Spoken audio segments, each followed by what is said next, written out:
Yesterday, during the first of the ADAC Ravenel 24-hour Nürburgring qualifier races, the unthinkable happened. Less than an hour into the first of our races, a multi-car incident saw the tragic passing of Juha Miettinen.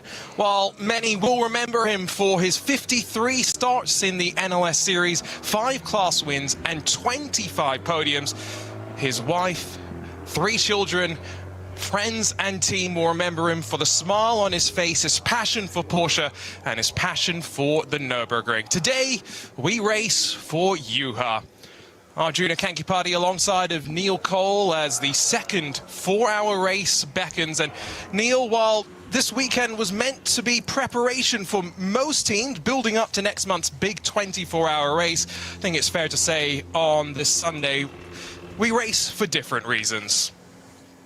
Yes, we send our condolences, heartfelt condolences to Juha's family and friends, his team, and of course it's with heavy hearts that everyone goes racing again. It was a very tricky day yesterday when the race was red flagged and suspended. You know, you start to fear the worst, and then the worst possible outcome. And so, yeah, we uppermost in our minds is Juha and his family, and there will be a minute's silence, and this is a chance for the motorsport community to come together, really, because it says it on all the passes, motorsport is dangerous, but this is a very emotive moment as the community come together in the build-up to this race. And just logistically, the race yesterday was red flagged after only 25 minutes, and there was no race classified. So this is our first race of the weekend, which should have been 2 4-hour races. At the front of this grid, Juha's team will stand as we get ready for this minute of silence. You can see the rest of the grid passing their condolences on as they all get into formation. But like Neil mentioned, a chance for our motorsports community to come together. We will have a minute of silence that we will observe for those listening as well as those watching in vision, in memory of the recently passing Juha Miettinen.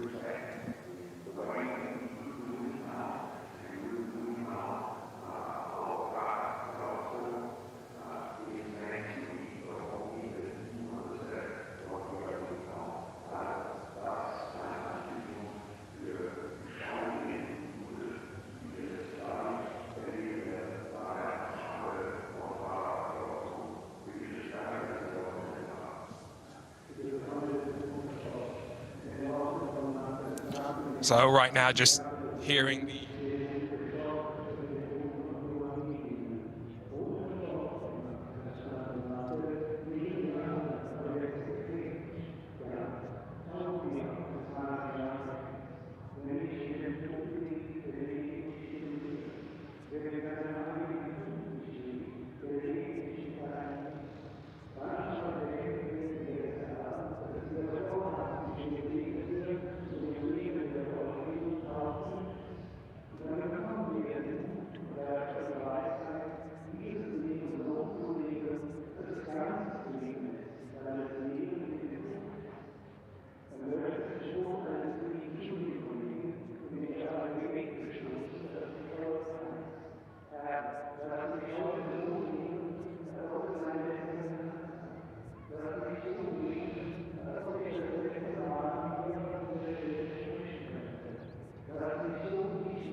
Beautifully observed, minute silence. Moment of silence for... And before that, you heard the voice of Pastor Cones, who gave a speech in tribute to Juha Miettinen, who passed away yesterday in that tragic accident during the race after only 2 laps of racing, 25 minutes before the red flag fell, and then just over an hour before we got the terrible news.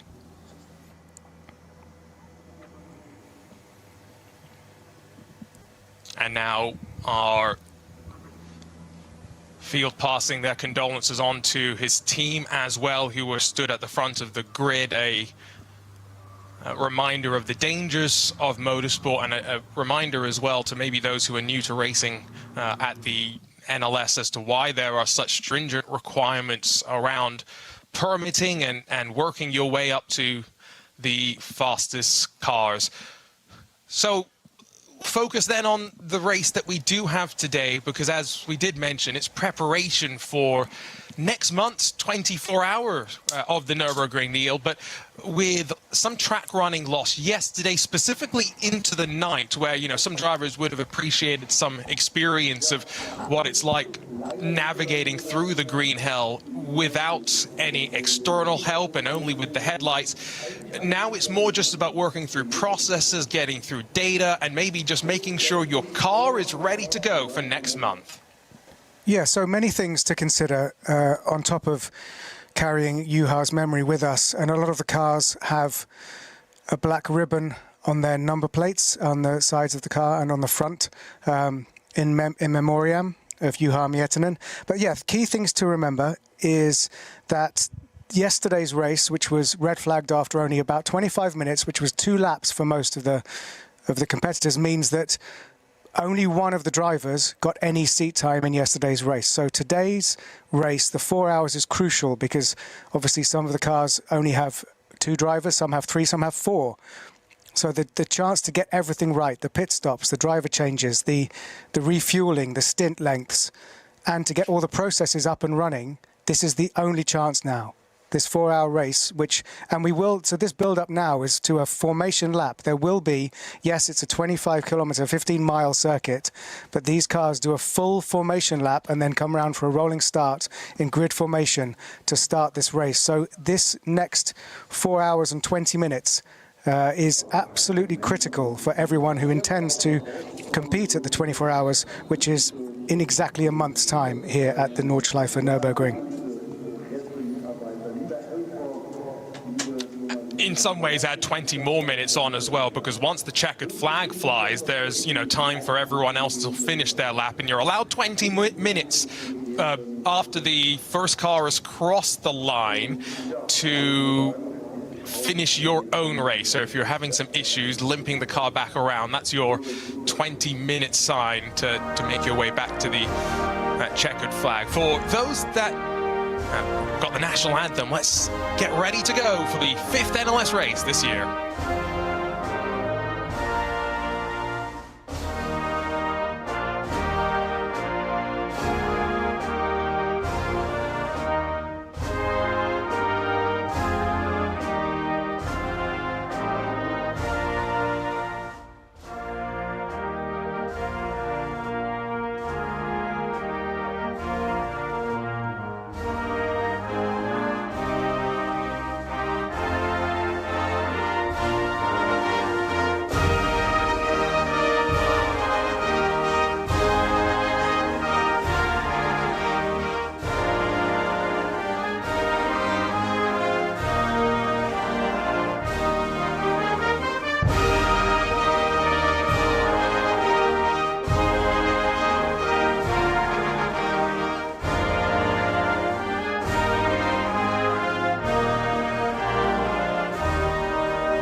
This marks the 5th NLS race of 2026 for those that are in the championship fight, but the preparations continue to mount for what is now a round of the Intercontinental GT Championship as well. And so that has meant that next month's race has taken on increased significance for many of our manufacturers. And so let's talk about some of the storylines coming out of top qualifying, because that was something else that earlier today we prepared ahead of next month. A special opportunity for 37 SP9 and some of our SPX machines to head out onto track. 2 timed attempts, relatively little traffic, although we did get some yellow flags and a couple of cars that did not set times, 2 Porsches in particular. But Neil, it has been drying over the course of the morning through initial 90 minutes of qualifying, through top qualifying as well.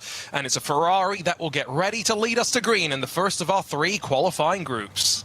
Yes, so if you're just joining us now and you missed qualifying earlier, it was thrilling. And yes, the Ferrari of Vermeulen got pole. Lucas Auer in the Max Verstappen car is in P5 on the starting grid, so 1 place better than started yesterday. And of course, you're saying it's NLS5, but technically now this will only be the 3rd race of this series. So really, you know, limited running for a lot of the field.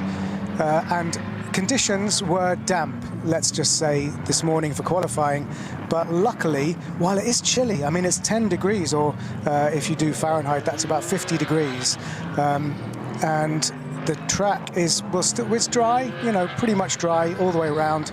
But you can see it's overcast and humid, and only pockets of sunshine as the clouds drift across this Nordschleife. And don't forget, this is on a huge scale. This circuit is unlike any other circuit in the world. So you can leave the pit lane now in bright sunshine, and you could, probably not today, you could hit snow when you get to the top of the carousel. But it is a tricky circuit to predict what you're going to come across corner after corner, even notwithstanding traffic of the huge field and the different groups that will set off on this formation lap. You know, you could very well still have a sprinkling of snow at this time of year. You never say never in the varying microclimates that surround this wonderful track. 3 starting groups to be split by around 5 minutes. And in this first of the groups, which is just heading out through the longer Grand Prix section. Remember, this is the first time this season that we run the same track layout that will be used next month for the 24-hour race. So that means we cut the Mercedes-Benz Arena, where there's some machinery that is instead sitting in the place of where we would go racing, and run all the way down to the very bottom of the Grand Prix track, climb up through the Michael Schumacher S in towards the back half of this Grand Prix lap before you round the left at the Sabine Schmidt curve and duck down onto the Nordschleife.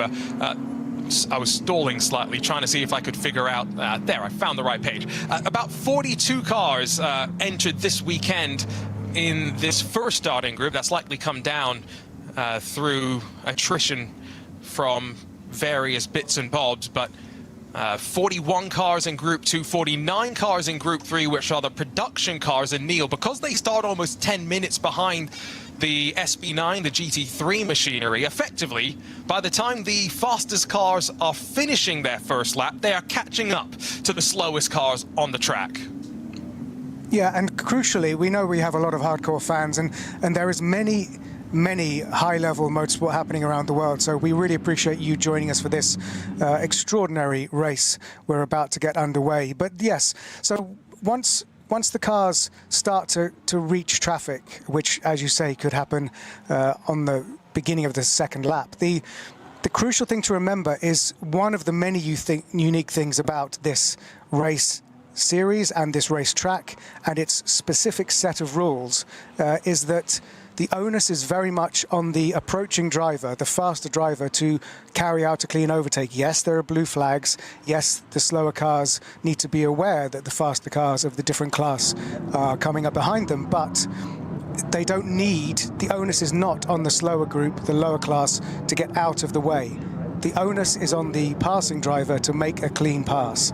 So that's something a little bit different among all the other different things you need to get your head around when it comes to racing the circuit, which is why you have to have a very specific permit, which Max Verstappen had to get to be allowed to race in this series. And it is because so much about this race and this race series is unique to this circuit. For example, yesterday's tragic incident was very, very rare for us to see a red flag. What will normally happen if you're used to other racing series is around this circuit you'll get slow zones, you'll get 60 code 60s, you'll get yellow flags, but you will see recovery vehicles on track while the race continues. So it is drilled into all these drivers that you have to respect all the signals from race control, because otherwise you will lose your license, and we saw that already this weekend. A driver having their license revoked for breaking the specific Nordschleife rules. So plenty to get your head around in this unique style of racing.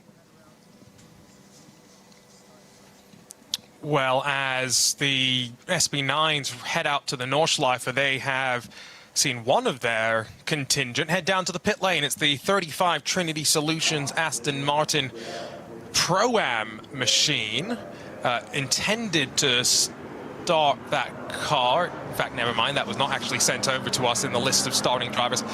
Let's run through the starting grid, though, for the very front of the field, as slowly but surely all three of our groups are beginning to warm up the tires and heading out on the adventure into the unknown. That is a formation lap at the Nürburgring Nordschleife. After a great effort in qualifying, the only Ferrari in the field, the realized Condor Racing with Rinaldi at number 45. Thierry Vermeulen punched in an 8:10.275, but it will be Dennis Marshall that leads us to green alongside the Gamotta Racing BMW, just 1,000th of a second slower, around 25 plus kilometers of racing and 170 corners. Less than a blink of an eye is what covered them. Starting that car is going to be Moritz Krantz, while in third in the Scherer Sport Audi, it will be Christopher Haase, who did also qualify that car. He starts, and alongside on row 2, Thomas Preining in Grello. He splits that car with Matt Campbell, while starting in 5th position, lots of eyes will be on Max Verstappen, who does indeed take to the green flag today in that Mercedes-AMG Team Verstappen Racing, powered by Windward Racing entry. Alongside of him will be a lot of storylines. Adam Christodoulou starts the Pro Sport Racing Mercedes-AMG. However, in that car is also Chris Lullum, who Verstappen fans will recognize that name as a long-time sim racing teammate. Lullum and Verstappen combined to win NLS5 last year, and Lullum getting ready for a crack at the 24 Hours next month. 7th will be the Mercedes for Schnitzelham Racing. Alongside of them, it's the Porsche for Loesch Motorsports by Black Falcon. That's another pair of Pro-Am entries just inside of your top 10 overall. While behind them, the Mercedes-AMG Team Ravenol. They've got alongside of them Black Falcon Team EAE. That's the top 10 in your SB9 class, but we don't want to just focus on SB9. There are so many different classes to work through, and that's what makes this so interesting. In that leading group as well, as our German TV colleagues get the chance to we had catch up since with the qualifying, where the number 35. Let's listen in. Is completely gone. We've determined on the grid, on our way to the grid, it was already cutting itself, so no power. The steering wheel was just heavy. We determined it was, of course, way too dangerous to be racing like this. So we did the lap just to get the car here. And then, I guess, DNS, we don't understand what the issue is. We don't have a solution for it at the moment. So really frustrating, not even to be able to take part of the race, but car's one piece at least. And it happened here on the formation lap, not well in the race, which I think is a good scenario. If you say you don't know, or you guys don't know what the exact problem is, there's no chance of seeing you guys on the track today. Yeah, I think it's on for us. Yeah, we have to come back for 24 hours, hopefully figuring everything out. But for the time being, yeah, that's our race done. Sorry for that, and best of luck to get the car back for the 24 hours race. Thank you very much. Zurück zu euch damit. So very disappointing there for the number 35. Power steering issue, which, you know, power steering is required for your average race, but certainly here at the Nordschleife there would be no point even starting to attempt a lap without power steering. So a real shame, and obviously the thing about this, Arjuna, is that you can restart the race. If the car gets going again, you get it back to the pits and you can work on it and rejoin the race. But clearly they've made the decision that it is not going to be reparable in time for them to get out and even shake down the car again. So a real shame. So it's 1 DNS from the formation lap. So 121, our initial entry list for today, now becomes 120, and you know that attrition always plays its part, but you go back to the shakedown part. What makes this track so unique is that because it's a public road, even if you have an issue, you may not want to limp the car back around on the track itself. But if you can pull off at the appropriate point, find a connector to one of the other public roads around, you can maybe meet up with your team or maybe even drive it back to the paddock on a flatbed potentially, get it repaired there. Maybe not so important today, Neil, but when we go racing for the 24 hours, that's where the spirit of endurance racing, as I always say, comes in crucial. Exactly. You've got to... It's called endurance for a reason, because you have to endure. And it's always been the sort of classic test of cars, that the race-to-road technology, which is what motor racing and endurance racing has always been about, is fixing it and getting it going again. So if you can do that for the 24s, then this is where to test it out in the 4 hours. So quick rundown through some of the other class pole sitters, by the way, as remember, we've got plenty of classes of competition. In the first starting group, there's a couple of entries that we'll call out. They're not fighting for necessarily much of significance, but the BMW M3 Touring joins the HWA Evos in effectively the SPX experimental class. The BMW M3 Touring is, yes, basically under the hood, an M3 GT3 car with some extra accoutrements, and what a wonderful job they've done to bring that project to life. HWA is a very old school throwback car. They start in that first group. The BMW M3 Touring going to start on the 7th row, really only 5 seconds off, which was a really impressive effort for Neil, a car that we know is gunning for pole position around this wonderful 25 and a bit kilometer track. Yeah, well, the GT3s and so many of these sports cars are at the absolute cutting edge. We mustn't forget our heritage, and that's what that project is all about, and proving that it can still mix it up. And looking at a map of the Nürburgring Nordschleife, just to give you a sense, that little bit at the bottom is a part of the Grand Prix circuit. If you're used to Grand Prix racing, then you're used to 3 sectors. This has 8 sectors. And so as you get into this race, as it starts, we go green flag in about 5 minutes time, just get used to the fact that gaps will grow. Dropping a second here or 10 seconds there, even 30 seconds here and there may quickly become meaningless. And another thing to flag up before we start is the whole business of pit stops. Obviously, if you're used to Grand Prix racing, then a pit stop of over 3 seconds is bad. These have a regulated amount of time for the pit stop, for the refuel, and so that we don't even see quick driver changes like you would in other endurance racing formats.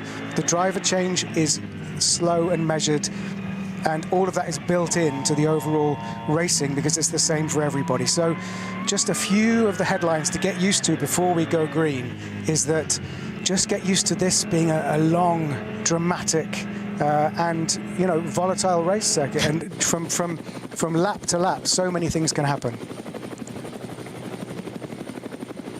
A great aerial look for those watching in vision on one of many streams across of YouTube. Remember, for those who may be traveling today, we will be live on RS1 through the entirety of our 4 hours, part of our Radio Show Limited network of channels, but there's plenty more racing. Yes, there's World Endurance Championship action to come, and our team ready to cover that. It's a relatively cool, crisp morning. Let me quickly run down some of those other pole sitters in some of the other classes. We've got Porsche Esports Porsche Endurance, I should say, rather, Trophy Nürburgring competition. They have an esports version of that category as well. We've got 7 starters. That's important because they get maximum championship points towards the overall NLS championship, fought across all the classes if you're new to the world of NLS. Muller Motorsports, an 838, 505 pole for them in the mixed conditions. 82 pole, which is similar cars, but some slight tweaks to some of the technical specs. There's plenty of gravel on the track in the penultimate sector running up to the mini of the carousels. But 82 pole went the way of the Black Falcon team Fanatec, the sim racing crew, if you will. That's why I had esports on my mind. They were good enough for 5th in the Cup 2 class, so keep an eye on them to try and work their way forward.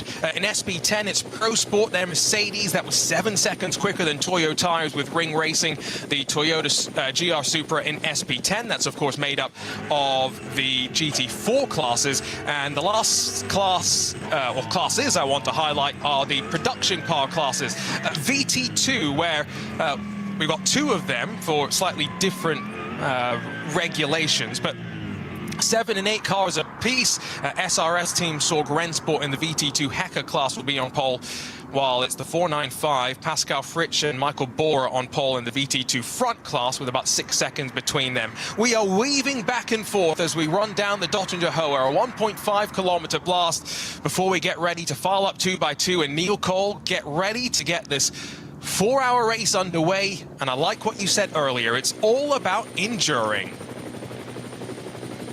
Yeah, and the body language of all the cars trying to get some warmth into those tires. The first real chance to get those slicks gripping to the tarmac and such a changeable surface. And I think what we could see was almost blossom coming across the windscreens of those cars as they went up near Carousel. Was the actual blossom from the trees in the springtime in this beautiful and woody area of Germany, rather than gravel. So I think the track is pretty clear. It's a good sign, and it's a reminder as well that we are springing into the most glorious time of the year. Summer for race fans is always great, Neil, and it's still chilly, like we said, 11 degrees Celsius in the air, but that's always great for the cars themselves in the second race of the Ravenel ADAC 24 Hours of the Nürburgring Qualifiers.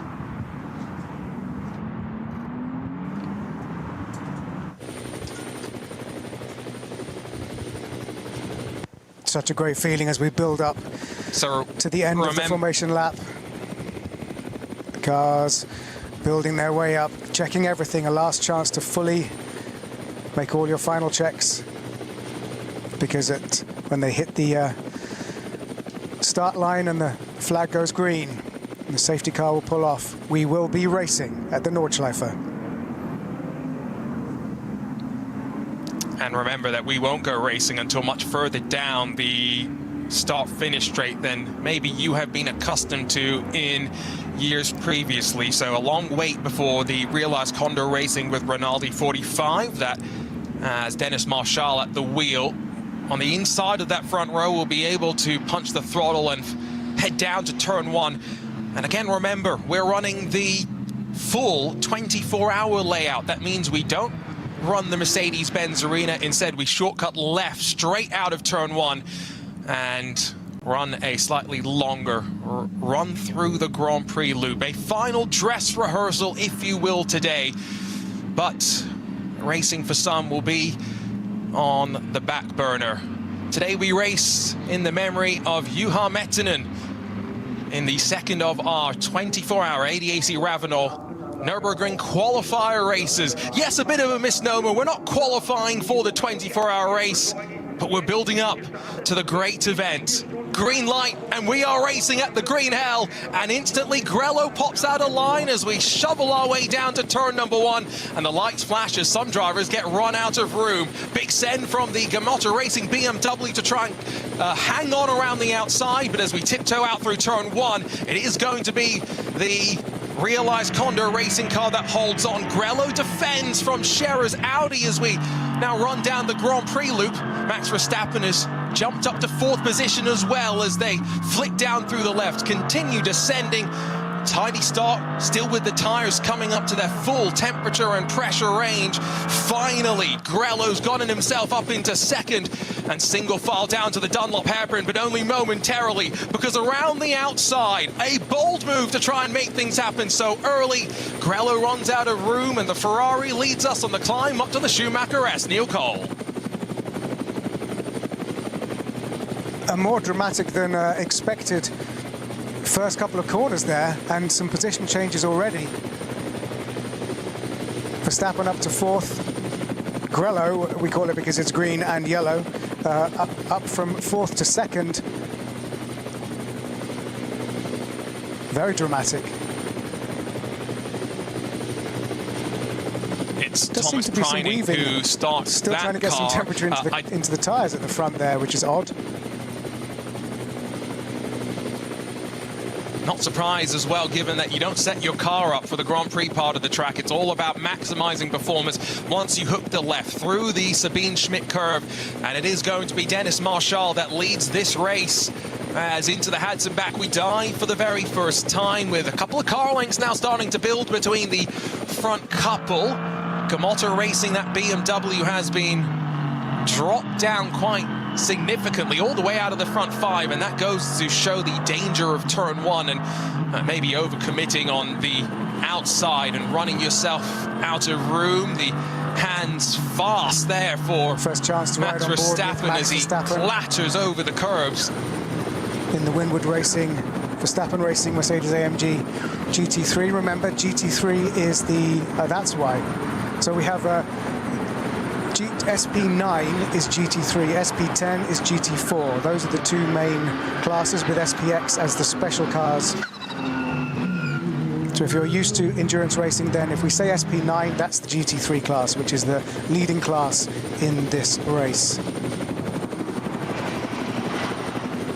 And as those SP9 machines funnel out now through Schwedenkreuz and down into Arenberg, already now settling into the run through the Nordschleife. It's starting Group 2 that is ready to get us underway. It's Porsche Cup cars, 992.1 generation Porsche Cup cars. We have a new generation Cup cars racing in 4 select Porsche series around the world. And no doubt they'll make their way to the ring eventually, but the fight for the Porsche Endurance Trophy Nürburgring is already 4 wide as we fly down through the stripe and in towards turn 1. It's that blue and white Porsche that holds the inside, the red and blue asymmetric Porsche that now finds the danger of going on the outside. He runs himself out of momentum. We got a car pointing in the wrong direction as well.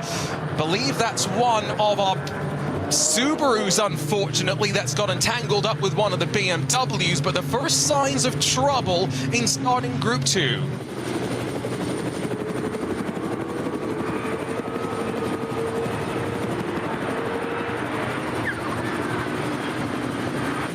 Down to the Dunlop hairpin, they continue in the second group. For those watching, we can now see the perspective of a Hyundai Elantra, and you can also get the sense for the Thank you for joining us. We vehicle are types that are racing in the opening stages of the NLS5, the Nürburgring 24-hour qualifiers. The 24 Hours of Nürburgring Nordschleife are in a month's time. And so here we are in the very early stages, 5 minutes into this 4-hour race. And remember, settle in, because while it is a sprint, it's also a marathon, and the leading field had a bit of a tasty battle into the first few corners, but now they're kind of settling into a racing position. Max Verstappen is in 4th position in the Mercedes-AMG GT3 Winwood Racing Verstappen racing car, and it is Marshall at the wheel of the Ferrari 296 GT3 Realize Condor racing car that is leading this race from pole, although the Grello appears to have taken the lead. I'm just trying to see from the pictures here while we await the third group No. to start the race. It's still the Ferrari for Condor Racing that leads as they head off to the carousel. Remember, the third starting group starts effectively 10 minutes or so behind, and so they won't get much more than one clean lap before the traffic is all on top of them. Third and final starting group has a 120 car field, already with one car, remember, having headed down to pit lane. Our SB9 field slightly reduced in numbers. A BMW on one side of the starting grid, a TCR on the other side of the starting grid. As the third group gets underway, that TCR gets a big launch courtesy of the extra power, while the BMW M2 Racing tries to defend. We've got all different production cars now, remember, trying to fight with each other. Group 2 had a bit of a tangle as they worked through the slither of the left-hander at the bottom now of this turn 1 and 2 sweep back, but the slower cars navigating through safely, tiptoe their way through. A big send from one of those red BMW 330i's, I believe, as onto the brakes hard, continuing to descend down the hill. And now you can continue to see the gaps continuing to grow as they settle into their rhythm. The SP9 cars, they are right around the Stefan Beloff S's right now, and that's going to mean short run in through that mini carousel and out through Galgenkopf. Such a hard corner sometimes to judge. It requires patience. You stab on the throttle, you get it wrong, and then you're off throttle, understeering out wide and into the grass. Already a 0.8 of a second lead now built up for Dennis Marshall. Our timing is clever enough to eliminate these gaps in the starting groups, so it's finally just clicked through that we've got about 10 seconds covering 17 of our SB9 machines. The BMW M3 Touring is also included in that mix, but the Audi sits in the draft of Grello. Closing is Christopher Haase and Thomas Preining as they rise to the end of the Dottinger Hoa in towards Antonius Bucher. And he'll pull alongside, and this is where side drafting plays its part. You can see him pull to the left side of the track, try and avoid Preining pulling alongside, disturbing the air and slowing that Audi down. But no matter, the Scherer Sport machine through to second, and Neil officially now will come through the final corner and realize Condor Racing with Rinaldi have converted pole position into the lead of this race. Yes, and that's a classic overtake that we will see many, many times during the course of this race, because there's no push to pass, there's no energy recovery, there's no extra power that they can put into the powertrain or the engine to get an advantage, and no DRS. This is simply racing skill, aerodynamics, and reading the road ahead of you. Although there was the Max Verstappen seemed to have worked out a hack about the optimal distance behind the car in front, even through corners, to continue to get aerodynamic efficiency to build up to an overtake. So I wonder if he can deploy that during his first stint here before he hands back over to Lucas Auer, who put this car in 5th on the grid, and the car is now in 4th. And as you can see, Max Verstappen is now putting himself in the optimal position behind that Porsche car number 911.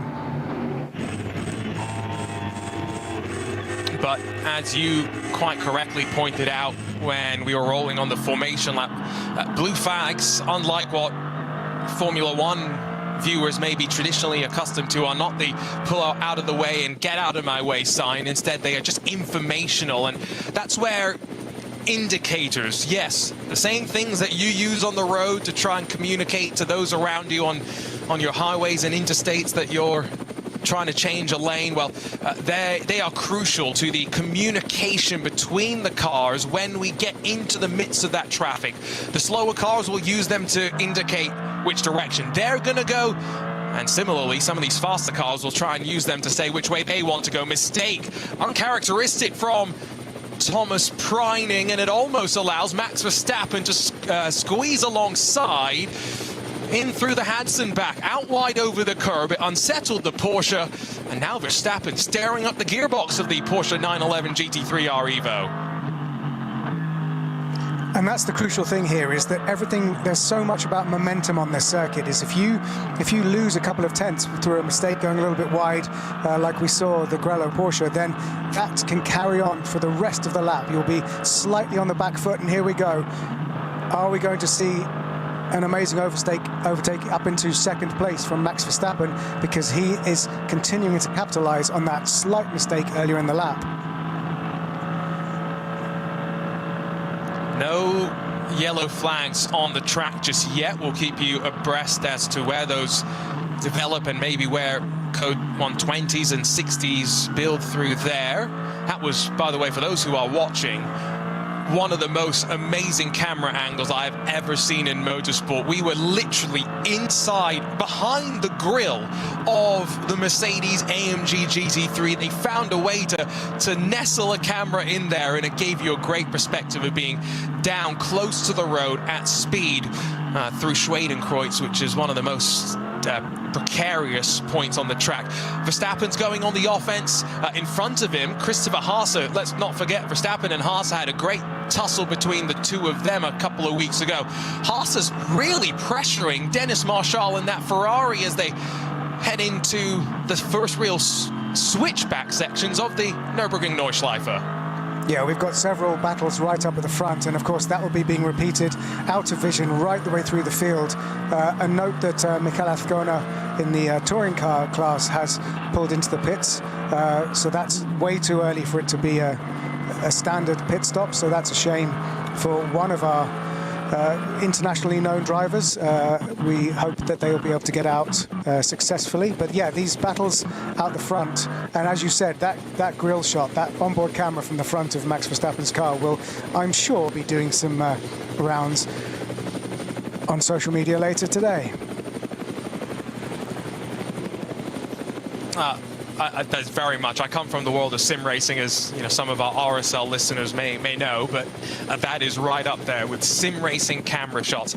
Race controllers, no one will be surprised to hear, are investigating the start for Group 2, so the Porsche Cup cars, where we saw some of that tussling further down through the field, including that Subaru that was pointed in the wrong direction.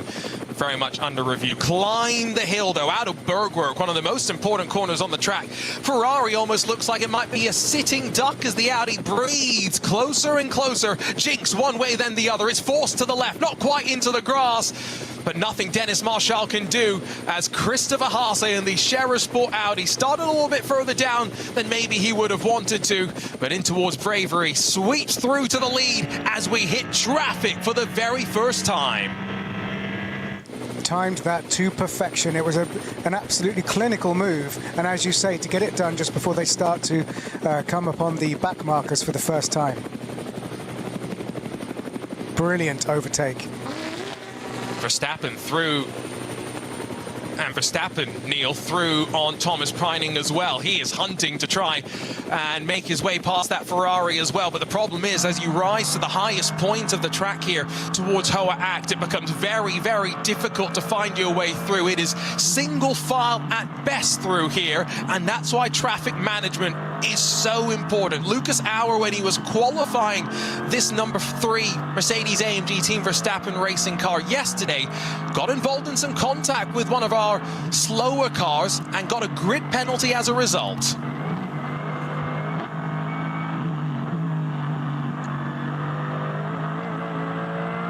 The Marshall-Haase battle is a very interesting one. As you said about the grid, you know, there are some drivers here who are racing against each other who have been driven together as teammates in the past very successfully. So one of the beautiful things about NLS and the Nordschleife Nürburgring 24 hours is the mixing up of the driver fields and the driver pairings just adds to the storied nature of a race like this.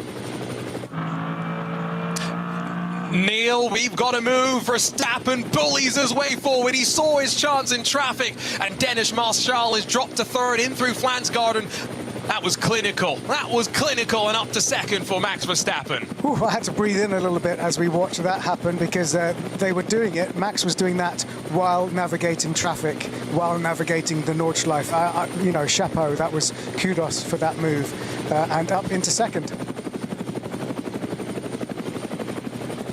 And so now his next target, Christopher Haase. We're in for a repeat of NLS2. Remember that the Verstappen Racing Mercedes ran by Windward Racing, unfortunately lost the win post-race for using too many tires, and I have no doubt that they will be not making that mistake anytime soon. Back onto the Dottinger Hoa we go, second lap about to be complete. And how big will the gap be between Christopher Haase and the chasing contingent behind? It's not just these four that we've been focused on so much, but Mirko Bertolotti in the best of the Lamborghinis for the Red Bull team, apt.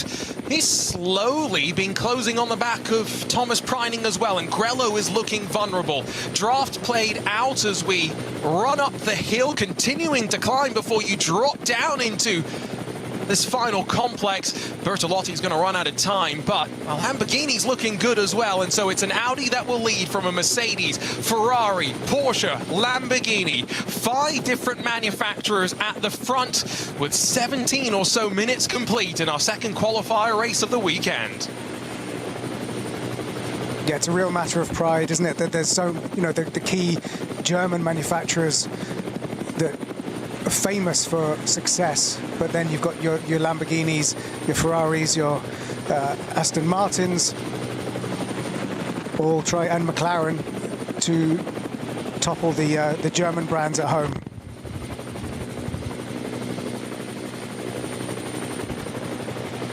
Down the hill they continue to go. The BMW M3 Touring is sat in 11th, by the way, overall. What a move from Verstappen. He saw his opportunity as they worked their way through one of the tighter parts of the track, through the ice curve, and just planted his foot to the floor and stamped his way up to second, Neil. That was an incredible move. There didn't seem to be a gap, and I don't think the car in front of him thought that there was a gap, and that's where such a skilled driver, and the instinct and precision of being able to squeeze that Mercedes into that gap where there didn't seem to be a gap is exactly why Max Verstappen is a 4-time Formula 1 world champion. But it's a very different skill set, I would argue, racing these sort of scenarios with traffic as compared to Formula 1, and maybe that's where his iRacing experience, and he's run some of the digital Nürburgring Landstracken Series races. I remember commentating on one of those going on 2 or 3 years ago now, where Verstappen was teamed up with Rudy van Buren, and kind of that effort was the catalyst for a change in the DNLS rules, where now those that are successful in that championship earn some progression towards their Nordschleife permits in the real world. If you needed any further proof of sim racing's ability to develop talent, well, look no further than both what the Nürburgring Landstracken Series are doing, but also Max himself. He is hungry as they drop down on the run towards Flugplatz. The lights flash, the mental mind games are being played. Verstappen, no stranger in the sim racing world, I have no doubts, to using that headlight button plenty. Yeah, and it's obviously, you know, if you're the car in front, it's a distraction. These guys have got an incredible mental ability to put distractions out of their minds, and otherwise, you know, most of them wouldn't be able to go racing today after yesterday's tragic event. So that is one of the tools that Max and the drivers can use to try and break the concentration of the car in front. But you have to, you know, you have to try a little bit harder than that, I would say.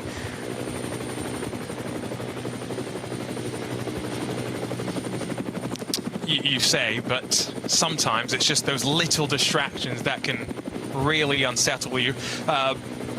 Back through the traffic, up through Unna Forest, where Those curves can help you rotate the car potentially, but now it's Verstappen that gets balked behind. I believe it's one of the Porsche Caymans. He blocks the path of Dennis Marshall all the way to the right side of the track in that realized Condor Racing Ferrari.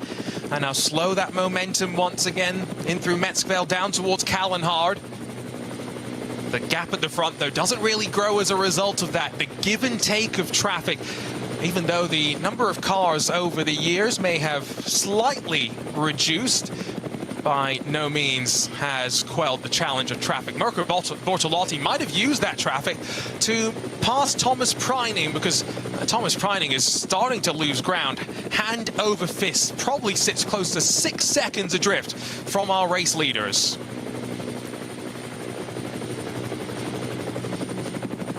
Yeah, 120 cars is still a pretty sizable field for everyone to navigate around, and we're 22 minutes into racing here, so 3 hours and 40 minutes left to go. There'll be many, many passes of different classes. Couple of updates, Neil, after the start fracas in starting Group 2. The 88 Subaru Technica International entered an SP4T. That has entered the pit lane, and I don't believe it has left just yet. Also, one of our BMW M240i's, the number 665, has been pushed back into the garage, so that's a slightly worse sign, I would say, that the crew needing to make some more significant repairs on the Gitti tires, Motorsports by WS Racing, one of our Permit B cars, so laps important for them as well. Our SP9s fully breathing now as they continue to climb, working their way towards the Caracciola Carousel, with Christopher Haase enjoying a couple of car lengths over Max Verstappen. And as much, Neil, as yes, you know, we're not talking so much about managing batteries and things. We shouldn't forget that they're still managing tires, managing fuel, and managing traffic. There are elements of management in sports car endurance racing. It's not just 24 hours of an all-out sprint, as much as maybe some sometimes believe.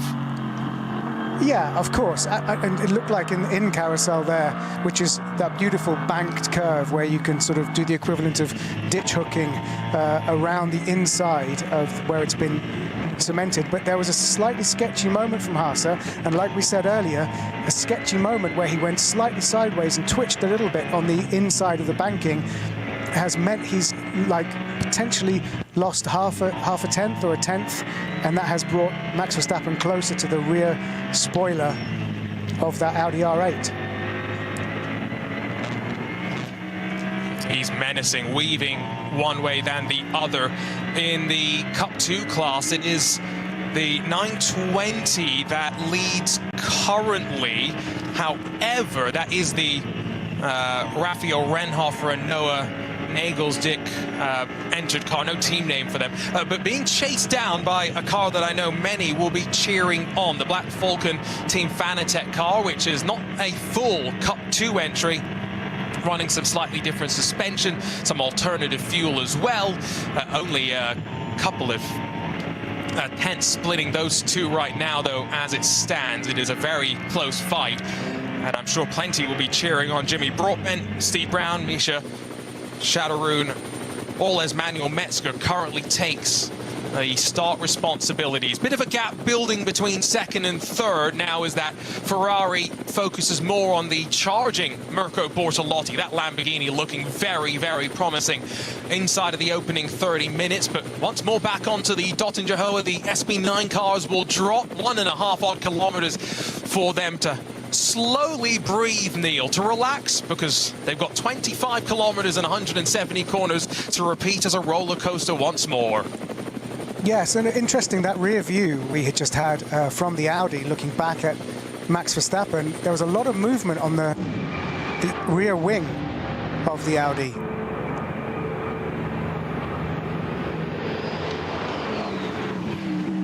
Lots of airflow, I think there's no question about that, and see the disruption sometimes when they sit in the draft. It's always interesting, the fluctuations. Mirko Bortolotti breathes past Dennis Marshall as they crested over the top of Antonius Buca and dropped down in towards Tiergarten. That's third now that swapped hands, and the gap at the line that Mirko Bortolotti is now trying to close up to the top two is going on about 2 seconds. A half-hearted look from Verstappen there as they drop down into turn one, but let's be real, Christopher Haas is a wily veteran. He will not be fooled by that. I love the lap idea time of was Max an Verstappen doing anything 8:17.41. It's the mental mind games at play. Neil, in terms of lap times, the fastest driver on track right now is Mirko Bortolotti, 8:17.419. He's only a couple of thousandths of a second quicker than Verstappen and Haas, but it's a, like I said, good sign for the Lamborghini. A little bit further down in qualifying than I think they would have wanted.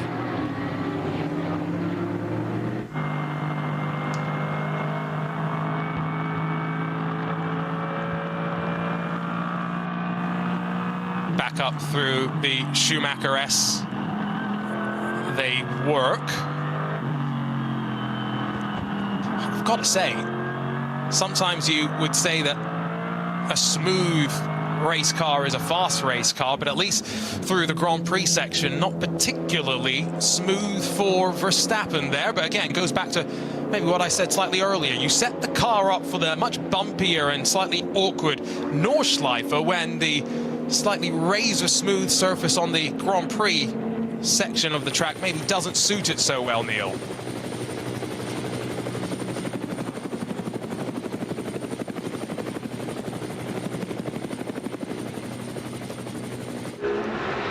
Back down into the Hudson back. Our race leaders go. Remember, Thomas Preining had the moment into Hudson back a lap or two ago. Since then, continuing to drop back. Now sitting 5 seconds off the lead. Let's give you a quick look at what happened first, though, for one of those close moments. And indeed, actually, through the traffic, the red and gold BMW, that might be the 937, gets forced off the road on the entry down towards Flansgarden. Very fortunate that wasn't worse. Yeah, a very expensive lawnmower for about 3 seconds there.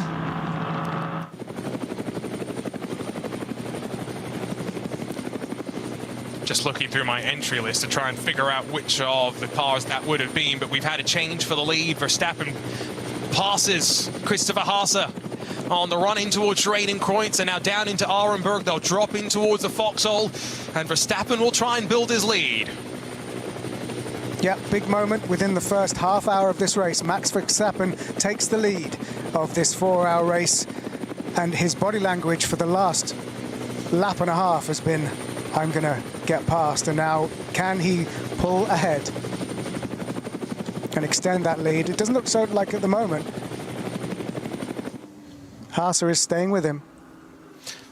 The good news, Neil, is that just taking a look at the track map, they've got plenty of clean air before they'll catch the next group. The second group is made up of, plenty of fast cars. Those 992 machines are a rocket ship in a straight line. Maybe don't have the aerodynamic performance through the corners of a GT3, yes, but can very much match, if not best, them down the Dottinger Hoa.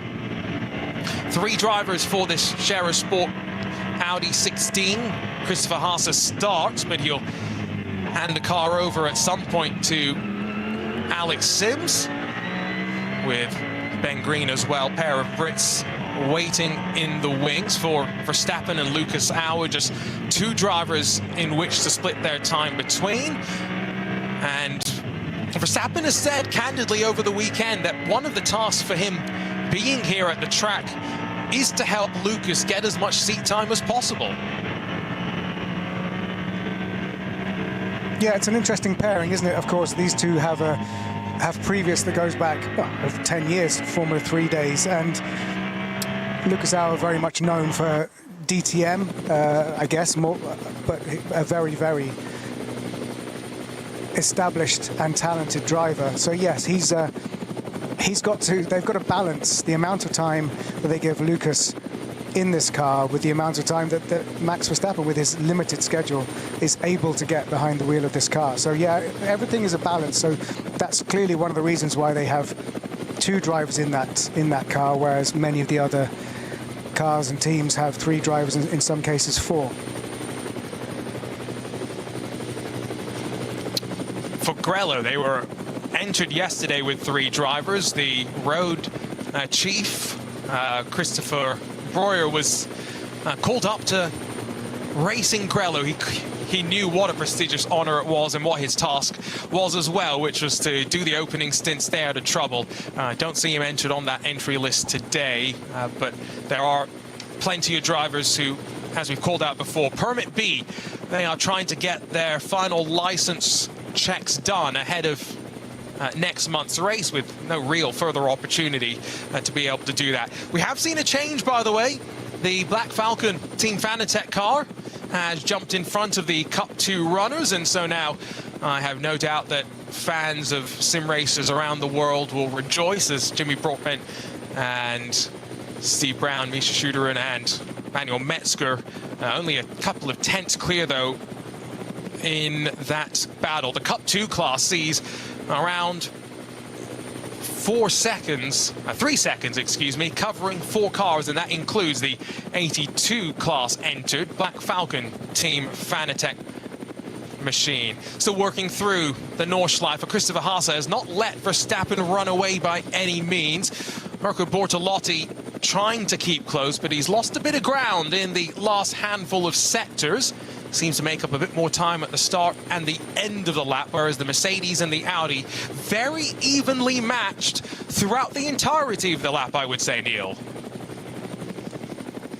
Yeah, very evenly matched, very similar style of driving, but you know, 0.6, 0.7 of a second is the gap Verstappen to Haase, which is a little bit bigger than it was the other way around, if you see what I mean. That when Verstappen was behind Haase, he was much closer than that. So this is a reasonable gap, and he's probably just about outside of getting any kind of draft or slipstream on Max. So a little bit of a chance for Max, at least until they come upon more traffic, to extend the lead and get into his own rhythm without having to worry about a car in front.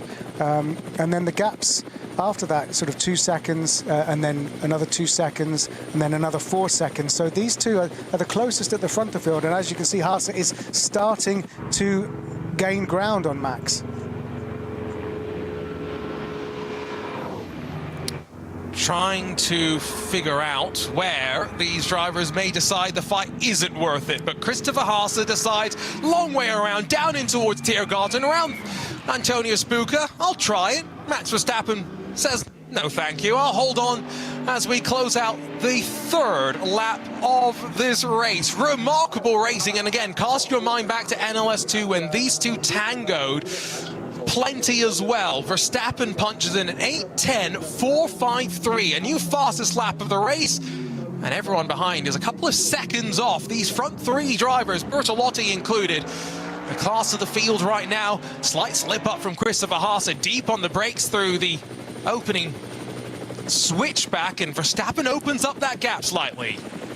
Yeah, it looks like every time Haase goes for a move, it slightly unsettles him and he has to pull back a little bit. But that was very close. The potential overtake was very well defended by Max Verstappen.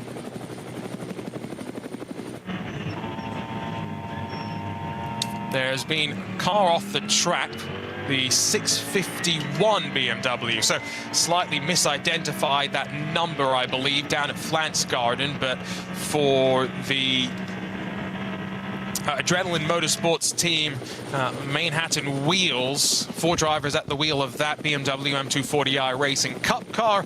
They have been able to continue and nurse that car back around.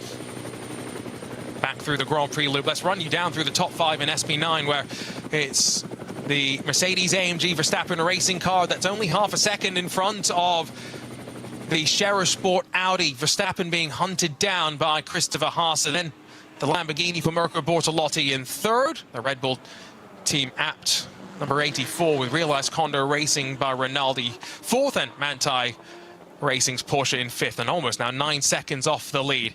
It's not often, I think, that you see someone reassert their authority on the race lead like that on the climb up towards the final corner, but Max Verstappen, maybe he's done that in sim racing enough that he trusted Christopher Haase he could do it here as well.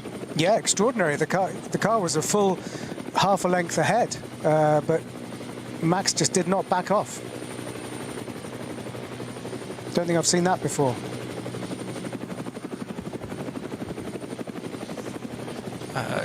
The confidence that maybe sometimes comes with the inexperience of the Nordschleife. Again, I'm not saying Max is inexperienced. I'm going to get people throwing me messages on social media. But relative to the rest of the field, yes, he's got those sim racing laps, but he's back here at the track for a reason, because when the schedule cleared up, an opportunity for not just Lucas Auer, but for him as well to get those repetitions in and to build all of that procedural knowledge heading into his attempt on next month's Ravenel ADAC 24 Hours of the Nürburgring, and one of the most exciting races of the year, in my opinion. It throws all sorts of different challenges at the drivers, and we are expecting, Neil, a capacity 150 car entry list. So, you know, we've got 120 today, add 30 more, and it becomes even busier out on track. Yeah, and of course, you know, by the very nature of its name, it's 24 hours, it goes through the night. And while we race in memoriam of Juha Miettinen, who tragically lost his life yesterday during the first of our races, which was, of course, naturally abandoned after that 7-car incident. One of the key things was Max Verstappen was going to race into the dark here at the Nordschleife for the first time in preparation for doing it for real in a month's time. So that is one aspect of this racing that he hasn't managed to get under his belts this weekend. But this track time, this navigating around traffic, and this taking the lead of the race and defending the lead of the race is all crucial experience and muscle memory for him. Now, he touched the curb on the right-hand side there, Neil, as he dropped down into Wursteifen, which is the slowest part of the track here. He's got no lack of confidence in using all the track on offer. That's really what we've seen as well, and what's helped him make the passes. You think back to how he got past the Danish Marshall Ferrari initially, using the traffic on the run-up towards Flansgarden and forcing his way through in the various battles with Christopher Haase so far. All about his willingness to trust the car underneath him and his judgment of the white lines. Again, a reminder, race control investigation into the Group 2 start has been ongoing since the start of that race, so about 25-30 minutes ago, but no word as to any penalties just yet. A little bit further down through the classes, let's give you an update on them. The M240i class, teammates right on top of one another as it sits right now. It's a 650 and the 651, relatively close to one another. Cup 3, that's also part of the Porsche Endurance Trophy Nürburgring, but for Porsche Cayman type cars. It's the 953 that is your leader there, with about an 18-second lead as it currently stands. While in one of the production car classes, VT2 rear-wheel drive. Now remember, why is that class important? Well, because they have more than 7 cars, and so they score maximum championship points in the overall championship. All drivers in all classes race in an overall championship as well, and if you have 7 or more cars, you score maximum points. And so for VT2, there are those points on offer, and it's the SRS team Sorg Rennsport that is leading there. Through the traffic, working through the drop down out of Hoa Act, and now halfway, I would say, towards Galgenkopf, through the very, very slippery part of the Nordschleife. Christopher Haase, the Audis come back to life through the twisty stuff, and now this is where Verstappen made his move for second.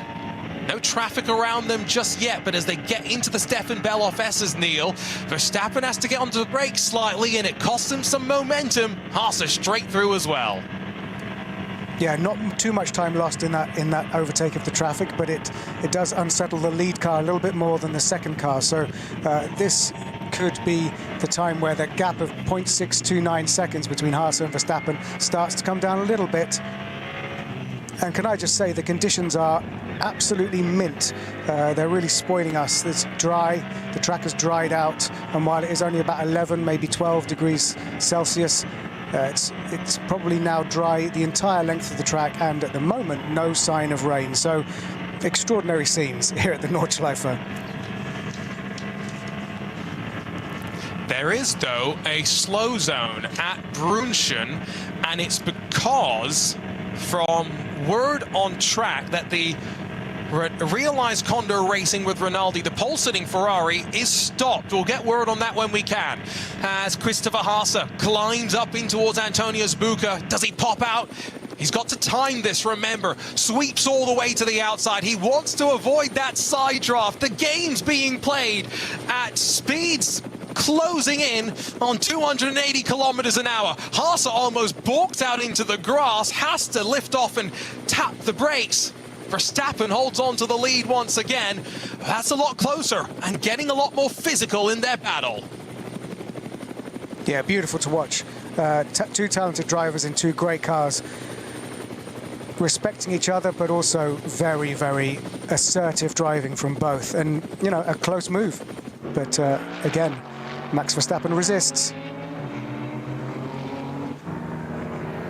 One of the BMWs gives them a wide berth through turn one. The sun, going back to what Neil was just saying, when we had started top qualifying, we were talking about very grey clouds. Now we're talking about the sun popping out from amongst those scattered now clouds, and it's a great condition to go racing. Slow zone upgraded to code 60 at Brunschen, so I'm just taking a look at the track map once again, and I do get the sneaking suspicion that unfortunately after the excitement for the Ferrari in qualifying, it's not so in the race. This is where, by the way, you can just see the Audi stalls out, Neil, as Verstappen comes across and starts to disturb that air. Side draft at play.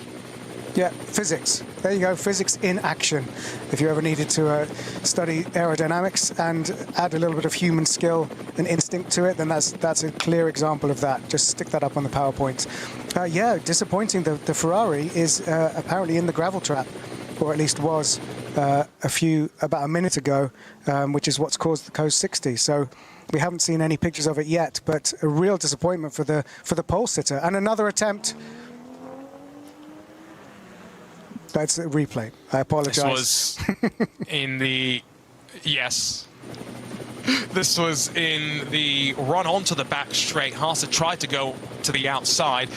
Really, let's be real, the Grand Prix section is probably your best bet for most passing opportunities because the track is at its widest. On the Nordschleife, you're reliant on the traffic to present you opportunities or to wait until you get back onto the Dottinger Hohe, which basically means it's a very long 25-kilometer roller coaster that you have to be patient sitting behind someone else when you want that clean air in front of you. Yeah, you raise a very good point there, Arjun. The only place where you would even consider track limits is when it gets onto the small section at the south end of the circuit, which is the traditional Grand Prix circuit, the tiny portion of this track that is a traditional racetrack, because the rest of it, you're so close to the grass, you don't even want to ride the curbs. You've got Armco very close, so yes, you're right. That's where you've got the most runoff for a traditional risky move, but the rest of the track, you're very confined by this beautiful, nearly 100-year-old strip of asphalt through the forests.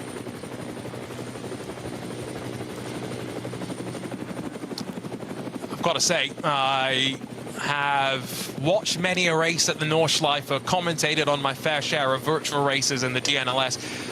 Trying to commentate on one of these races in the real world is one of the most interesting experiences I think I've ever had. With all the different classes, all the different storylines, trying to keep on top of what is happening. There's a whole handful of cars that seem to have had issues, but we've also had some drivers head down towards pit lane. That includes Nicky Team in one of the Trinity Solutions Aston Martins. The number 34 has been in and out, as well as the Halps Racing Ford. That's the number 65, which is dipped and dived with, that will be Halpt Hubert at the wheel.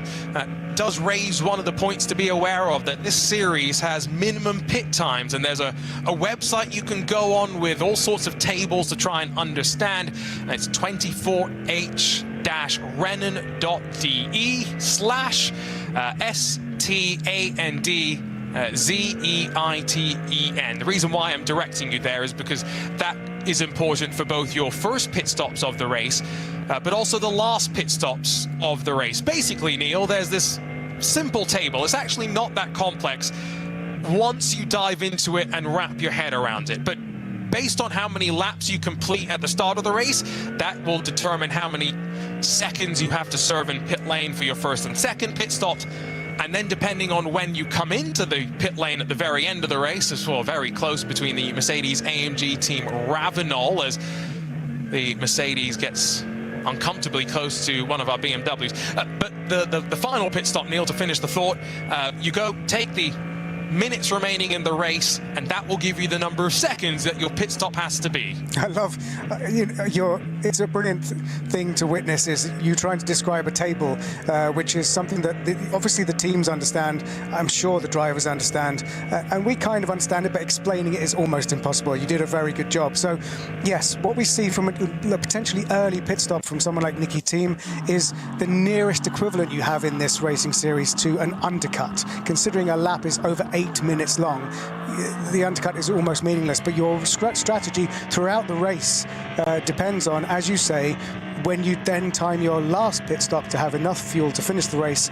And then, of course, if there is slow zones in the last portion of the race, then there is a risk that you take on enough fuel for the end. So yes, if you like spreadsheets and tables, then go and look where Arjuna just pointed you. But we'll try and keep you across where everybody's pit stop is and what phase of the race they are at.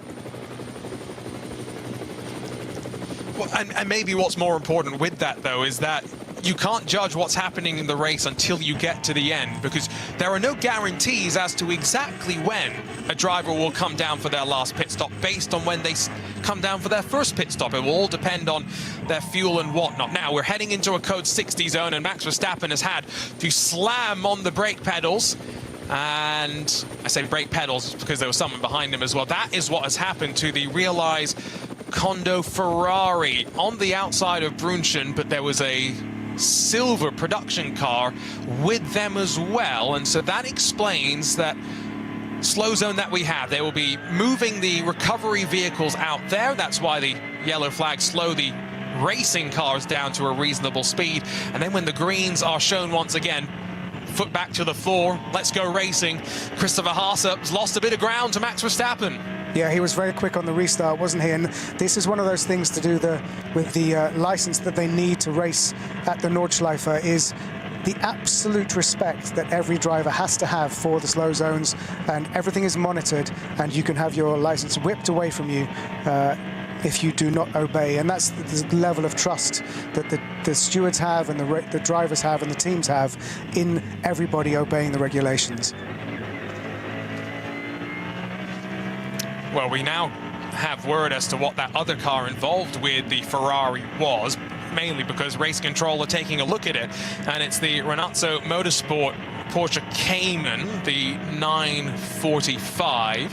That's been reported to the stewards, Marcus Nolken and Daniel Nolken, in the Cup 3 AM class. Porsche Endurance Trophy Nürburgring split into the AM and regular designations in the GT4 cars that are eligible. Quick moment there for Christopher Haase just to tighten the belt straps as he rides up the top of the Dottinger, but he is nowhere close enough this time to have a move on the outside of Max Verstappen. It means that we can all breathe and avoid any signs of drama. A little bit further back to that action with Mercedes-AMG Team Ravenel. Lucas Stoltz in that windward run car behind the car that started on the outside of that front row, the BMW. Can also tell you, by the way, we've got takers to pit lane, and Neil, it includes Max Verstappen, who comes in at the end of lap number 5. So pit lane wise, we have seen a driver change for the number 65 Ford Mustang GT3. Frank Stippler handed over to Hubert Haupt. So let's see if we are... Looks like it's a refuel and no driver change.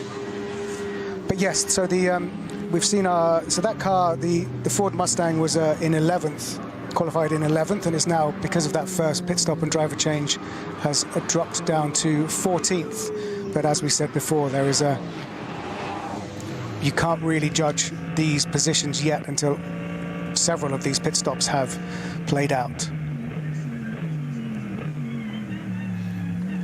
And for Verstappen, my understanding is 145 seconds will be the minimum pit time there, if I'm reading the table correctly. You saw it on screen if you're watching. If you're listening, let's let you know about a penalty for Huber Motorsports, the 925 Cup 2 Pro entry, incorrect grid position, and they will have a 32-second time penalty. Also has just come through as well for the 919, another one of our Porsche Cup car entries. So maybe some confusion in that second of our starting groups, and that is why the investigation had been ongoing. The Gamotta Racing BMW continues to defend as we climb up after dropping down onto the bottom of the Grand Prix part of the Nürburgring, down at the Dunlop hairpin.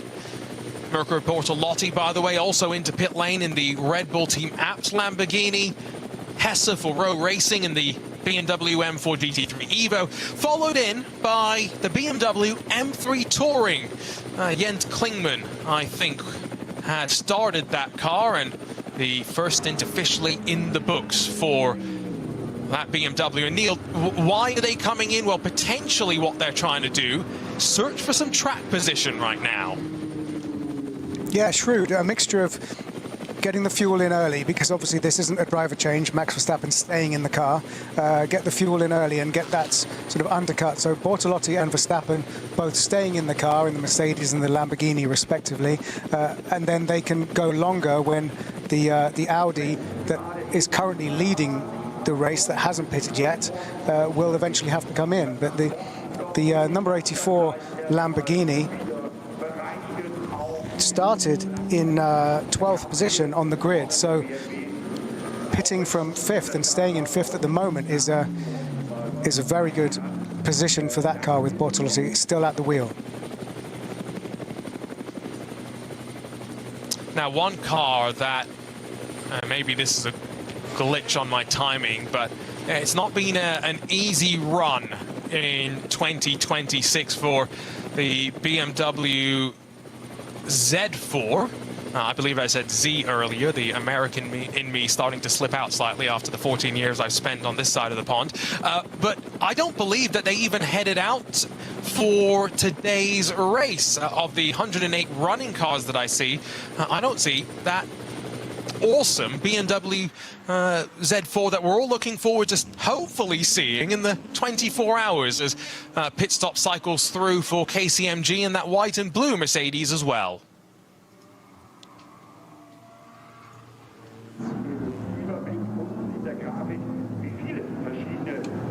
So once we start to get some more sector times,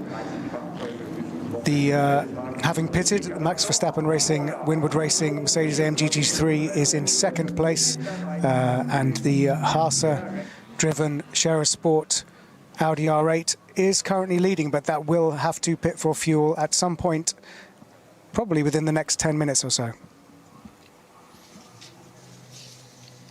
In pit lane is the number 62 HWA Evo. That's the yellow-white, the more easy to spot on track car in terms of the color combinations. Plenty of driver changes. By the way, I see Alessandro Gueretti has jumped into the Dynamic GT Porsche Pro entry, and that's just one of the handful of driver changes that we did see. No driver change, though, for that BMW M3 Touring. You can see that no real rush because of that minimum pit time, and they are working through the process of strapping in the new driver into that car. And so, I've got to say, it looks spectacular. Slightly awkward dimensions when I first maybe saw it, but now that I've seen it out in full motion, especially now that we've got two of them in the SBX class, what a fantastic addition to this year's entry list. Climbing up out of Bergwerk in the SB9 class, Gamotta Racing still trying to fend off the blue and yellow Mercedes-AMG Ravenol, powered by Windward Mercedes.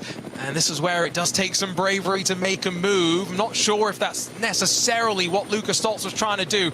Pops out of the draft, maybe to try and stall his own momentum out, but no, storms up the inside and up a spot past Gamotta's BMW.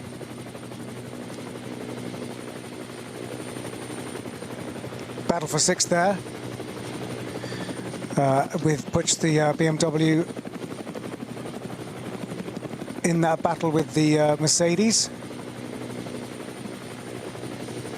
But yeah, it's really, when you watch, you know, trying to describe the driver changes, they seem to sort of be so slow. If you're used to endurance racing, where it's a scramble to get someone in, and they have time to have a little conversation, to exchange some data. The outgoing driver can, as long as they can hear each other through their helmets and all of their kit, a chance to actually just give a quick brain dump of what they've just been through, what the car feels like, you know, the stuff that the engineer can be telling them, but also just the actual experiential feedback anecdotally from one driver to the other is absolutely crucial. And on this race series, there's a unique amount of time for them to be able to do that. Without a shadow of a doubt. That's a great point, actually. Whereas, you know, especially I think the information side of things, but going over to just that the driver changes, the fight for what we think is sixth in SB9 hits one of our slow zones, so still up towards the tail end of the lap. I believe this is still the remnants of that Ferrari and Porsche being cleared. You can see the track vehicle on the left side of the track still loading up one of the cars. But, you know, Robert Wickens, it was so great to see him come and race here in the 24-hour race. He has said quite candidly that the hand control system that he and the Bosch engineering team have been continuing to tweak on the software side is very capable of running for any length of time, so no matter what racing you want to put it in, but also cars, right? It can be packaged up and put in GT3 cars potentially, like he's doing over in IMSA. Put it on pole position this weekend on the streets of Long Beach after the Lexus had a post-qualifying technical infringement.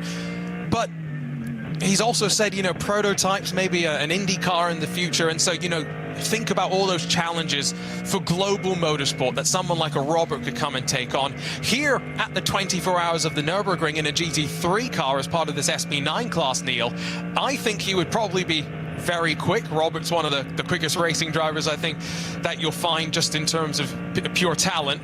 But with that more lackadaisical driver change, it gives them more time. They're not so focused on that as one of the places where they've got to get it down to 10 to 12 seconds like they did at Long Beach. Yeah, that's a very good point about the accessibility of the sport. And, you know, it's good that you mentioned Robert Wickens because, of course, he is having a very good weekend over the other side of the Atlantic. So, so much to shout globally about this racetrack and this race series and the format compared to, you know, so many other great racing series that we also follow. More takers to pit lane. Christopher Haas is already in. Adam Christodoulou and Thomas Preining find their marks for Pro Sport and Manthey respectively. I see the door opened for Grello, and so yes, there is going to be a driver change, and so that means only one thing based on the entry list. It is Matt Campbell who will be jumping into that 911 and let loose on the Nürburgring Nordschleife. Not running a full season, of course, in his Porsche Penske campaign. And that's part of the reason why he is here, unlike some of the rest of the motorsports paddock. Race control, non-respect of speed limit in pit lane. So that's as simple as not hitting the speed limit either by pit entry, so braking too aggressively, or releasing the pit limiter too early and getting on the power, leaving the pit lane a bit too quickly. It's not often that you'll see that, but it is one of the Adrenaline Motorsports BMW M240i's that has gotten themselves that penalty. Always better to get these penalties out of your system now, Neil, than in the 24 hours. Doesn't mean they won't do it again.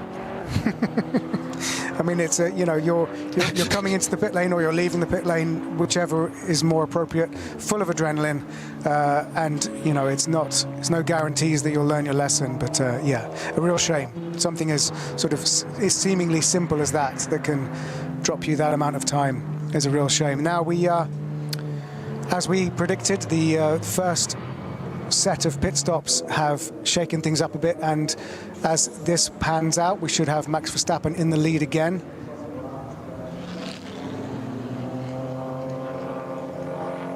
Just wait for things to cycle through.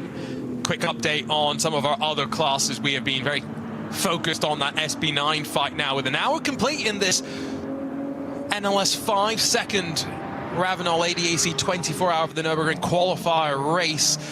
Although, as Neil had pointed out earlier, technically is NLS3, with two of our races, unfortunately, not being run now effectively halfway into the scheduled season.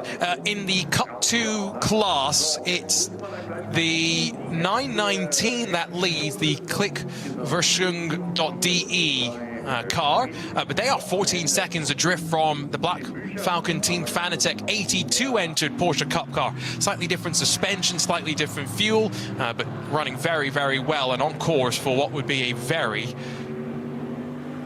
strong performance if that pace continues. Now that we've seen the cycle out through for Alexander Sims, who has taken over the Scherer Sport Audi from Christopher Haase, he is going to end up being quite considerably back from that Verstappen Mercedes, who's already flicking it left and right and onto the back straight on the Nürburgring Grand Prix part of this racetrack. All as Alexander Sims is trying to get his tyres up to temperature and pressure much further down the Grand Prix part of the lap. Great to hear. We've had a report from Mirko Bortolotti, who did a driver change. Luke Engstler's now in the number 84 Lamborghini Huracan GT3 Evo 2. Quoting directly, I got a great start from 12th on the grid. This is Mirko Bortolotti. Great start from 12th. I was able to overtake a few competitors in the first two corners. I was then in 6th place, had a fantastic stint. I made the most of my opportunities and came in for my pit stop in 3rd place. Everything is going to plan at the moment. The traffic is as crazy as ever and the atmosphere is amazing. It's always fun to drive here. So quite effusive, enjoying his first hour behind the wheel of the car. That's a report from Mirko Bortolotti, who's done his first stint. He won one of the Intercontinental GT Challenge races last year, the 24 Hours of Spa. And of course, this is next month, the 24 hours of the Nürburgring, the ADAC Ravenel 24 Hours, is one of the rounds of the Intercontinental GT Challenge. It's such an interesting championship that stretches across the year, across continents, as the name maybe implies, yes, but some of the most spectacular tracks as well. We started that season off with the Maguire's Bathurst 12 Hours. John Hindhaugh went down for that race alongside of Richard Crail and the entire team on site there. Next month we'll get the second round, the 24 hours of the Nürburgring, the ADAC Ravenel race. Before then in June, the third round, the 24 hours of Spa. Then a bit of a wait before a trip to Suzuka in September for the 1,000 kilometers. That's one of the races that I know Alexander Sims raced in last year and really enjoyed the experience of going out there in what was a Corvette. And the Indianapolis 8 hours in October rounds out the championship. But the manufacturers, it doesn't really matter which team wins the race. The manufacturers want their car on the top step of the podium, Neil, and scoring maximum points. Yeah, sounds simple, right? We were just on board for a little while there with the SPX BMW, which is making its way back through. And now we are on board with Sims. Alex Sims has taken over from Haase. This M3 Touring, by the way, just remarkable. It is underneath, well, almost running into a touring car there as slight mixed signals onto the start-finish straight. That was a replay of slightly earlier hand in the air. Clear frustration from, I believe, Jens Klingman. A couple of updates, by the way, from our team scattered around the track as a couple of race control investigations continue, including into the Mulner Motorsports 999, one of our Cup 3 Permit B cars. But the 524, which at one point was leading the VT2, or one of our VT2 classes, I should say, they are stopped on track, and I don't think it's, no, in fact it is. We are running down to Callenhard, and so that will be the Toyota Supra on the left side of the track, Neil, ground to a halt from the leading class. Yeah, sad to see that. Don't quite know what's happened there. But yeah, one of the slow zones being caused by that Supra. That car, by the way, sorry, Neil, that car won the 2 rounds of the championship that have been scored. And so go back to the overall championship that I'd mentioned slightly earlier, where all cars are scored in their class, and we then put those points together for an overall championship.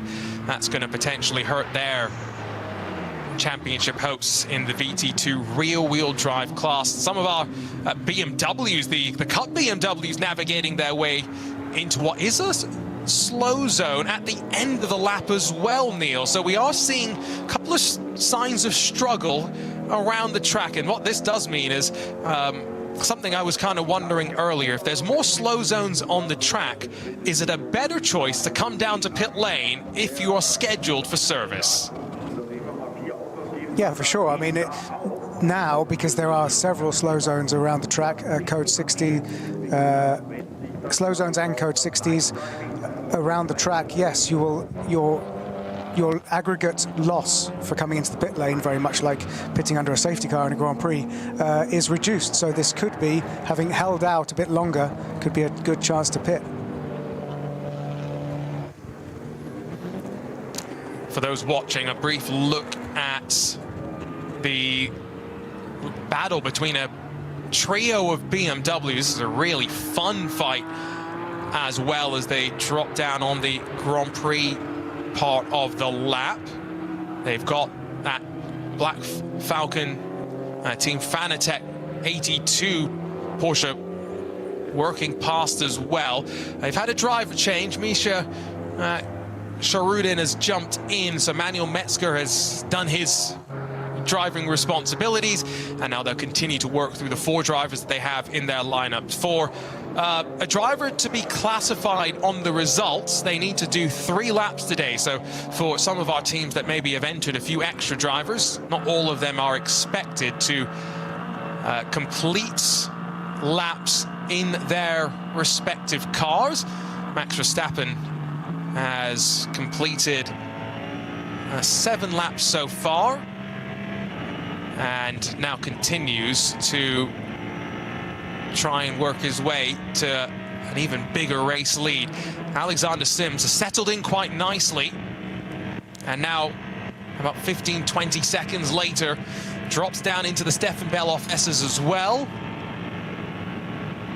You were talking earlier, Neil, about the rear wing movement when we were seeing some of those camera angles. always fascinating watching the movement of various things in the cockpit. Those little tie downs and stuff moving around. As someone who gets easily distracted, I think I get distracted by those things. Yeah, me too. But of course, that's why we're not doing it at this level.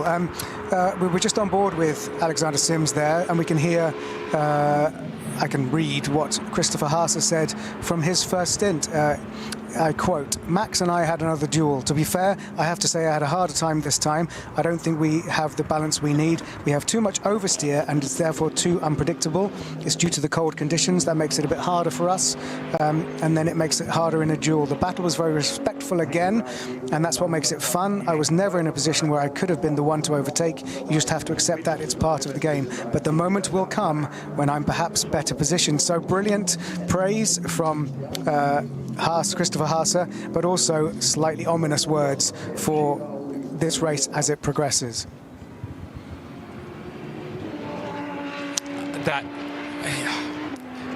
That sums, I think, Christopher Haase up. The 38-year-old, the German, just so experienced, and he said it best. He was never really in a position to force something around the outside in that final complex. As much as he may have put his car in that position, it was more speculative than anything else.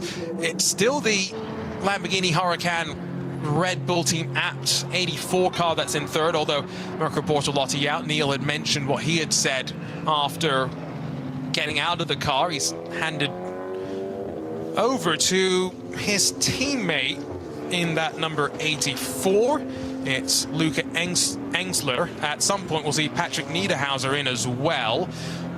Although with 3 drivers across this race, question as to maybe how much time you want to end up giving each of them. Timing screen is finally updated. I was trying to get a sense for what the gap would be at the front of the field, Neil. 26 seconds between Verstappen and Sims, but again, remember, slightly different timing of when they came down to the pit stops means that they spent different amounts of time in the pit lane as well. And we refer the honourable listener and viewer to the table that they can assess exactly how that's going to shake out for the rest of the race. But yes, as things stand, Max Verstappen leads by nearly 27 seconds from Alexander Sims. That's a Mercedes leading from the Audi. Then it's a Lamborghini, Aston Martin, Porsche, 2 BMWs, a Mercedes, a BMW, and a Ford Mustang, rounding out the top 10 in terms of the manufacturers in this race. And I've said it before, I'll say it again, I'm not one that likes to talk BOP, but that's a good sign for all manufacturers heading into next month's race. It may end up coming down to something akin to what we saw a handful of years ago, where the ability of the team to repair the Ferrari 296 and quickly swap the effectively entire rear body part out enabled them to get back out on track, losing minimal time, and surge to the victory there. This race has been kind to Ferrari in years past, but we've seen speed from the Aston Martin on occasion in 2026. Currently the Manthey Racing 911 Grello, Matt Campbell at the wheel hunting down Nicky Thiem, who was one of the first to come down towards pit lane. He was quickest in the opening qualifying session of the day, was Nicky, although that was partially due to being on slicks at the end of the session when the track was drying up. We didn't see the same level of speed from the Pro Sport Aston Martin when we went for our 1 hour top qualifying sessions. 2 attempts, full fuel, and it was the 45. Realized Condor Racing with Rinaldi. Thierry Vermeulen at the wheel, that by just 1,000th of a second put it on pole position over Gamotta Racing in the Pro-Am BMW. That Gamotta Racing car, they've done a driver change, I believe. They're down in 9th as it stands right now. Meanwhile, some of our production cars making their own trips down pit lane. And Neil, what is different for them in this particular race, as we talked about that table, but this is the first time this year that the production car classes are also having to adhere to the minimum pit stop times. In regular NLS races, they don't really have to worry about that. So procedural things for them to get to grips with as, well, the Mercedes-AMG team Ravenol number 80 getting to grips with the sight of the rear end of that BMW M3 Touring. Battle for 7th overall. Yeah, great to see. And there's only a car and a half's length separating these two cars at the moment. So a brilliant showing and some great racing for us to get our teeth into for 7th position. Although right as we say that, they've hit one of those slow zones. That is still the VT2 rear-wheel drive former class leader that has sat there. Now remember, part of what is going on is the dance of the marshals as onto the curb for that Mercedes Ravenol. Very, very close moment for Maro Engel, and almost ran into as well by that Gamotta BMW, who had to very quickly get on the anchors, Neil, to avoid running into the Mercedes. Yeah, reflexes of a cat. And once again, relying on the fact that the grip levels are now high. We are running in very, very good conditions, and yes, it's chilly, but the grip levels are very, very good at the moment. So any kind of understeer is more to do with the car than it is to do with tyres or grip. And look how quickly that BMW M3 Touring has scampered up the road, listening in to what is effectively still the BMW M4 GT3 turbocharged engine, although now not singing at full song as we work into one more of those yellow flag zones. So yeah, just if you're new to this sort of racing, it's very, very rare for us to have red flags unless you're in a circumstance like we were unfortunately in yesterday with a tragic accident that unfortunately saw the passing of Juha Miettinen. What instead the track team is trying to do is coordinate a dance of safety vehicles. So they will be sent out onto track. There's various places around the track that they are positioned. They can then enter as close to an incident as possible. And then effectively what the Marshall team is doing is yellow flagging the sections as those safety vehicles are moving on track and moving to where they need to recover.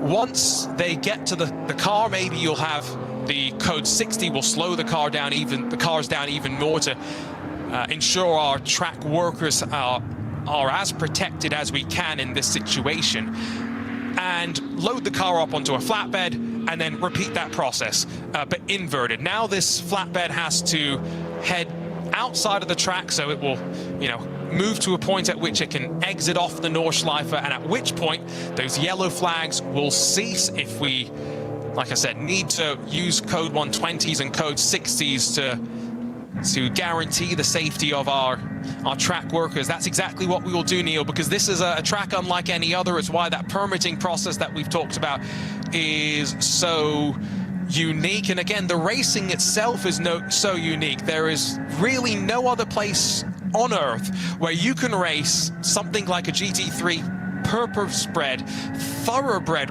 race car that all these manufacturers are spending thousands every race to optimize the performance of, versus the production car that you and me can go and buy off a German auto trader, put a roll cage in it, and try and make it acceptable to go racing in the NLS.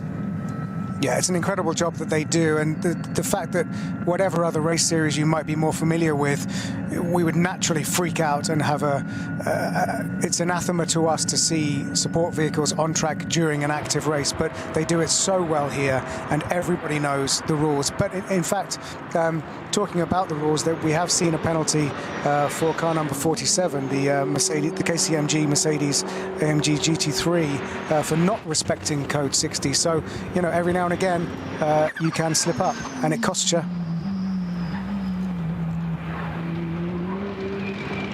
Sometimes it's intentional, sometimes it's not. And when I say intentional, I mean trying to just push that little bit extra to catch that car in front, to ensure the gap is as minimal as it can be. Engstler gets checked up behind traffic as the fight for second puts the power down out of Tiergarten.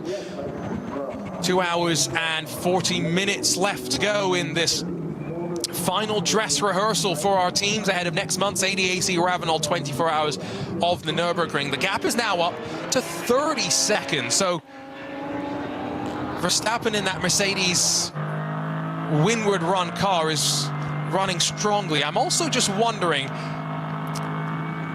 I saw something flapping on the rear wing of Alexander Sims, who has now actually scored, is down in 4th place. So we'll see if there's maybe a technical issue on that car. Still running out on track as far as we're aware, though, in 2nd on the road itself.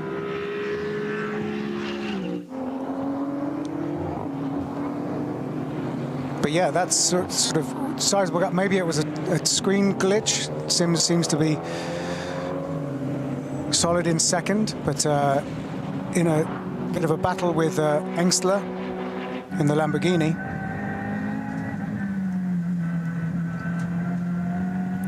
The Hyundai Elantra N TCR, the number 830, has got to keep an eye on the mirrors as this fight nestles either side of it. Still on the Grand Prix part of the lap, though, so that's the probably best place to let traffic pass before you then have to start dealing with the traffic making its way around you. There's only a handful of TCR cars, by the way, entered for this weekend. We're expecting plenty more for the actual 24-hour race, but that was the leading TCR machine that the fight for second worked its way around. Down into the Hatzenbach they will head once more.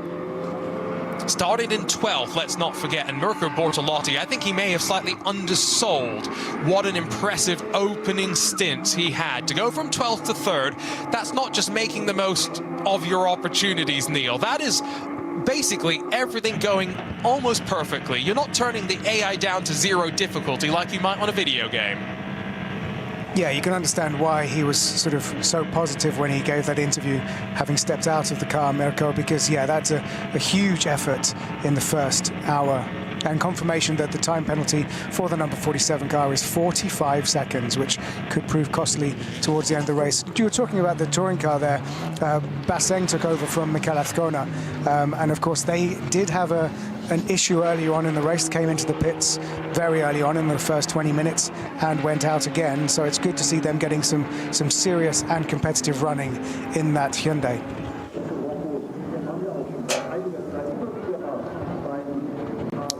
The TCR class as well, we were talking about Robert Wickens earlier. This is the class in which he came and raced with Hyundai, with that Bosch system. Hyundai has seen so much success in the touring car world.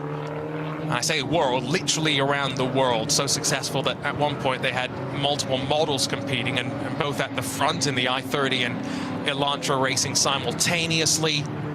A slight change to the touring car regulations, the TCR regulations, to give it the class its actual title as it's officially named, will allow slightly bigger engines, and the wording in the rules has been changed. Previously it specifically said, if I remember correctly, only 4 or 5 door cars were eligible, and I think now it's a lot more permissive, so you may see some 3-door TCR machines. Of course, TCR racing around the world in various sprint championships, but here at RSL in our partnership with IMSA Radio, we see those cars as well on track stateside in the IMSA Michelin Pilot Challenge, where sprint turned to endurance. It's a very different ball game, and Franco Girolami did kind of find that out the hard way when he headed to Daytona at the start of the year for the BMW M Endurance race, the 4-hour season opener for the Pilot Challenge, and a little bit too physical, bullied the rest of their championship rivals a bit, got a couple of penalties, but change direction going into that next race. You know, you learn from your mistakes, Neil, and boy did they learn. Straight back to victory lane in the Cupra TCR, which is the latest of the TCR cars that has really just been running rampant in the US at the very least. Just a quick update on the fact that the car number 48, the Arrow Assenheimer Müller Pereira Black Falcon Porsche, driven by Pereira, may still be stuck in the Pflanzgarten, which in our continuing attempt to translate the many corners of the Nürburgring Nordschleife is one of the easier ones. That's a plant garden. And apparently it's a technical fault, and the team are at the side of the track trying to repair it to get it going again, which is of course allowed within the rules of this race. And I do believe that as long as he's pulled off on the left side of the track, he will be in a spot where the team can get to him. Lots of speed as the BMW M3 Touring is passed finally by Maro Engel and that Mercedes Ravenol. Number 80 slips through on the climb up towards Bravery on the Mutkurve to give its German name, which translates into courage. I did hear that with you, Neil, and John Heindorf working through the various corner names. Pflanzgarten given its name, if you are curious, because there used to be a plant garden slash nursery there, not because the cars launch into the air and land, which I thought was a much better reason for why we'd call it some sort of plant garden. We're planting cars onto the track there. Well, there's growing interest in the sport, so that would be appropriate. But yes, some of the curve names are quite literal, and some of them just refer to the nearest town to the bit where that circuit was built in. When it was built just under 100 years ago, been racing on this incredible stretch of asphalt for nearly 100 years. And sometimes it's corner sections that get the names. So many famous parts. You drop down here, use the curb on the left-hand side. You've got some runoff to use before the cars have dug out a ditch effectively on the outside of the track through all the running that we've seen here. There's plenty of fighting outside of the SP9 class, where courtesy of our pit stop, things have somewhat settled down right now, I think it is fair to say. This is 64th and 65th positions overall that are contesting positions. It's two BMWs that are heading down to turn one. Of course, a variety of different BMW classes. There's the BMW M240i class, the just now BMW M2 Racing class with the G87s in that. But you can see the gaps that have slowly built through the respective fields. It's just 4 cars in the BMW class with the M2 Racing G87s. These must be a lot of fun, Neil, I would assume, to kind of throw around the track. Not much grip, and you're very much asking for momentum everywhere you go, as Ranko Mijatovic tries to hold on to 64th overall. Well, given half a chance, I'd love to try it out and let you know and report back. But having not sat behind the wheel of one of those particular BMWs, I don't know. But we're now watching the Rover car being hunted down by the Mercedes. How quickly Maro Engel cleared Jens Klingmann and instantly started to put the pressure onto another BMW. Don't think there's much that Max Hesser's really going to have in reserve, as all sorts of different traffic, a Subaru, a BMW, a Hyundai in the mix as the SP9 cars hold the inside line on the brakes down into the Yokohama S, the blue and gold Ravenol Mercedes. Now up yet another spot as Maro Engel, after taking over from Lucas Stoltz, is now up into 6th position. Only a couple of seconds now up the road to catch up to Matt Campbell, who will be the next target. And we all know just how quick Maro Engel can be around the ring. It's a chance for him to set some benchmark times. Although the other windward ran Mercedes is headed down towards the pit lane. So another 5-lap stint by my calculations for Max Verstappen. And so 90 minutes in, slowly releases the belt, and I get the sneaking suspicion Lucas Auer might jump in to the checkered flag, and 2 hours and 30 minutes for him to gather up some final experience after being yet to get in the car. Now, they are going back into the garage. Is that a sign of something more ominous, or just, again, lackadaisical pit stops here with the timed minimum pit stop time that you must adhere to? The driver's getting in, so that's a good sign for Lucas to still be strapping himself in. Now, I'm looking at this table once again. I have to hit the translate button because the headers are in German, and I definitely do not speak German. This should be 136 seconds, the pit stop, I believe. So I wouldn't argue that it's lengthy enough to warrant going back into the garage for any work to be done on the car. But it does seem as though Lucas has strapped himself in. Door's about to be closed. He's just adjusting this. This is the great thing about these modern race cars, the ergonomics. You obviously would love to have two drivers of identical proportions, but that's not a realistic thing. So those seat inserts play their part, movable pedal boxes, and of course the movable steering column as well. Just getting himself comfortable. Yeah, but very exciting to have. Whoa, there is the reason. Big damage, a gaping hole on the front of that Mercedes as they get to work looking into something. So that's why they've gone into the garage. And we'll have to wait for more news from the pit lane, Neil Cole. But after being a contender for the race win in the opening 90 minutes of the race, you can see Max there trying to figure out what has gone wrong. But this is not a good sign. Yeah, this is bad. This is very, very bad. They're hemorrhaging time, but we haven't seen what caused that damage to the front end of that Mercedes AMG. And as you said, Max Verstappen is watching on, clearly reporting back, but he's powerless now. And we'll see shortly that we just saw there our reporter looking like asking if he could get in there to get an interview, and being told very firmly 9. So not right. Maybe not right now. Maybe we'll get some answers in the future, Neil. Yeah, so I wonder what happened.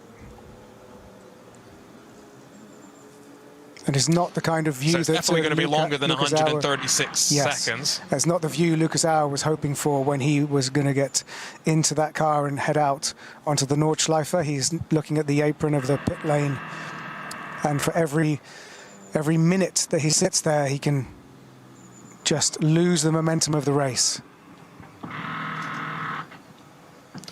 So, for those who may be by the track, if you have seen something, at Arjuna Kankipati on X, Twitter, if you have any information for us. But, difficult to tell if they had taken the grille off or if it had been damaged in some way.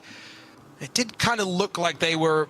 there's a bit of... right by that Mercedes emblem on the front, there is a little bit of that blue vinyl that's been ripped off. And so I get... They're lifting up the bonnet. I get the sneaking suspicion, Neil, they're about to take that front part off and do a bit more work than we were initially thinking. Yeah, I think your prediction is correct, or at least they're trying to reattach it better rather than replacing the whole front unit. Get in there with some cable ties and some duct tape, I reckon. But yeah, I think the engineer on the right was simply trying to hold it in place so they could reattach it more firmly, but this doesn't look like it's going anywhere soon. It's a disaster. So while we wait for the official word, we'll send our team off, of course, down to try and gather up what we can. Three-way fight between SB9 and, well, the SBX BMW M3 Touring. But again, remember, it is effectively just a GT3 car with some extra accoutrements and bodywork added onto it. Penalty has come down for the 945 Renato Motorsport team. Now, I believe that was the one that was involved with the Ferrari, the Realized Condor Racing with Rinaldi Ferrari that was on pole position. They had their issue at Kesselchen, if I remember correctly. Good spot. I think you're right. So I wonder if that is maybe... Yeah, so, I mean, clearly if they've given a penalty out, the car has been able to return to the pit lane and head back out onto track. Small shots for those watching in vision as the crew's still working. The Windward Racing team, and we should give them, you know, some recognition as well. They're not just running one car for Verstappen Racing, they're running the Ravenel car as well that's in this three-way fight, Neil. And Windward Racing, they've got this European operation, but we see them as well in IMSA WeatherTech Sports Car Championship, where the Windward, Bryce Ward and Russell Ward, they race, and we really enjoy the passion that they bring both sides of the pond to racing. Yeah, I completely agree. And they've got their work cut out now, because the eyes of the world are watching them repairing the front end of that Mercedes. No pressure, guys. No pressure. Quick update then on some of the other classes. Cup 2, it's still Mullner Motorsports leading in that Porsche Endurance Trophy Nürburgring eligible class. Raphael Renhofer in the 920. That's the team without a name. It's Raphael Renhofer alongside of Noah Nagelsdijk. They've been running up and down, but second on the road, 20 seconds adrift. And then third on the road, but in a different class, is the Black Falcon Team Fanatec Porsche Cup car. It's running slightly different suspension. It's got some alternative fuel. And so while it is the same car as what's being competed in Cup 2, it races under a slightly different designation. In SP10, it's one of the Pro Sport Mercedes that leads, the 176, currently up front in the car class that is run with GT4 machinery. That is the Pro-Am Pro Sport machine as well. While in Cup 3, Smiralus Racing in the Porsche 718 Cayman GT4 have got a healthy advantage over SRS Team Sorg Rennsport. In the production classes, V2 rear-wheel drive, that's now led by Adrenaline Motorsport, while V2 front is led by one of our entries without a team name, but it's an Audi S3 that leads in the T2 front-wheel drive. Maro Engel's been able to build a bit of an advantage on this first half of the Grand Prix lap over Max Hesse, but Max Hesse still looking over the shoulder at the Gamotta Racing BMW. Started on the outside of the front row, still in 7th. Yeah, and then that BMW M Touring a little bit further down the ways, Neil. I think you're right. I think it's a distraction for Hesse having David Jahn behind him, because David Jahn put that car, the Gamotta Racing BMW M4, on pole yesterday. Was in P2 today, first row of the grid. So he is pressuring that Rover Racing BMW M4 being driven by Hesse, and that is allowing Engel to get a little bit of breathing space up ahead.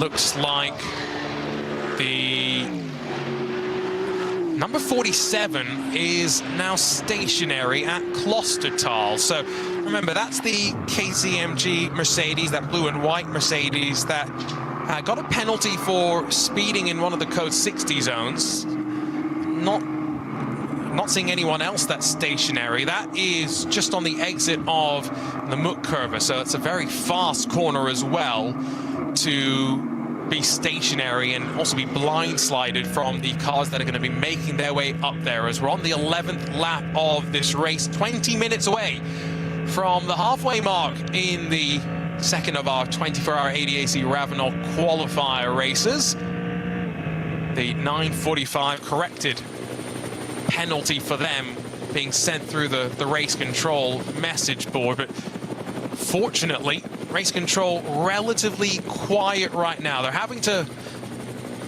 work some of our track safety team out to Klostertal to help the 47 Mercedes, the KCMG Mercedes, but outside of that, we have a relatively clear track right now as Alexander Sims leads for Scherer Sport with Luca Engsler only 2 seconds back in the Lamborghini for the Red Bull team Abt, and suddenly what had been looking like a 30-second deficit, we weren't sure how the pit stop times were going to cycle out at the end. With the Verstappen Mercedes sitting in the pit lane, Neil, this fight between the Audi and Lamborghini suddenly becomes for the overall net lead of the race. Yep, and it looks like it's going to stay that way. I'm keeping an eye on the pit lane, and there's still no sign of movement from the garage for Lucas Auer to come out and rejoin the race. So as things stand, you're absolutely right.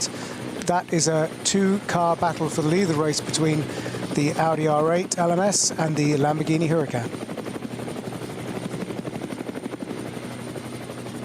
It's confirmed, by the way, a front splitter defect for Verstappen and Lucas Auer. Lucas Auer still sat in that car and waiting to be released once more.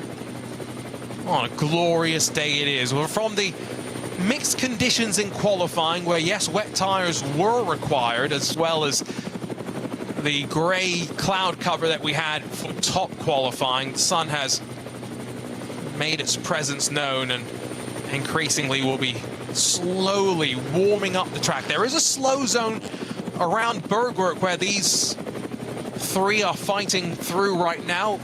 Engel a 1.3 second gap back to Hesse and to David Jahn, who have actually now found themselves trapped behind one of the slower cars, and Mauro Engel has been able to close right up onto Matt Campbell, who's really lost out through traffic in some of these slow zones. He's a full 30 seconds adrift of Nicky Team in third, and on the wave of the green flag, is there an issue for Grello? Because very slow to launch, still not up to speed, and here come those other three, including the M3 Touring, to breathe by on the climb up towards the Muttkurve. Yeah, there must be a problem there. Something must have happened, because that lost a lot of time and momentum. Bergwerk, of course, in our translation, is mountain factory, and there used to be a lead and silver mine close to the track there, which is why it's called Bergwerk. I've just had a report, by the way, Neil. I want to give a thank you to Ruben Bonga, who I've commentated on many a sim race for, but he has just told me that Verstappen went around the Grand Prix part and then hooks the right. Instead of going onto the Nordschleife through the Sabine Schmidt curve, he returned to pit lane. So clearly something went wrong on the Grand Prix lap. As part of the report that I've been told is there was some vibrations on the Dottinger Hoa as well. That part I'm not 100% sure about, but clearly something went wrong, and maybe that does explain the awkward sort of visual that we had of that front grille on the splitter. Yeah, I wonder if the use of the word defect in the report that we got means that it was like a part failure, or if there was an incident, and based on your reports, it's still no clearer.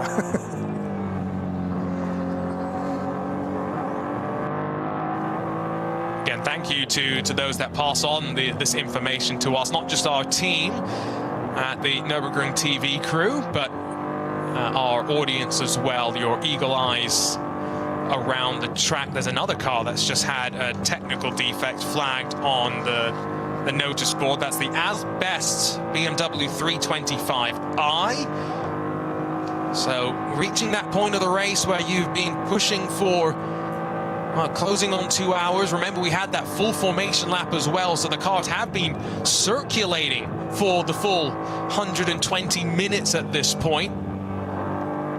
I'm sure the AC system in that BMW M3 Touring must be quite comfortable, must be keeping Jens Klingmann quite cool, almost as cool as he looks, because you know how I know he looks cool?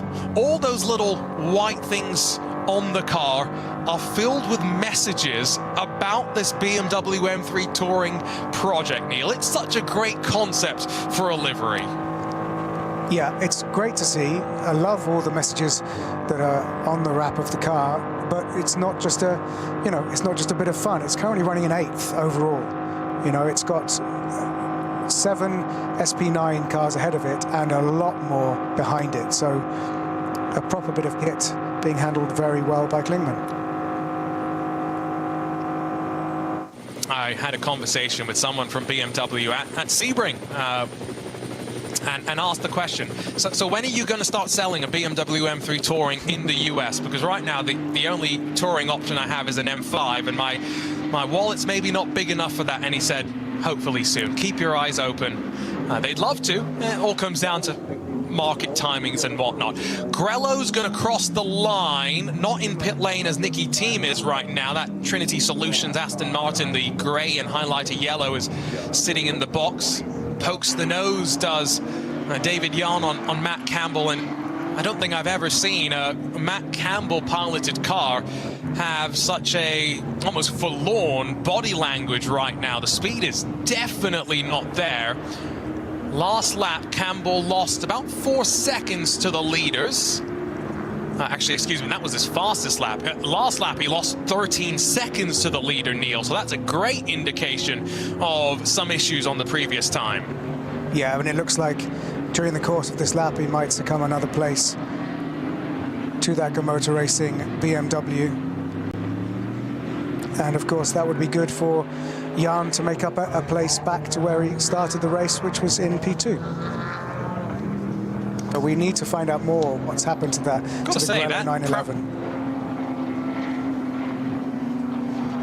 Yeah, absolutely. I've got to say that Pro-Am Motor Racing BMW, the pace has not dropped off just yet by any means. And that is really great to see, because, again, remember, pros, the main differentiation between a pro and a Pro-Am, or if you want to talk about it in FIA driver ratings, the platinums, the golds, the bronzes, the main difference always in my mind is their ability to navigate some of these traffic situations and their ability to be consistent, Neil, which is where you get that utmost performance that the pro drivers are looking for. Yeah, it's a very, very fine line between some of those categories of driver, and as we can see, the difference between Pro-Am and Pro wafer thin in this race.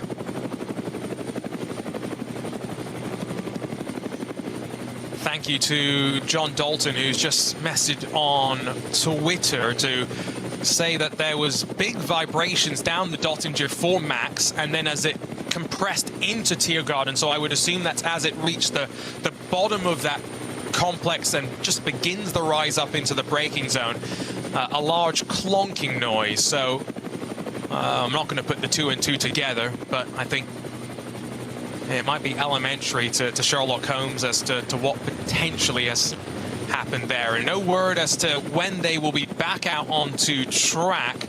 Indeed, still sitting in the pit lane, seeming as though just keeping an eye on sector times for Matt Campbell. Pace has somewhat rebounded, so that's a promising sign. It's always difficult sometimes to tell because they may be running different fuel levels, their tire compounds may be performing slightly differently, because one of the most unique things about the NLS, it might be the last remaining major championship with a tire war, open tire rules in the GT3 class. And I think, you know, a lot of our listeners and viewers might, that's something that can be ignored, is that there is no set tire for this for this race. Everyone is allowed to bring their own tyres, and some of the teams have tyre manufacturers as title sponsors of them, but many of them are working their own compounds. And a classic example there of the way that the safety zones work perfectly here at the Nürburgring is a flatbed making its way around the track, and the drivers obeying the rules to make sure that it's safe for everybody involved. And so slowly, that's the rolling yellow flag zone that continues to push around. 48 seconds off the lead is Matt Campbell right now. It's still only half a second between Alexander Sims and Luca Engsler in the Scherer Sport Audi and Red Bull Team Apps Lamborghinis respectively. And again, a top 5 rundown shows 5 different manufacturers. Aston Martin sat in 3rd, although now with a driver change, Nicky Thiem has, I would assume, completed his drive time for the day. In jumps Christian Krognes to get to the end. Mercedes in 4th with the Ravenel Windward car, and then rounding out the top 5, the BMW M4 GT3 Evo, Rowe Racing Max Hesse piloted car. Meanwhile, in that fight for the lead, they've just exited a slow zone, and that glorious sound of the Audi rumbles up towards the carousel. Now, these are 2 cars that in many ways, a lot have argued, are similar. Yes, they may share some of the basic underpinnings, but there's a brand new Lamborghini that is coming. They have been, through the years, slowly learning more and more. This Lamborghini Huracan was their own interpretation of the Audi R8 platform, and what an interpretation it was. Their brand new Lamborghini Temerario has debuted in IMSA, and we'll see it slowly making its way around the world in increasing customer numbers through the next 18 months, I would say. More driver changes, and this time it's for the Equipe Vitesse Audi, as one of their drivers gets strapped in and the Goodyear tires get attached onto the car.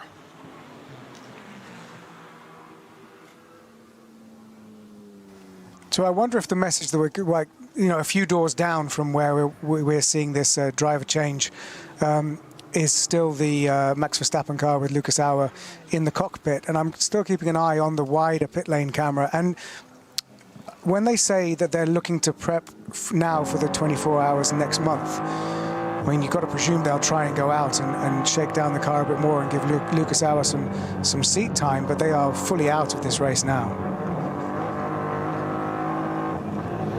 I think you've got no option, right? He did 40-ish minutes yesterday before our race was red flagged, and he is the driver in that 4-driver lineup that has the least experience this year. I was framing that as carefully as I can, because Lucas Auer, no stranger to the Nordschleife, no stranger to a Mercedes as well. Interesting that they did give Max the start though, which I do wonder if Max might end up starting the 24-hour race. It's not the most important of race starts, as long as you survive. That's the crucial thing, but some may argue the more experienced drivers might be the wisest call. At the end of the day, he's the one bringing the entry in. Might he be given that opportunity and privilege to start the race? But it's going on 23 minutes now since it entered pit lane, and no word as to when it will leave. It's just been a fastest lap punched in one of our Porsche Cup cars, so there is some time out on track if you can find your way through our slow zones, and that's exactly what the overall leaders have been doing. It's still only half a second between them as they will cross the line and end lap number 12. Yep, less than a second separating our leaders. Sims leads from Engsler, Audi leads from Lamborghini, but they're coming up against traffic as they enter the traditional Grand Prix section of the Nürburgring Nordschleife. Conditions very good, and of course, in theory, lap times should increase because the track rubbers in, the conditions are perfect for racing. even the sections of the track that are under many overhanging trees that might have kept their moisture and humidity from earlier in the day should be fully drying out. So we can expect the new drivers coming into the cars to be setting some pretty tasty lap times. And maybe a new driver into the Row Racing BMW, because the 99 has just made its way down to pit lane, and expectation would be for Max Hesse to jump out, one of Jordan Pepper or Kelvin van der Linde, pair of South Africans, to potentially take over in that BMW M4 GT3 Evo. Kelvin, if I remember correctly, has been jumping between various different BMWs this year. He's been testing out in the hypercar a little bit. I think also did some of the running for the M3 Touring, so the versatile South African back in the regular M4 GT3 right now. To give you a quick update on one of our classes, I won't give you a full rundown right now. In 33rd position overall, it is still that TCR Elantra Hyundai that is running out on track. Mark Basseng is the best of our front-wheel drive cars on the road. 33rd overall. We don't have many TCR cars on track, and so his main focus, Neil, is going to be finishing as high up the overall positioning as he can. He's doing a great job so far. Yeah, and again, just to remind that when Mikel Azcona was in that car in the first hour, that did have to make an unscheduled pit stop.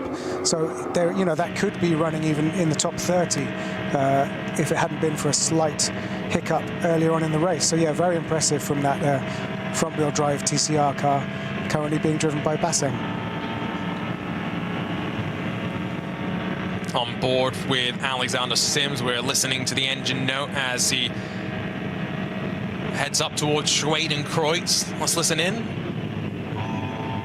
Nary a lift, and if there was a lift, it was about as imperceptible as you're going to get down through the gears in through Arenberg.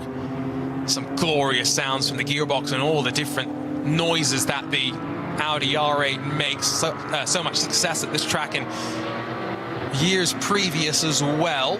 There's a big SB9 field, though. Let's keep that in mind, and so they are starting to get strung out quite considerably through, including some of the Porsche Cup cars that are continuing to show their pace. The Mulder Motorsports 904 still leads in Cup 2, but only 2 seconds in front of Raphael Renhofer. And I'll go back to talking about the importance of sim racing, Neil, because Raphael Renhofer last year won the Porsche Esports Endurance Trophy Nürburgring, the virtual edition of the championship that he's competing in now in the real world. It goes to show that crossover exists at the grassroots level as well. And for Porsche, they have recognized the importance of sim racing to the point where their Porsche Junior shootout to pick their Porsche Junior drivers for the next year, the first thing they did at the end of last year was send them to the Porsche sim racing team to see just how quick they were. I mean, quite rightly, it's almost a conversation we don't really need to have anymore. You know, the difference between esports and real sport, you know, the difference between sim racing and racing. The lines are more and more blurred, and quite rightly, because the skill level is being proven time and time again, weekend in, weekend out, that real world experience and sim racing experience are directly translatable. And you were talking earlier about Kelvin van der Linde, and I do think it's worth a mention that considering just how much racing is happening internationally this weekend, it's one of those pinch points in the schedule for a lot of endurance racing. The class of the field and some of the big names we have racing here in NLS at the Ravenel ADAC Nürburgring 24-hour qualifiers is particularly impressive, and it just goes to prove the draw of a race like this. We are closing in on the halfway mark of this 4-hour race. I can inform you that Lucas Auer has left pit lane. There he is, if you're watching us in vision, carving his way through the chicane at the end of the Grand Prix track, but after losing close to 28 minutes, the Mercedes Verstappen Racing, number 3, no longer a contender for the win, but an exhilarating opening hour or so of this second 24-hour ADAC Ravenel qualifying race. We saw the drop of the green flag with the Ferrari, the sole Ferrari in the field, the Realized Condor Racing with Rinaldi, number 45. Only 1,000th clear in top qualifying of the Gamotta Racing BMW in control as we got set for the 4 hours of racing that laid ahead of us. The track continued to dry as we headed out on the exploratory formation lap here. And then finally, green lights, racing underway, and the Ferrari would pace us down to turn 1.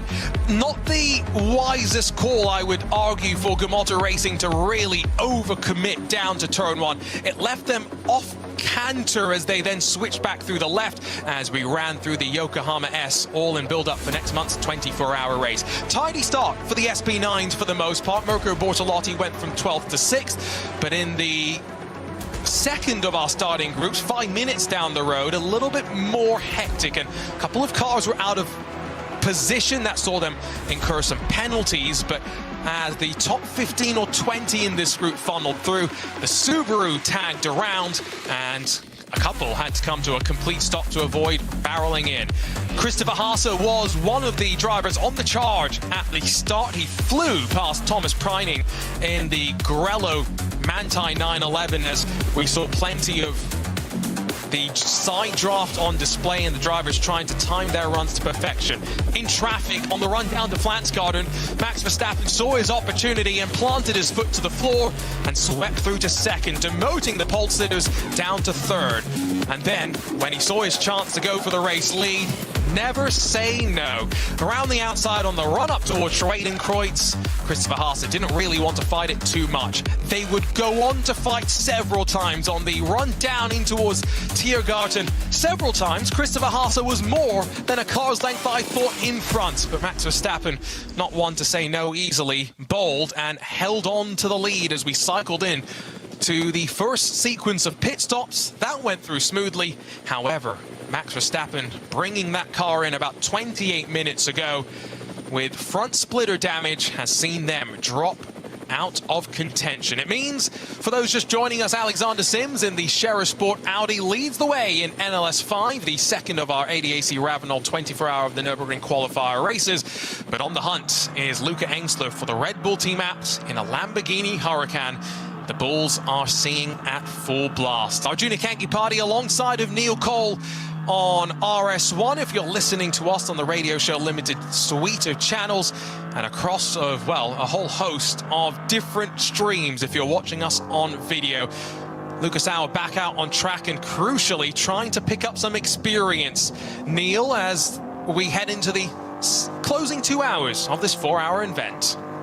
Yeah, it's a shame for that car, but Lucas Auer, you know, he started the race yesterday, which was, of course, red flagged, and we raced today in memory of Juha Miettinen, who tragically lost his life during that race. So Lucas didn't get much running yesterday. He was qualifying this morning, but this is his first chance to really get to grips with that car today in these conditions, and presumably we'll see some of these conditions in a month's time in the 24-hour race. So it's crucial track time for him, and whether they had to replace the front splitter or just do a fix on it, we don't know yet, and whatever caused the damage to the front splitter, we are yet to find out.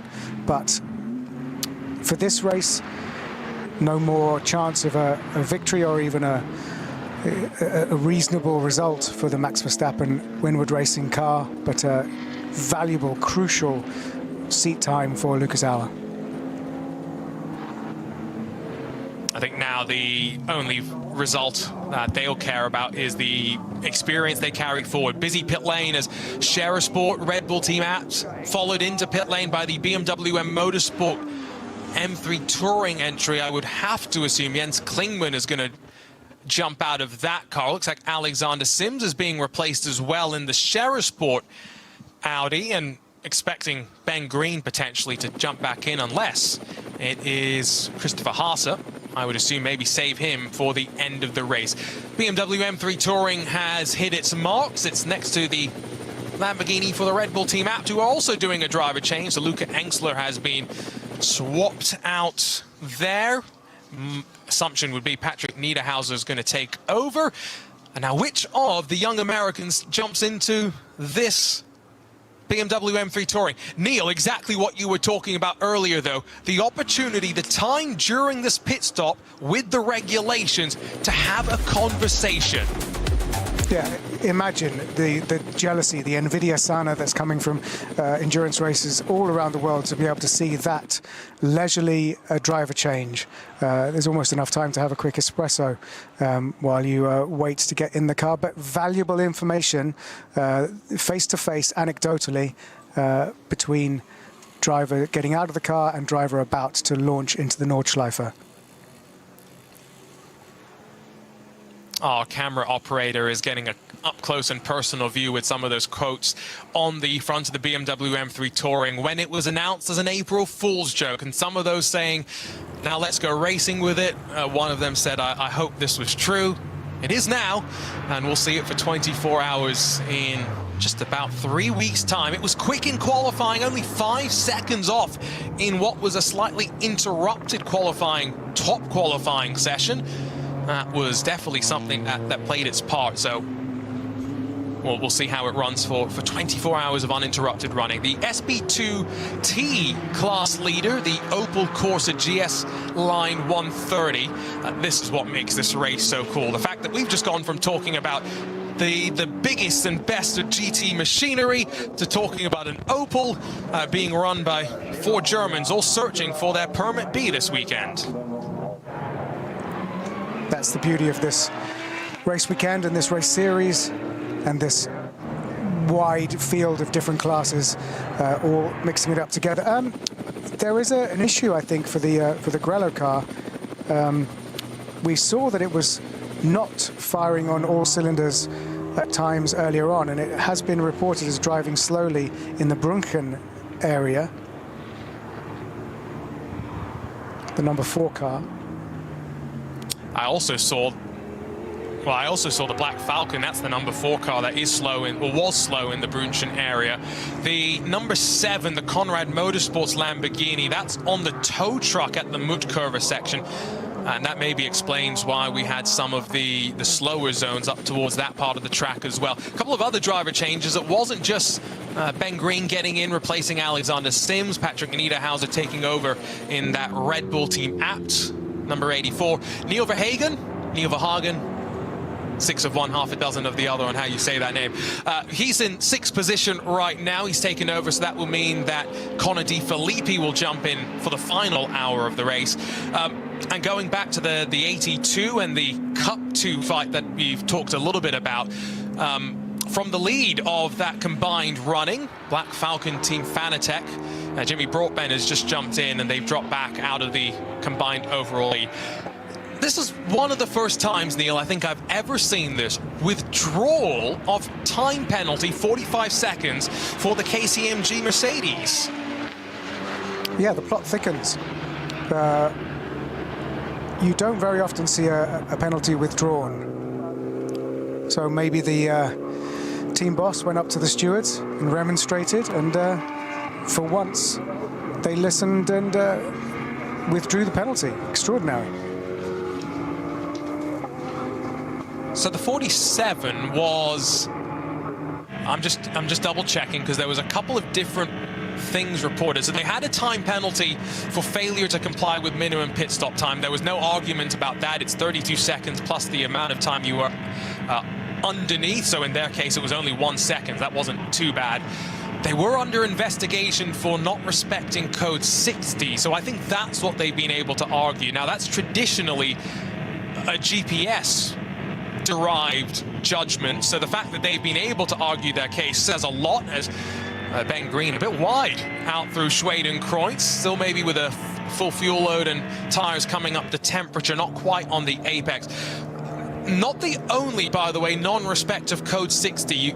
You know, the importance of these procedures, it's hard for us to understate them given the nature of the racing on the track. There's been 2 non-respect code 60s that are going to come with both time penalties, but more significantly, Neil, points on the license, and that's for the 999. That is the Mulder Motorsports Porsche Cayman GT4 RS Club Sport, so one of the Cup 3 entries for today's race, but also for the Gitti Tire Motorsports by WS Racing BMW M240i. So there's two drivers that have been found to be much more egregious than what KCMG was alleged to have even done. Yeah, and it's impossible to overstate just how serious it is if you get enough points and you get your license to drive here, specifically here. It doesn't have any impact on the rest of the circuits anywhere else in the world, and vice versa.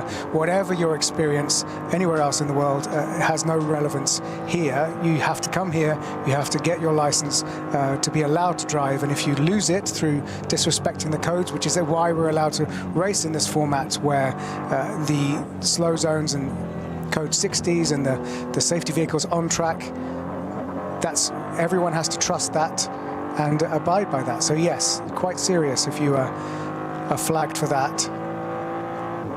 It's not just a time penalty. And we can see that Lucas Auer is definitely keen to get going again. Yeah, lights are flashing, and I think this is a good way for us to judge the speed of the BMW M3 Touring relative to one of our former race leaders.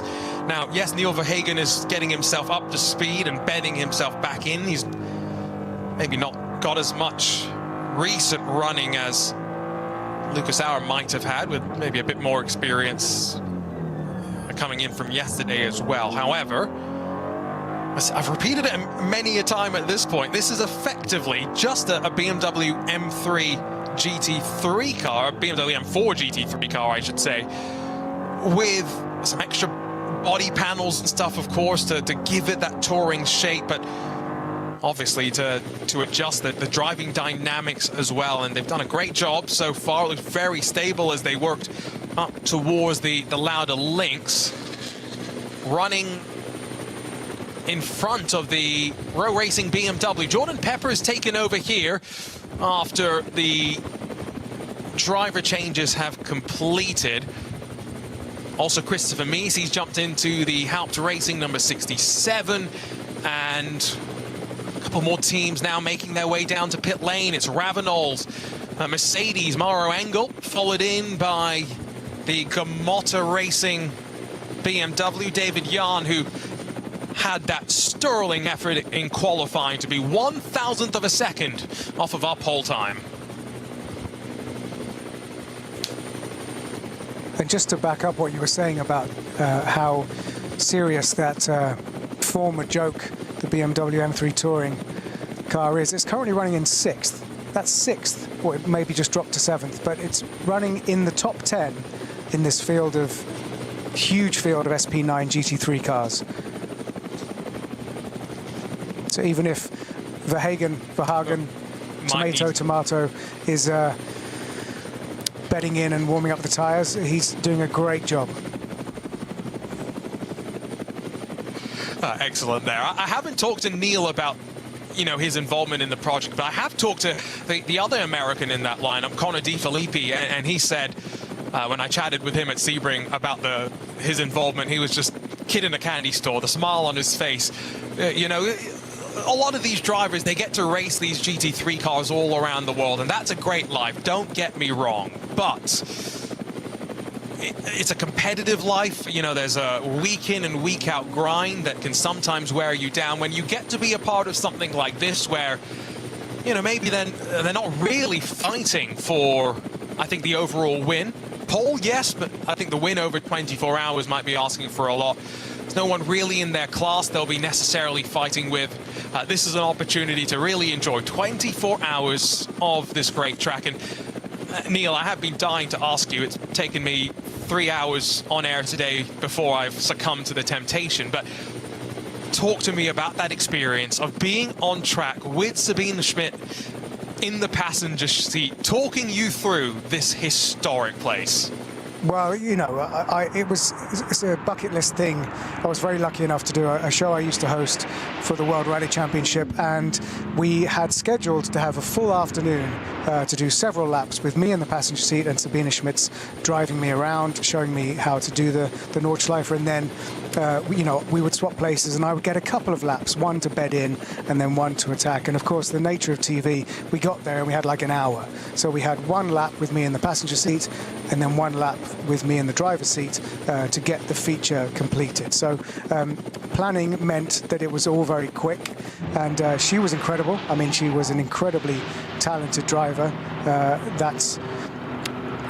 But she was, more than anything, was an incredible sort of guide and passenger, because I came upon a minibus, because this was a tour, when it was open as a tourist track.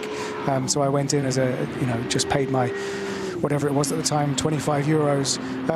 And I came upon a slow-moving minibus in front of me, and I could see in my rearview mirror that I had two motorbikes approaching very, very fast. Now, bear in mind, I was in a Safari Rally spec Porsche 911 on rally tyres, so it was not suited at all for the Nordschleife, and I pretty much lost it, fishtailed for a while, nearly spun, somehow, I don't know how, managed to save it, and she was incredibly gracious and laughed in her distinctive laugh, I think at me as much as with me. But I kind of partially blame her for losing it, because she was going power. She was gunning me. She was egging me on to go faster. So I did, and luckily we managed to get the feature done, and I managed to put some of it on my socials over the last week as a very good memory of an amazing person. I think, like you say, the personality is what was the greatest loss of all. Such a great ambassador for this track as well, and sorely missed, but at least now will be remembered forever as the corner that brings you on to the Nordschleife as well. I think that is a pretty fitting tribute for someone who, as a young kid, I distinctly remember watching Top Gear and watching her. I mean, the way she drove that transit around the track, it still is something that I will go back and watch occasionally. And like we said, great ambassador for this track. The slow zone at the end of the lap is cleared, so we've been able to move the stricken vehicles back into pit lane. Been looking at a couple of the different classes. SP4T, that was being led by the Hyundai Motorsport N group, the 303, they've got a considerable lead. The Cup 3 class, this is one of those classes eligible for the Porsche Endurance Trophy Nürburgring.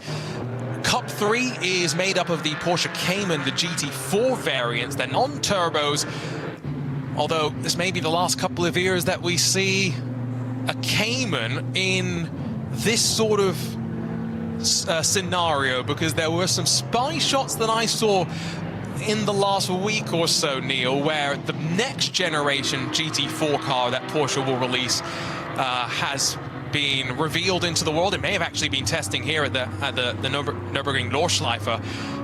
It's not going to be a 718 Cayman anymore. With the changes Porsche is making to their road car lineup instead, we're going to get a 911 GT4. It's going to be very, very different.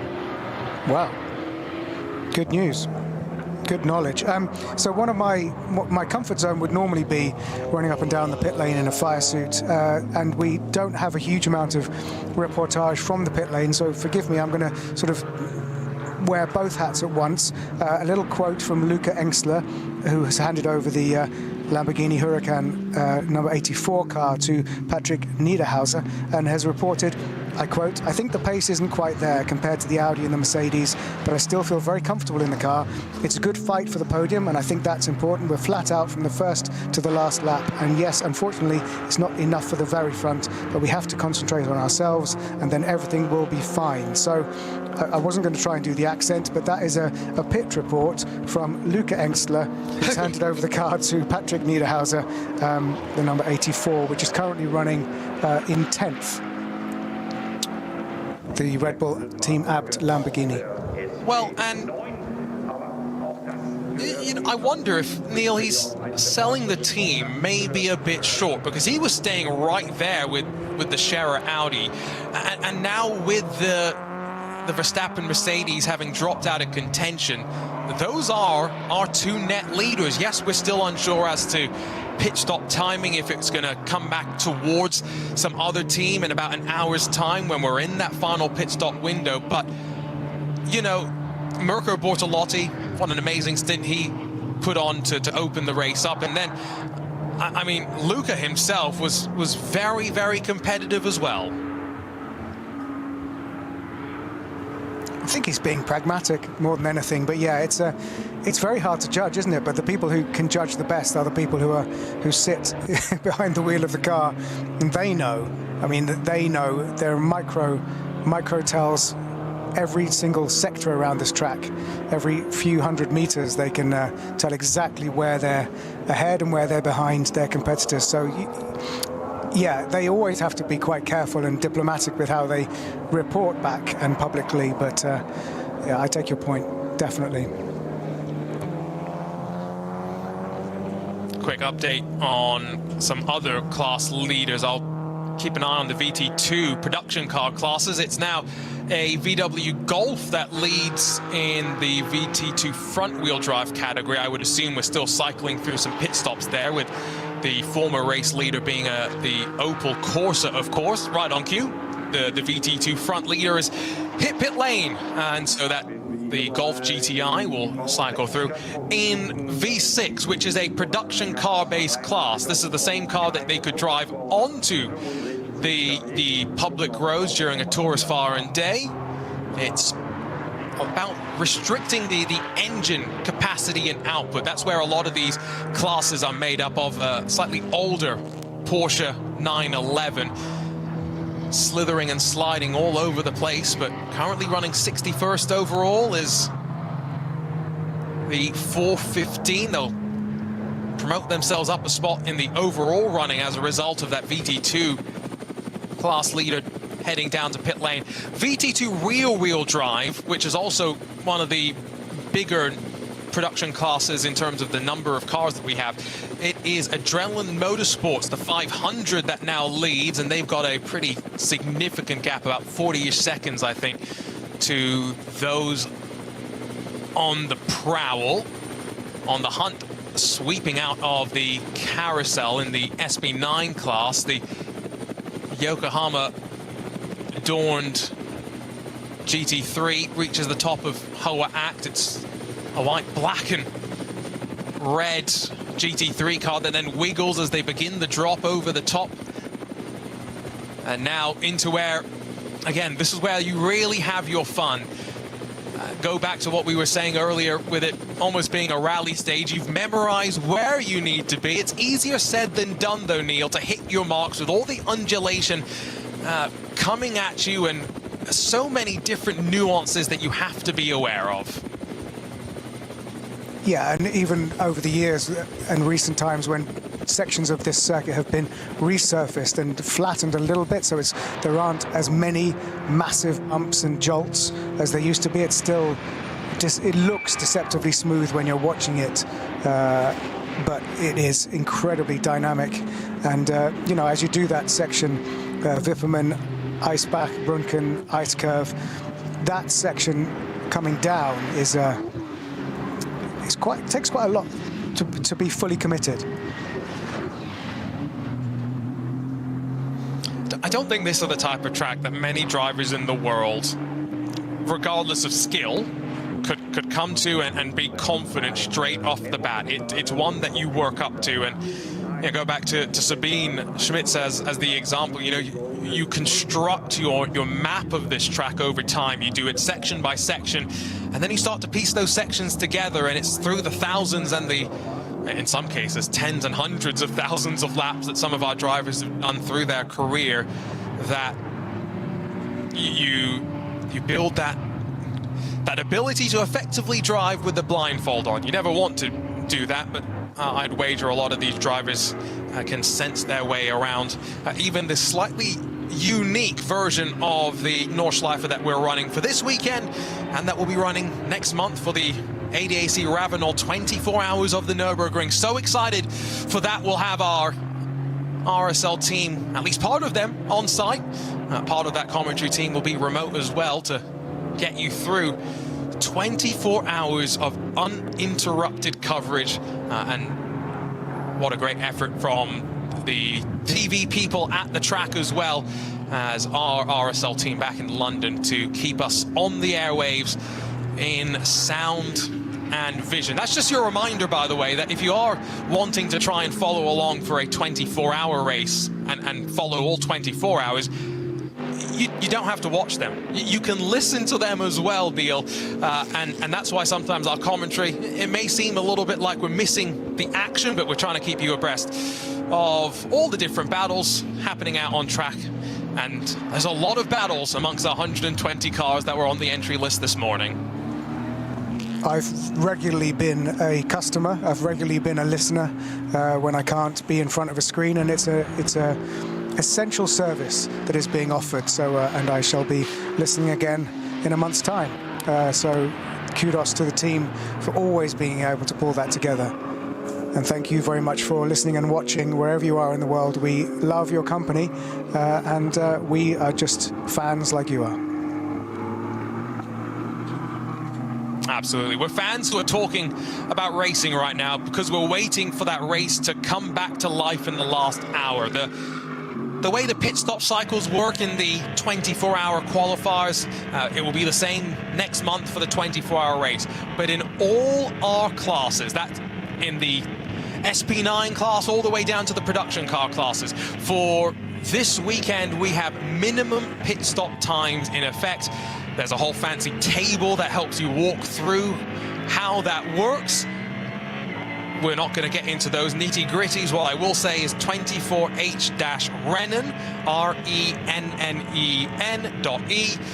You can find your way over to that table if you're one of those people that likes to think about all the different strategy options that are available to you, because in these 4-hour races, there are a couple of different options. Also an update for the RSL faithful that follow along for the majority of the Nürburgring Landstracken Series races.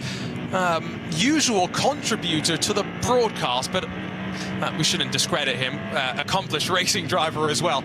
Peter Kate, he has just jumped out of the 145 that he is sharing this weekend. So out of the comms booth and into the Sherny Motorsports BMW M4 GT4 Evo. Just gotten out of that car, so things are going quite well. 7th in class. And if you haven't read Racing Hell, a collection of stories, not all about the Nordschleife, but many of them are included in there. It's a great book from Peter. I've got it on my iPad. I've been slowly reading through those stories and just going through not just his stories, but some of the stories of this great track. Neil, you mentioned racing here for, you know, a century plus. There's so much history around all of these different corners, and for so many drivers, this is a bucket list opportunity to come and race around this track, and specifically in the 24 hours next month. Yeah, absolutely. And we've just been treated to a very sizable section of this track on board with Ben Green leading this race. And after he cleared a bit of traffic, it was just, I was kind of mesmerized by the commitment that he had, because, you know, he's got a reasonable lead at the moment. Yes, this could switch up in the last hour of the race as pit stops start to play in again, but you know, it's just an absolutely mesmerizing to watch him, and the sound you can hear now is on board with Lucas Auer in the Mercedes-AMG GT3, the Windward Racing Team Verstappen racing car, which, just to remind you, if you've just joined us recently, is going strong, but has spent more than 20 minutes in the pit lane with a front splitter issue, and therefore is no longer in contention for a good result here. But of course, valuable seat time for Lucas and huge amounts of data to be gleaned in these glorious conditions at the Nordschleife for that team in advance of the 24 hours in a month's time. And they have just made their way past one of our two HWA machines in the field. I believe that would have been the yellow, white and black, so that's the 62, I want to say. They are still on the leading lap. They are having a good run in the retro-inspired boxy cars. Once you see it, you'll know exactly which Mercedes they are harkening back to. Been a really strong race as well for, well, one of just a handful of TCR entries, but relatively trouble-free for the 830 Hyundai Motorsport N Group as they look to try and add yet another TCR class win to the many that they have accrued across the world, and indeed here at the track as well. Diving down in towards the foxhole. There was a report, by the way, a little bit ago that the Door McLaren, the number 69, they'd actually lost part of their underbody or had some loose body paneling that was flapping around down there. It's such a big compression, Neil, when you get to the bottom and climb up into Adenauer Forest, and got to be careful sometimes about where you place your car so you don't find yourself bottoming out too aggressively. And I find myself saying, is it Glock? Because that number 69 Door McLaren has got a time penalty of 77 seconds, but also 2 penalty points. So we've seen quite a few disregarding of code 60, and the stewards are not messing about. So Glock getting 2 penalty points on his DMSB record. But the speed wouldn't have been too high, fortunately, I would have assumed. Otherwise, it would have been more significant. The maximum penalty that they can hand down would be as severe, as stringent as pulling your license, which, as several competitors have found out, they will do before the 24-hour race and leave you with no recourse to compete. And Steve Brown, who's in that Black Falcon Fanatec 82 entry, I remember talking to him about that. He went through that same experience, and, you know, he said, he owned up to it at the end of the day, Neil. He said, you know, I made the mistake. There's no excuses. I went through at a speed that I shouldn't have. I didn't do the things I was meant to do. And then he had to go back and earn his place back on the grid. It's ultimately what you need around a track as long and as unique as this.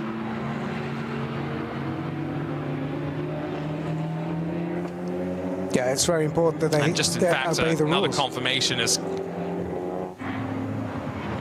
Sorry, I was just about to say another confirmation of those 2 penalty points for Timo Glock has just come up on our timing screens, Neil. Let's hope that's not another one. I think it's probably the same one that I mentioned. So, yeah, and it's crucial, you know, the level of trust involved in allowing a race like this to exist works both ways. It's not the only driver, though. Let's not just flag Timo. It's also Alex Schneider, who in the VW Golf GTI, who's in one of our production car categories, the VT2 front-wheel drive class. He will also get 2 penalty points and a time penalty of 75 seconds. So these little things that you don't want to make the mistake when it gets to the big race, because you're not necessarily going to get a chance to make up too much ground. Modern endurance racing, with reliability being where it is for the most part, we very much need to keep out of trouble, stay on track, and minimize time in pit lane. VT2 rear-wheel drive, as the name implies, rear-wheel drive, turbocharged cars with relatively small displacement engines. This is a class in which you will see some of these teams at the end of the year fighting for the overall championship.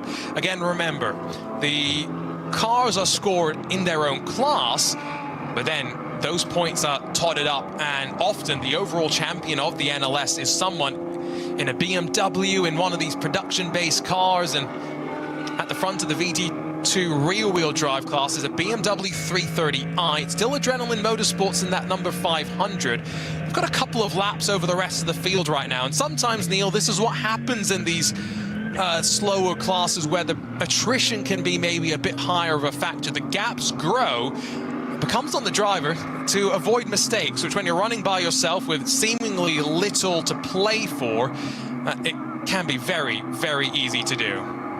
Yeah, across all motorsports, there's a sweet spot where you need to keep your concentration levels up. You need to be pushing. You need to be close to 100% just for the car to function properly, let alone you to maintain competitive concentration. So it isn't easy when you're in that kind of no man's land sometimes.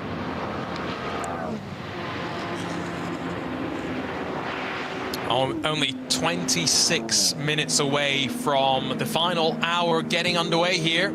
It will signal the start of the final pit stop sequences as well, you would think, with some competitors doing relatively shorter runs. Just the 5 laps for a couple to open up the race, meaning they will owe us a slightly lengthier stop at the end. It is still Ben Green that leads by 27 seconds. Is now the gap back to Patrick Niederhauser, the Red Bull team apps Lamborghini. Trinity Solution, Nicky team actually was the first to come into pit lane in the opening hour of the race, but that Aston Martin is third on the road right now. Let's see how that plays out.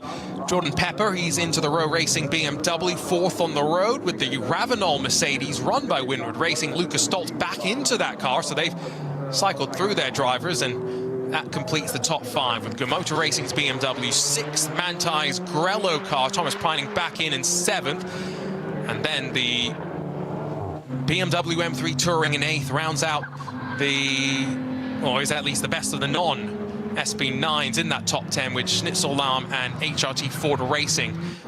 The rest of that contingent. Still 5 different manufacturers in the top 5 in SB9. Going down to SB10, it's now the BMW M4 GT4 that leads there. AV Racing by Black Falcon, the 180, although maybe still waiting for final pit stops for some. Pro Sport Racing there, Mercedes is second, that's the 176, with another BMW sat in 3rd and 4th positions respectively. Hofor Racing third, and then the second of the AV Racing by Black Falcon BMWs, the 177, is 4th with the Toyota Supra for Toyo Tires with Ring Racing. That started up towards the front of the class. 5th as it stands right now. Arjuna Kankipati alongside of Neil Cole. Remember, if you've got any questions, feel free to shoot them in our direction as the checkered flag gets closer and closer. Neil, I think we have another update, by the way, from one of our teams down on the pit lane, talking about conditions and how their stint went out on track. Yeah, car number 188, the BMW M4 GT4 Evo. Philip Biskecken said, it's very warm, but my stint went very well. The car ran perfectly. We're currently in 3rd or 4th place in our class, which is very competitive. There's still an hour and a half of racing left, but of course, we're hoping for a podium finish. There was apparently some contacts with Max Patel, and after that, we were driving without the rear hatch. It was quite loud as a result, but we didn't have any problems, and this car is running with the hatch back on now. So, great sort of live update, but you know, it's very warm. We've been treated to quite a few, you know, the best part of a lap, looking at Mikel Azcona, of course, the former WTCR champion in his Hyundai, who's, you know, he's driving his own race really in the Hyundai Motorsport N TCR car. Nice and clean, nice and fast. It has warmed up nicely, that is for sure, given the somewhat cooler, was it 11 degrees Celsius that we started out with, which is relatively cool for when you jump back into the car itself. Then you ratchet up all the heat that the electronics and things can generate. That's one thing that the Lamborghini Temerario has been apparently designed with in mind. You don't need the AC to stay cool. Driver's got the door open on one of our Porsches, and I don't think that's because he's trying to stay cool. That is a car that has ground to a halt. The red, white, and Lambda? Blue. Not sure if that was... I think you may be right.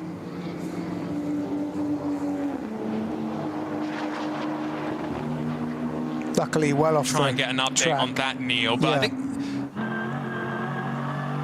Yeah. was from, if that was Lander, and I think you are correct there, that's third in that Porsche Endurance Trophy Nürburgring Cup 2 class, and will promote a handful now into a fight for that third and final step on the podium. Still, as Lucas Auer continues to get some laps in at the end of the day. That's all he's really doing.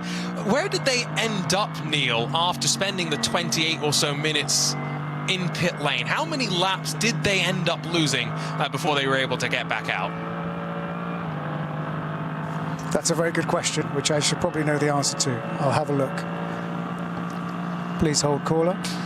I'm scrolling through my timing on my side as well. Try to find their name. It's a long way down the list, isn't it? Well, they're 4 laps down, 3.5 laps down. So Auer is currently on, that's on their 15th lap. So. And they're about 17 minutes down.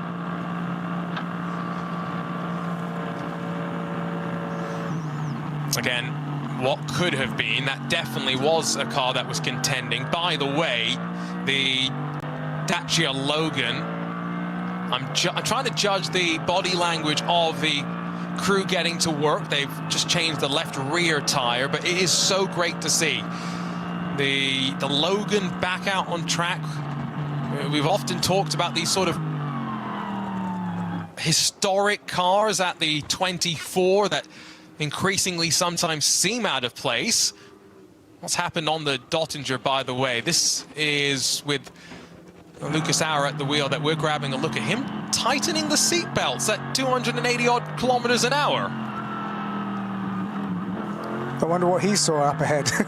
That's normally a sign that you're bracing for a battle, or maybe he'd just felt I could do with a little tighten at this point. Making a pass. Lucas Auer is going to slip past the Gamotta BMW. At the wheel right now is Moritz Krantz. Remember, this is a Pro-Am car, so we're expecting that it's not going to consistently have the speed to be at front as much as in the one-lap pace. We've seen that it's got the potential to match the pole time, but an easy pass there for Lucas Auer. Maybe that's what he saw in front. Strap the belts in, focus on the move in front. Confirmed, by the way, Neil, good eyes. It was Lander in the 925 Porsche Cup car that was stopped on the GP lap. Another look, by the way, at a replay. This is how the gap actually closed up between Auer and Gamotta's BMW. On the entry into the Stefan Belloff S's. Very, very close moment with the Porsche. Yeah, I felt like there might actually have been a bit of contact there.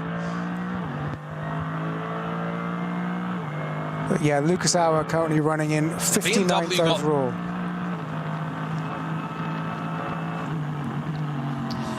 So not fighting for position, but that BMW got just checked up on the drop out of Flansgaard, and you literally, if you have enough speed, leap onto the ground, turn the car right, and then there's a second right-hander where that BMW lost all its momentum. Auer very lucky. That could have been a bigger moment. Lucas Stoltz is about 5 seconds off the top 4 right now. The Aston Martin of Trinity Solutions is the car he's on the hunt with. He's right to that inside through Schwedenkreuz. That's right where you want to place that Mercedes. And meanwhile, in the pit lane for one of the Hyundais, that is the former SB40 leader. Damage on the right side and heavy damage as well.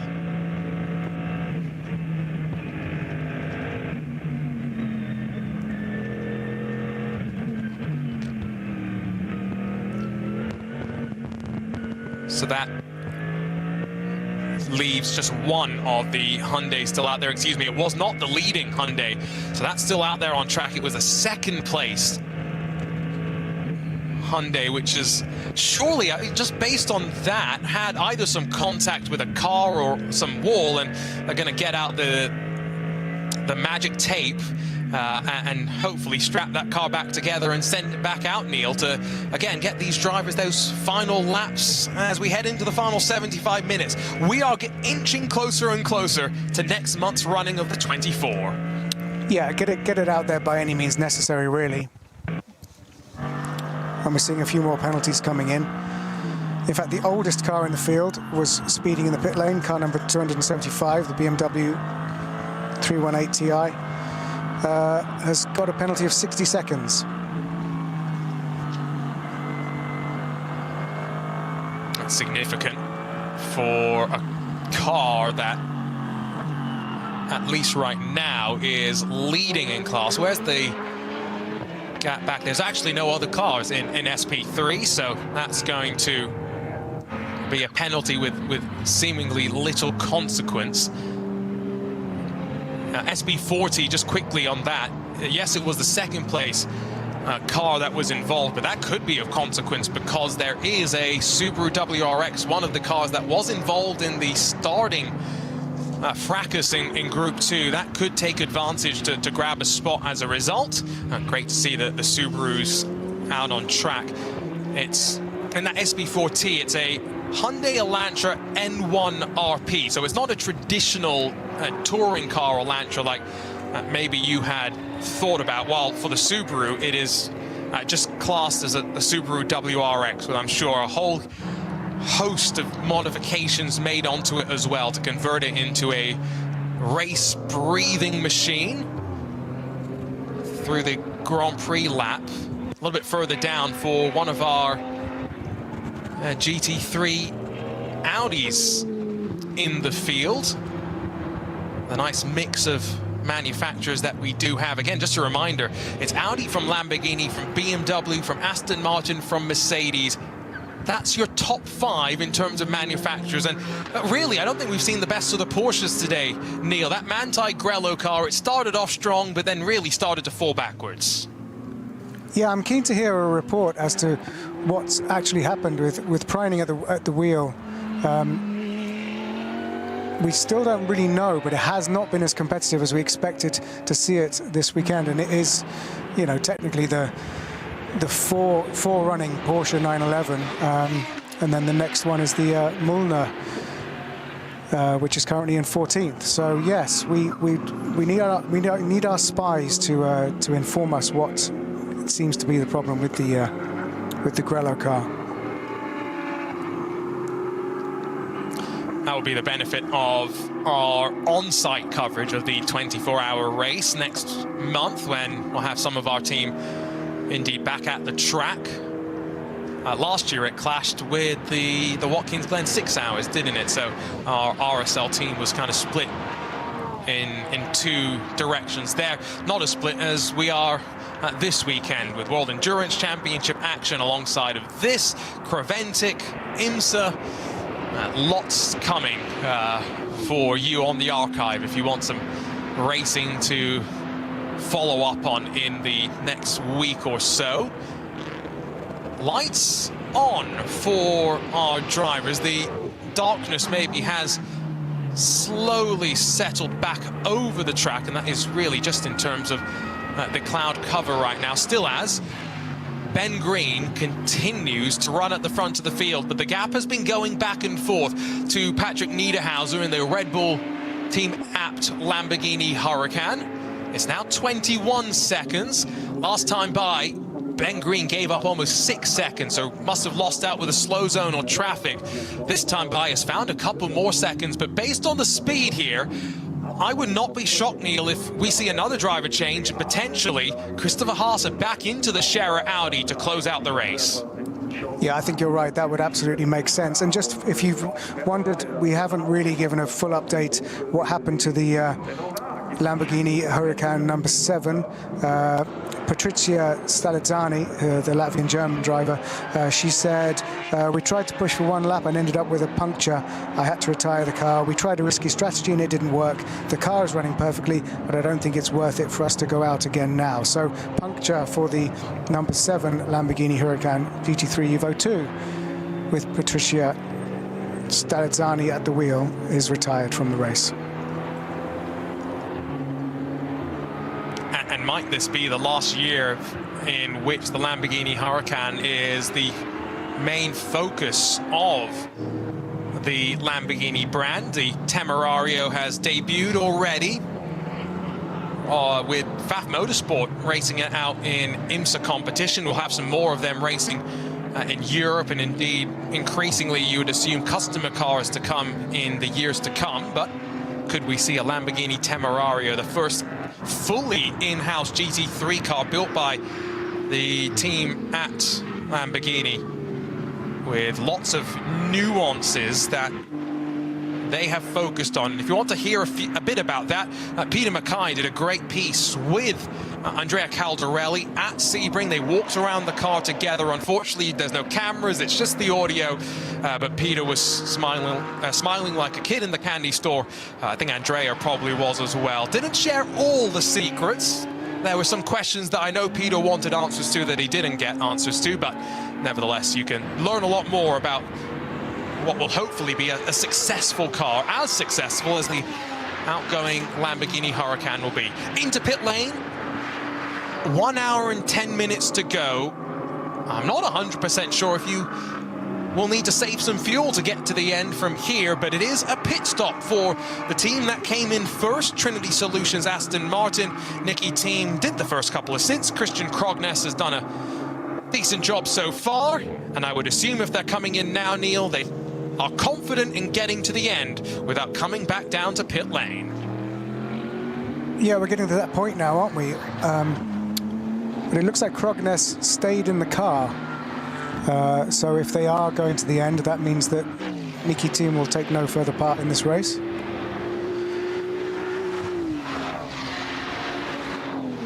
Just two drivers for them, so as opposed to the Scherer Audi, which we are maybe speculating if they will do another driver change in a handful of moments' time. I guess you divided up pretty evenly there. Pretty similar sort of story for Preining and Campbell in the Grello 911, albeit it would seem changing drivers in every pit stop cycle. A little bit easier potentially just to go through the motions and get some extra driver change practice in, as much as those two have done driver changes in a Porsche GT3 car plenty.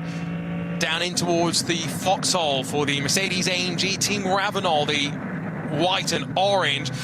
But an issue now for the 830. You can hear the right front dragging on the ground, the only of our TCR entries. And unfortunately, it is going to be a painful half a lap, because only at the Mut Curve right now is this car. And so for Mikel Azcona, this is going to be a very important job that he doesn't go too fast, Neil, and accrue some more damage on the machine. Yeah, real shame for Mikel Azcona, the Hyundai factory driver.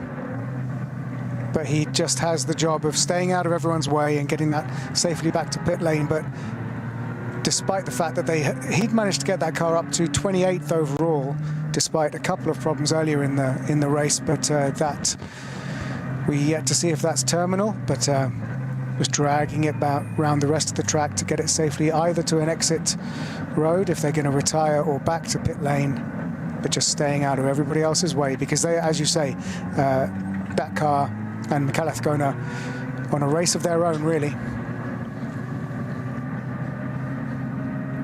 The thing is, Neil, the report that we've just been sent is this happened all the way at Schwedenkreuz. So that is, I mean, he has already dragged the car through, I make a guess, at close to 10 kilometers, maybe a little less than that.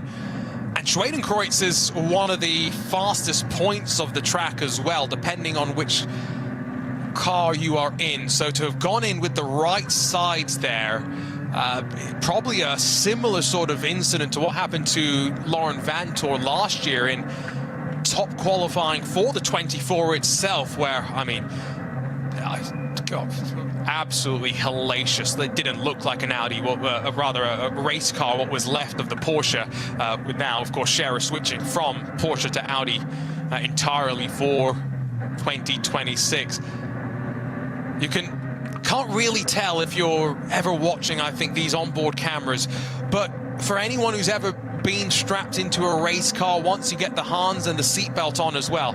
It's a very claustrophobic experience, and you don't really have great ability to turn your head and look into the mirrors. And so this must be a very difficult prospect for a driver. You're also relying on your team, who will be telling you on the radio where cars are behind you, Neil, and what you need to be aware of.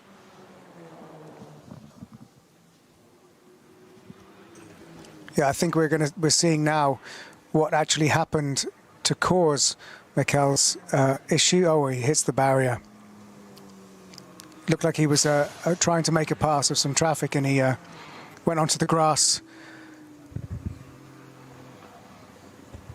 Yeah, that was a mistake. And he's dragged bits of gravel back on from Arenberg, but I mean, it just looked like understeer. He was winding on the steering lock, trying desperately, but that Armco will have taken a hit, and I would assume that some track services teams are heading in that direction for potentially some work into pit lane in one of our Porsches. Meanwhile, as a bit of a blend between GT4 production cars and the Dacia Logan, which is back out on track. We talked about the BMW 318, one of the oldest cars in the field, but this is up there as well. The second coming of everyone's fan favorite, the Dacia Logan.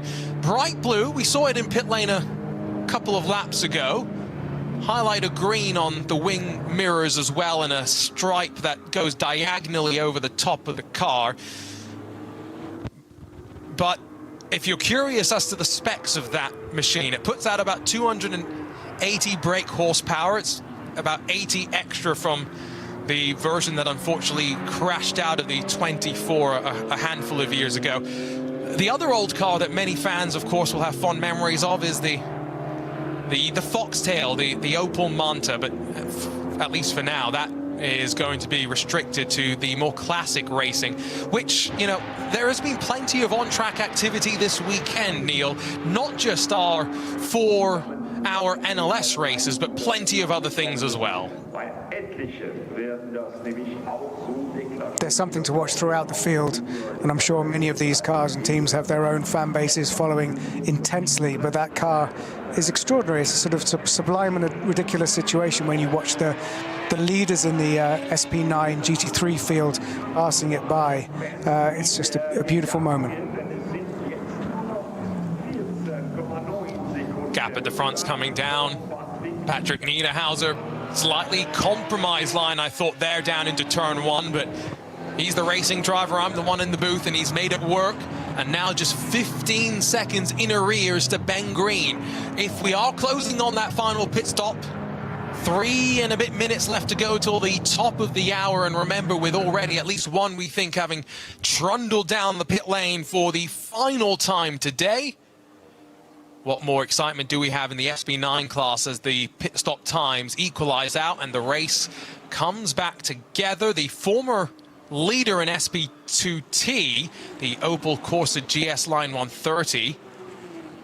The slight differences between what you and I, Neil, got to see at Daytona with the air jacks and the dance of the IMSA WeatherTech sports car pit crews versus a much more grassroots campaign. Meanwhile, the Pro Sport Mercedes-AMG GT4 off the track, and I think that's down at the Dunlop hairpin. Yeah, that's looks fully embedded in the gravel there, so I can't see that going anywhere under its own steam for now.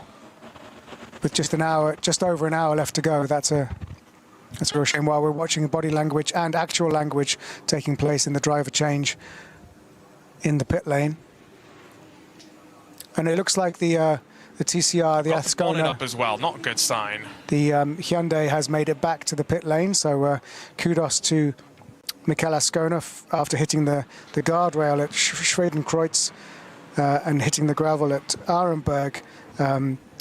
Ascona has nursed that car back to the pit lane, so let's see if they can fix it up and send it out again for a few more laps. It took 13 minutes and 25 seconds, if you're curious, instead of the 8 minutes and 50 that it would normally take to run around the circuit. Good effort there. We'll see if it does head back out onto track at any point. There was one more car in TCR, but they're quite a ways down, so we'll see if there is going to be an advantage. And when I say quite a ways down, it's 3 laps the difference between the Hyundai that now sits in pit lane and the VW Golf. This is a Mark 7 Golf GTI with the DSG in it. No team name associated with the entry, but at the wheel currently, as they run in 75th position overall, is Marco Knapmeyer. He's sharing the car with Dirk Groniek. But again, remember, we'll see a lot of these TCR cars, a global formula, a global BOP as well. It's great that we've got one of these slightly older entries eligible to run alongside of the latest TCR car that Hyundai will offer as well. Yeah, depending if the Athgona Hyundai comes out of the pits, we might actually have a battle on our hands between those two, depending on how many laps the car number 8830 stays in the pits.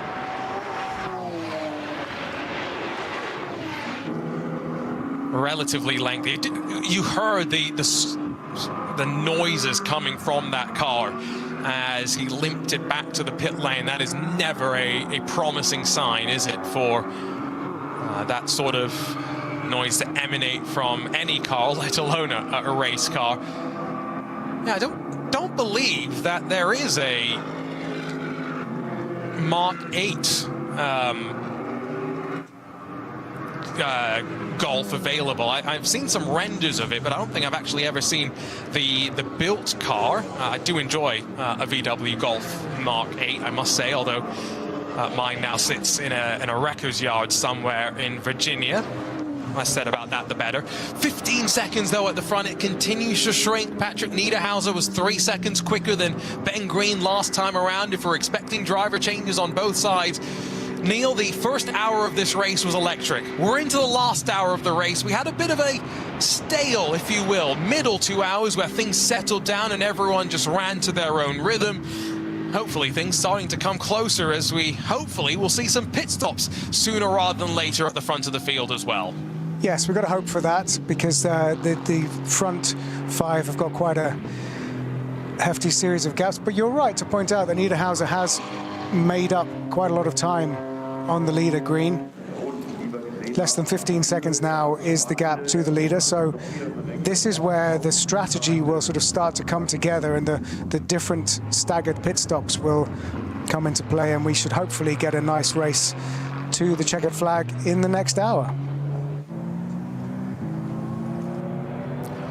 Quick update for the Jimmy Broadbent, Steve Brown, Misha Schauder and fans listening in. Well, remember how I was saying at one point they were leading in the combined 82 and Porsche Cup class? No longer, however.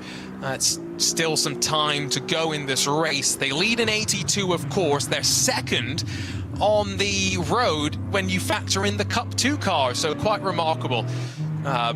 For those that don't know the story of Jimmy Broadbent, go back about a decade or so, and you know he was going through a really difficult time in his life, struggling with his mental health. He moved into a shed, quite literally, with space for a bed and a sim racing rig. And from there, he's now here, racing in a Porsche Cup car and hoping that next month will be the year that after 2 consecutive second-place finishes in the 24 hours of the Nürburgring, that he and his team will finally be able to taste success in the 24-hour race from a shed to victory lane. What a story that would be, and that's exactly why Bilstein, Black Falcon, their program had come together in the last couple of years to build them up. Last year running a GT4 car, albeit not in the regular SP10 category, stepping up in speed once again, and Jimmy behind the wheel right now.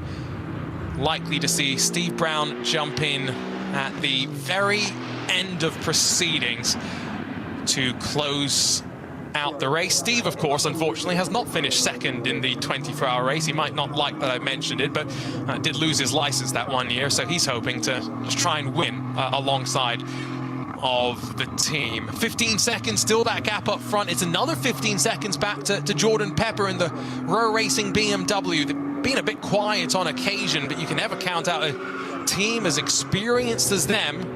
The Ravenol Mercedes, only a couple of seconds behind in that fight for third on the podium as well.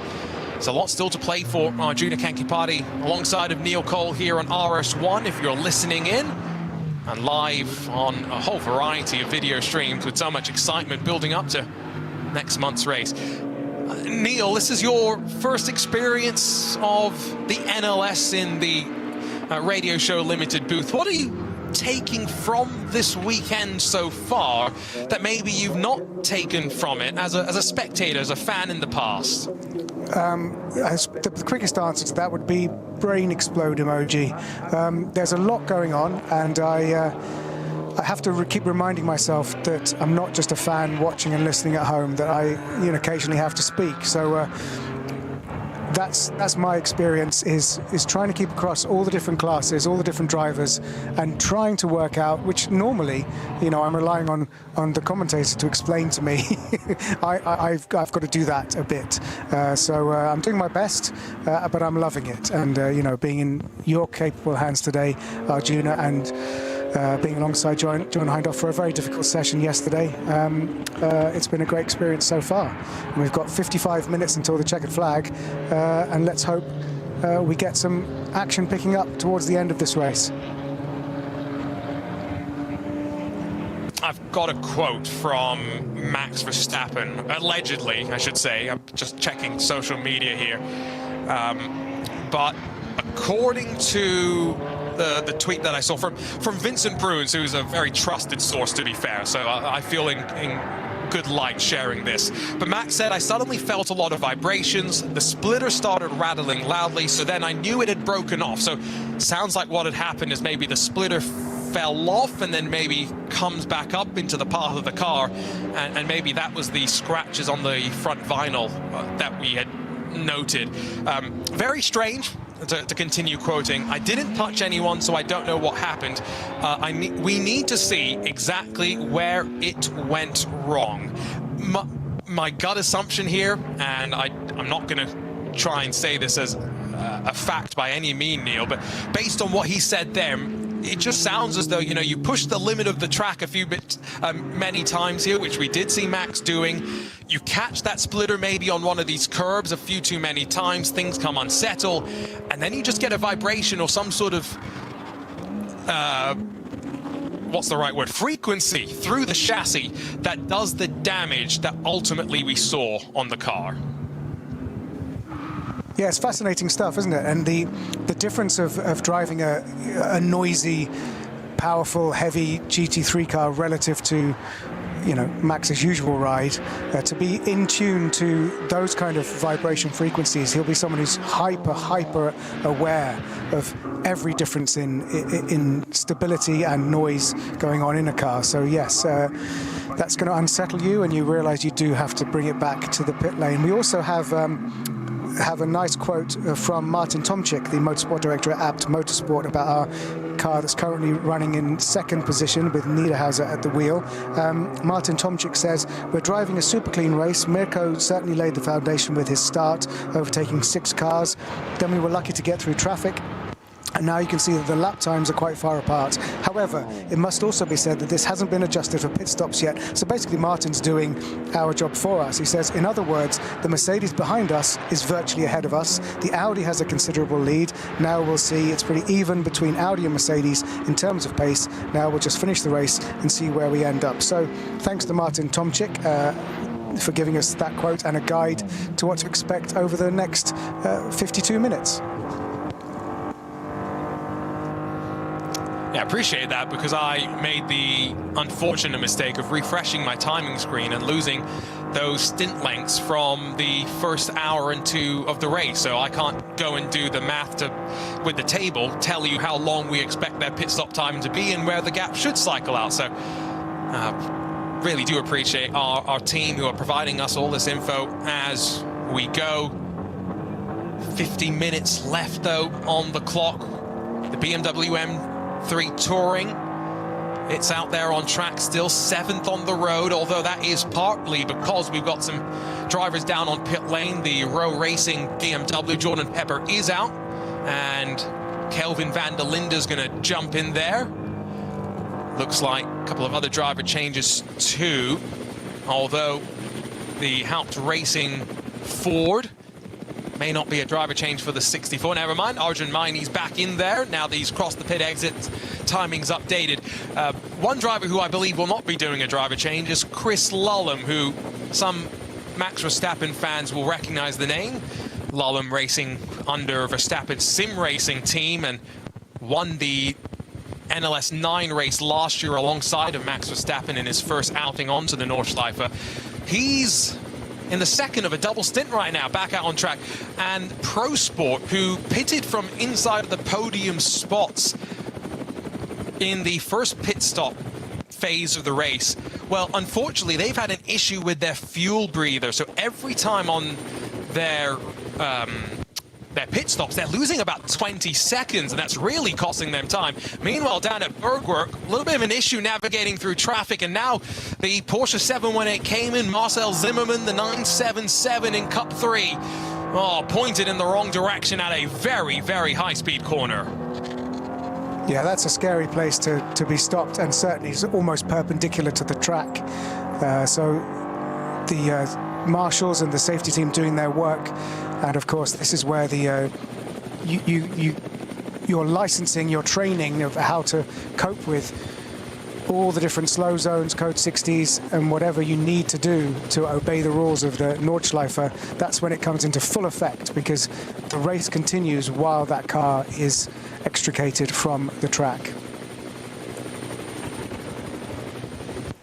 Believe that might have been cleared up relatively quickly. I've lost my dancing ants, unfortunately, so I don't have the slow zones visualized in front of me, but climbing up in towards the Mut Curve.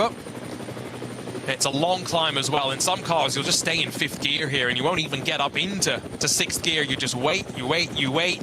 Light breathe off the throttle as you tip the car in. And when I say tip, we saw a car in top qualifying caught out by rain. If there is moisture at that part of the track, it is really difficult to judge. And it was Picariello in one of the Porsches, in fact, that found himself sliding off right side into the wall and took no further part in that session.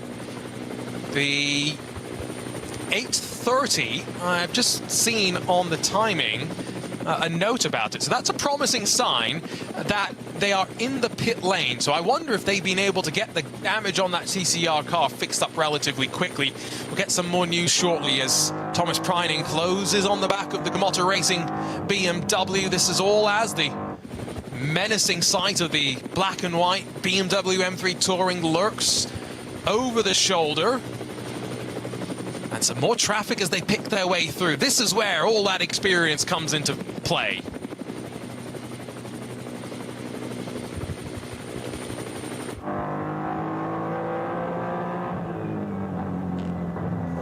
We've got a note that the car number 175, Lullum de Oliveira, Couch-Sparred, Mercedes AMG GT4, parked in the gravel bed at the exit of the Goodyear hairpin bend. I think that we saw that a little bit earlier.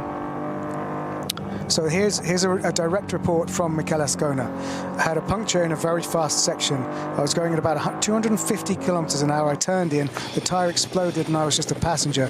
Even though I hit the barrier, I managed to bring the car back to the pits. It wasn't easy as I was driving on the rim, so it was actually a blowout that caused Michele Ascona to hit that barrier in the dramatic style that we saw. But he was able to nurse it back to the pits on the rim. And it looks like it has gone out again after a driver change. But yeah, good work there by Ascona in his second stint to get around that blowout. So that would have been the noise that we were hearing, and how, again, like I said, one of the fastest points on the track. It's the last place you want to have a tire issue. Meanwhile, the Patrick Niederhauser-driven Lamborghini Huracan for the Red Bull team Abt, number 84, is in pit lane. Looks like Patrick staying behind the wheel, though no urgency to get him out. Wait to see if we'll see any more dive down to pit lane. Scherer's there too. So from the race lead, both of the front two with 47 minutes left on the clock have descended for their final pit stop of the race. It's a battle brewing up into Tiergarten here. Looks like Grello's got the momentum back on its side as they slip up into the brake zone. Pit entry off on the right-hand side. We saw Max Verstappen pass some slower traffic there.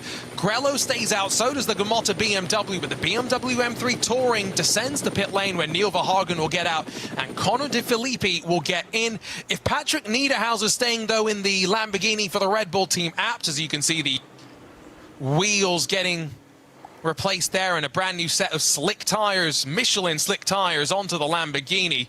Question is, Ben Green, will there be a driver change for Scherer in the Audi, Neil? Well, let's look out for it. No, that battle between Preining and Krantz was really hotting up. It was down to a quarter of a second, the gap, and it's getting closer and closer. The Grello is really mounting an attack here. Maybe cooler conditions suiting it a bit better.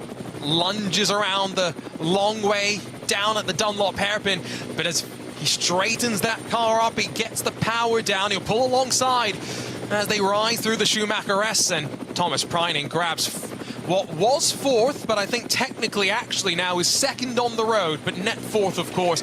BMW fights back to the inside, still on the Grand Prix loop, but it's going to clatter the inside curb. Thomas Preining takes some liberties with the outside curbing there, and then onto the back stretch on the Grand Prix loop. Power down, and Grello, bit between its teeth, extends the margin slightly. Confirmation, though, by the way, now that Scherer have left the pit lane. Neil, no driver change. Ben Green will stay in as a little bit of a... we can see a little bit, I should say, of the battle scars on the front end of the BMW M3 Touring. Just all that debris being flung up into the front. So, yeah, we're not seeing... Christopher Haase getting back in that car. Interesting that Ben Green stays out for the final stint to bring this car home.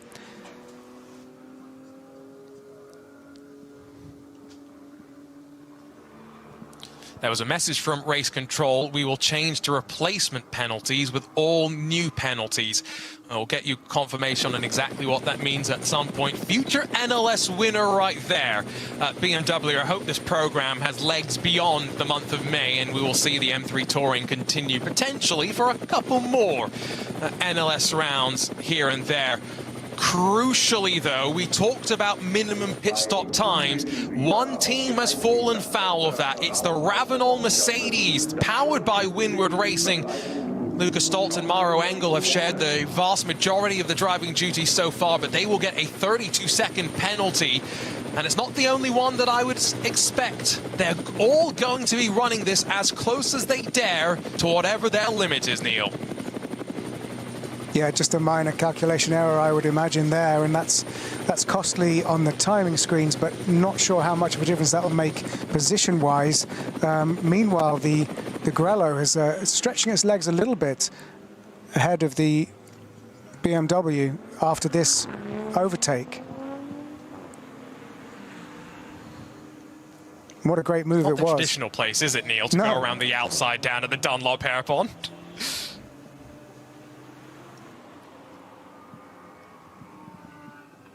It's the confidence to get alongside and the respect on both sides as well. That's what makes this NLS racing so great. You know that you get these opportunities without traffic to go wheel to wheel, and then once you're stuck in the traffic, especially on the Nordschleife, it becomes a lot more single file. Steve Brown has jumped into the Black Falcon Team Fanatec machine in the AT2 leading Cup machine, but of course, remember, second on the road in the Cup 2 class. Their goal is to win one of those races on the road. It is as simple as that. They may be running different suspension, running some slightly different alternative fuel, but everything else on that car is a Porsche Cup machine through and through. It's a slow zone that Grello has just entered. It neutralizes this fight very momentarily. Now, this is all the way, I believe, at Wursifen. So just before you begin the run-up out of Bergwerk and climb towards the Muttkurve. See if we can spot any of the vehicles who are being recovered. Down through Verstappen, slowest part of the track. Must feel even slower, Neil, when you're under the slow zones and yellow flags. Yeah, I guess it's a chance to actually take a breath, because that already is a slow part of the track, but you're fully concentrated because it's tricky. But then we couldn't actually see what it was that was causing the slow zone, so maybe they just finished clearing it as we came to it. So hopefully that'll be clear by the time we come round again in just over 8 minutes. 8 minutes for the fastest drivers. Of course, for some of those production machinery, it's a little bit of a longer lap. I'm just trying to look, what's the slowest, fastest lap that we have right now? That might be for one of our BMW 325s. There's a close moment there for Grello, just around the outside of a GT4 car on the climb up towards the Mut Curve. One more that he'll pop to the left of and make that move nice and easily. But 11:55 is the slowest, fastest lap that I see on the timing screens. So about a 4-minute delta between the fastest and slowest cars that we have on track. Can't really compare the lap times to previous races for anyone who's looking at maybe NLS2 and NLS9 results to see how fast Max was. Because again, remember, we're using a slightly different version of this track. We have the longer run through the Grand Prix loop, and that means 25 plus kilometers is what we have. Confirmed, by the way, there is now a code 60 down at Verstappen, so Grello probably got through at the optimal time. It didn't cost them too much momentum. Speaking of momentum, behind Gamotta Racing, another one of the SB9 contingent hot on their heels. I believe that might be the Schnitzellahm Mercedes, the very yellow and black asymmetric machine as they dodge their way through traffic. Yeah, with Hartling at the wheel. So really sort of trying to navigate and negotiate their way, not just through traffic, but also around slow zones, which means that the Grello car has had a chance to pull ahead, and it leaves the Rover Racing car at a little bit of a disadvantage. Now that we've got some stabilized sectors from those that have come down pit lane, it's about 11 seconds between Ben Green and Patrick Niederhauser. I feel like that could be a gap that continues to close, but we're into the final 40 minutes. Quick rundown of how things stand. Yes, knowing we've got some pit stops to come, but Sheriff Sport led going into the pit stop window in their Audi, just in front of the Red Bull Team Apps Lamborghini. Then Winward Racing, the sole surviving car on the lead lap for them, the Ravenol Mercedes, although they have given themselves a penalty for a too short final pit stop time. One of the things that they are all working through on process before next month's 24-hour race. In fourth, Gamotta Racing, that BMW defending from the Schnitzellahm Racing Mercedes now, but at the line it was just in front of the Manthey Racing Porsche with Thomas Preining given the keys right now. And then the BMW M3 Touring, that's in seventh. That's an SPX, yes, but running as fast as our SB9 class. The Ravenol Mercedes is into pit lane. Let's quickly talk to you about Cup 2 in the Porsche Endurance Trophy Nürburgring, where it is still that Renhofer and Nagelsdijk entry. No team name associated with it, but it leads in class. Second in Cup 2 is Muller Motorsports, but in front of them on the road is the 82 Porsche Cup car entry, Black Falcon Team Fanatec. We'll see if any changes there in the final hour of the race.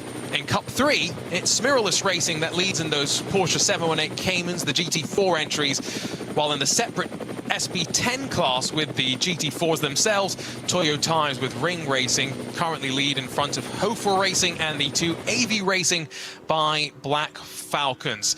A couple more trips down pit lane, but that really was about, I believe, Lucas Stoltz serving the penalty. And I think they may also end up here putting on some tires. They'll do a driver change as well and then send out. I'm trying to judge by the helmet, Neil, who's going to get into that car, but it's maybe Maro Engel. I would I would posit to you, though, based on the fact that he hasn't driven today, that it might be Fabian Schiller who gets in instead.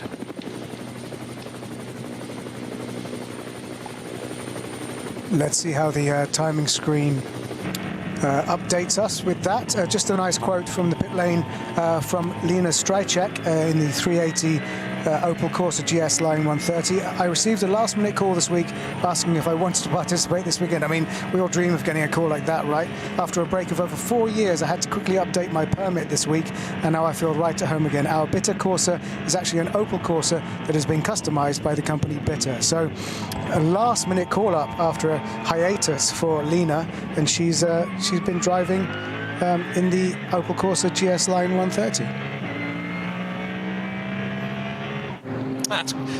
Those are the stories as well, that in a field of 120, that, you know, there's so many that will slip through the cracks. I often feel like, even when I'm down on pit lane in our work with IMSA Radio, that, you know, 50-something cars, it's hard enough to get all the stories there.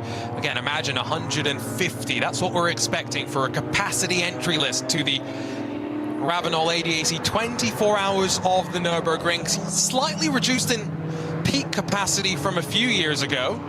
At one point, car lists, entry lists upwards of 200, but a little bit smaller now. The entirety of the front five in pit lane based on timing. Grello's off and away, followed then by that Ravenel Mercedes. The Schnitzel Lahm and Gamotta Mercedes and BMWs respectively are off and away too.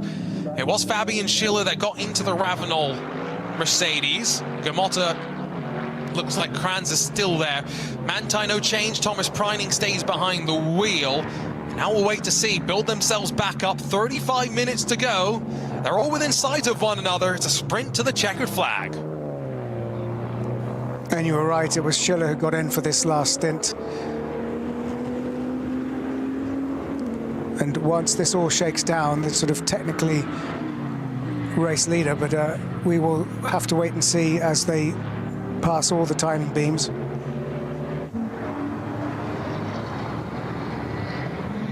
Getting into the Schubert BMW, the number 77. Another driver change there. It's Hugo de Wilde who gets in, takes over from Charles Wertz. It's a pretty quick lineup, although have maybe not seen the most of the BMWs this race. Rowe Racing have been up there, Gamotta Racing there, yes, as well, but that's won that pace. I don't know if we've seen them show the kind of speed that will break them clear in a 24-hour race. In pit lane as well is the number 62 HWA Evos. They have done a great job of ticking off the laps as they continue to build up experience heading into next month's race, where they'll have two of those beautiful HWA Mercedes-inspired race cars out on track. Also driver change for the Gamotta BMW as well. Now just waiting for that driver ID to officially go through. It's now Ansel Zigo who takes over, and so we'll see how his pace develops. Remember, Pro-Am, we were expecting at some point that car to maybe be a little less consistent, and maybe that's why you put the less experienced driver, the less consistent driver in, Neil, for just the final 33 minutes. Yeah, it sounds counterintuitive, doesn't it? But that makes a lot of sense, because fundamentally they don't need to build up a lead or build up consistency during the bulk of the race. They just need to bring it home. So that's a good call by the team there.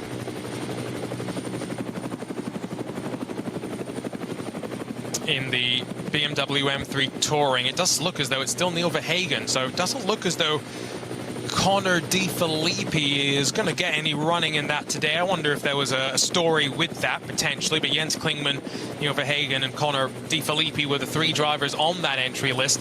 We'll get a good comparison here of M3 Touring versus M4 GT3. Very similar underpinnings, yes, but at least from the outside, looking like two very and wildly different cars. The yellow, white and black HWA is now finished up with its pit stoppers. What a run. Great run there from Kelvin van der Linde. Almost too much speed in towards Schradenkreuz. Had to get down to the inside and makes his move nice and easily.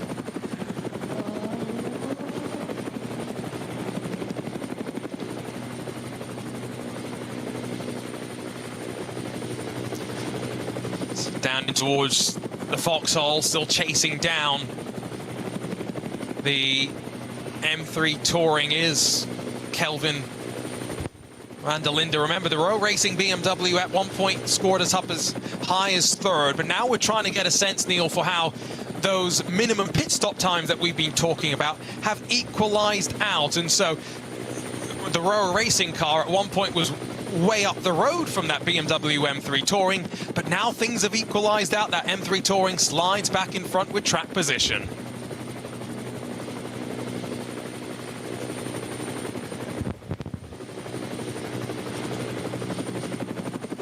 And it's great to see such an effort from Kelvin van der Linde.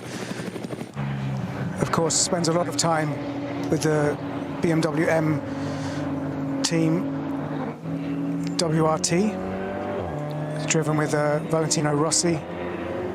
And it's fascinating, isn't it, that the eyeballs of the world come to GT racing with the influx of the enthusiastic drivers who choose to come into this sport because it's such an amazing motorsport class. So Rossi and now Max Verstappen bringing so many people, and then they lean on the skills of drivers like Kelvin van der Linde to help them, guide them, and fine-tune their existing incredible talent and instincts to this very specific form of motorsport.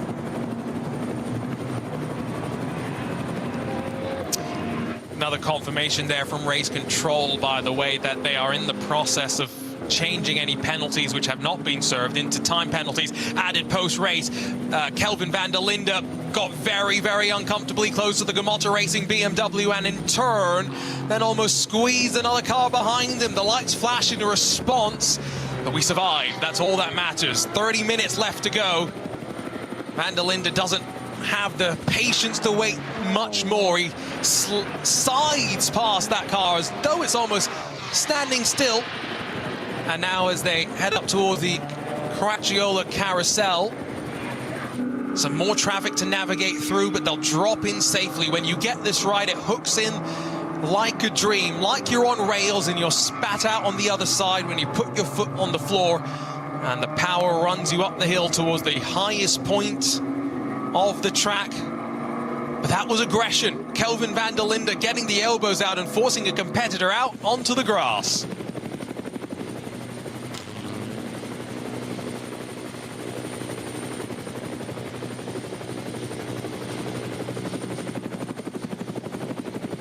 Some great aerial coverage from our team at the Nürburgring TV compound.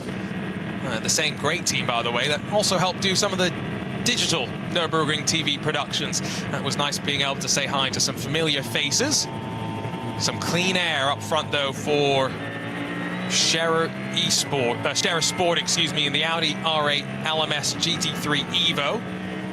Scherer, a team that have crossed over into the virtual world to great effect, and Raphael Renhofer, in fact, that leader in Cup 2, he's run with this team in the esports world on many a time. But Ben Green, it's a 8:16.285. It's a much more competitive lap time than anything we saw from him in that previous stint of the race. Maybe managing the situation, trying to save a bit of fuel. Back to Patrick Niederhauser, 17 seconds. He's pulled out 3 extra seconds on that last lap, Neil. Yeah, Ben Green, it seems to have switched it back on again, and he's extended that lead. And is this just going to be the run down to the checkered flag now? Because those two other leading cars, not a huge amount of opportunity for anyone to catch them from behind. Maybe Neil Verhagen has a chance.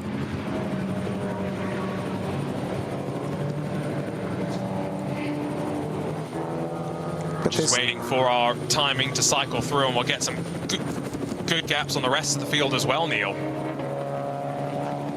Yeah, it's tricky, isn't it? The Fundamentally, though, the race leader, that Audi R8 LMS has been dominant and clean throughout.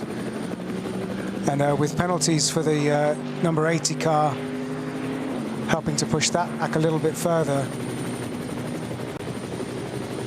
we wait to see how this settles down into the last 20 minutes of this race to the checkered flag to settle our top 3. We've got some yellow flags at Metzgveld, so that's on the run up towards Kallenhard just after Adnau Forst. Your race leader is descending into the Hudson back as the BMW M3 Touring has just been passed by the Royal Racing BMW M4 GT3 Evo with Kelvin van der Linde. As we mentioned, getting those elbows out. There is no patience on his side. The black and red BMW that's dropped back, that is Hugo de Wilde in the Schubert Motorsports number 77. Back and forth through the traffic. There's a Cayman that they're trying to navigate their way through, and van der Linde spots his opportunity on the run up towards the Ford curve to make that move. Slowly but surely pick your way through. Let's give you a quick rundown now that we do know how that top 10 sits in this SB9 class. It is Scherer Sport and Ben Green, then Red Bull Team Abt and Patrick Niederhauser. It's 17.2 seconds the gap between them, but they've got a big gap back to Thomas Preining for Manthey Racing, 64 seconds off the leader.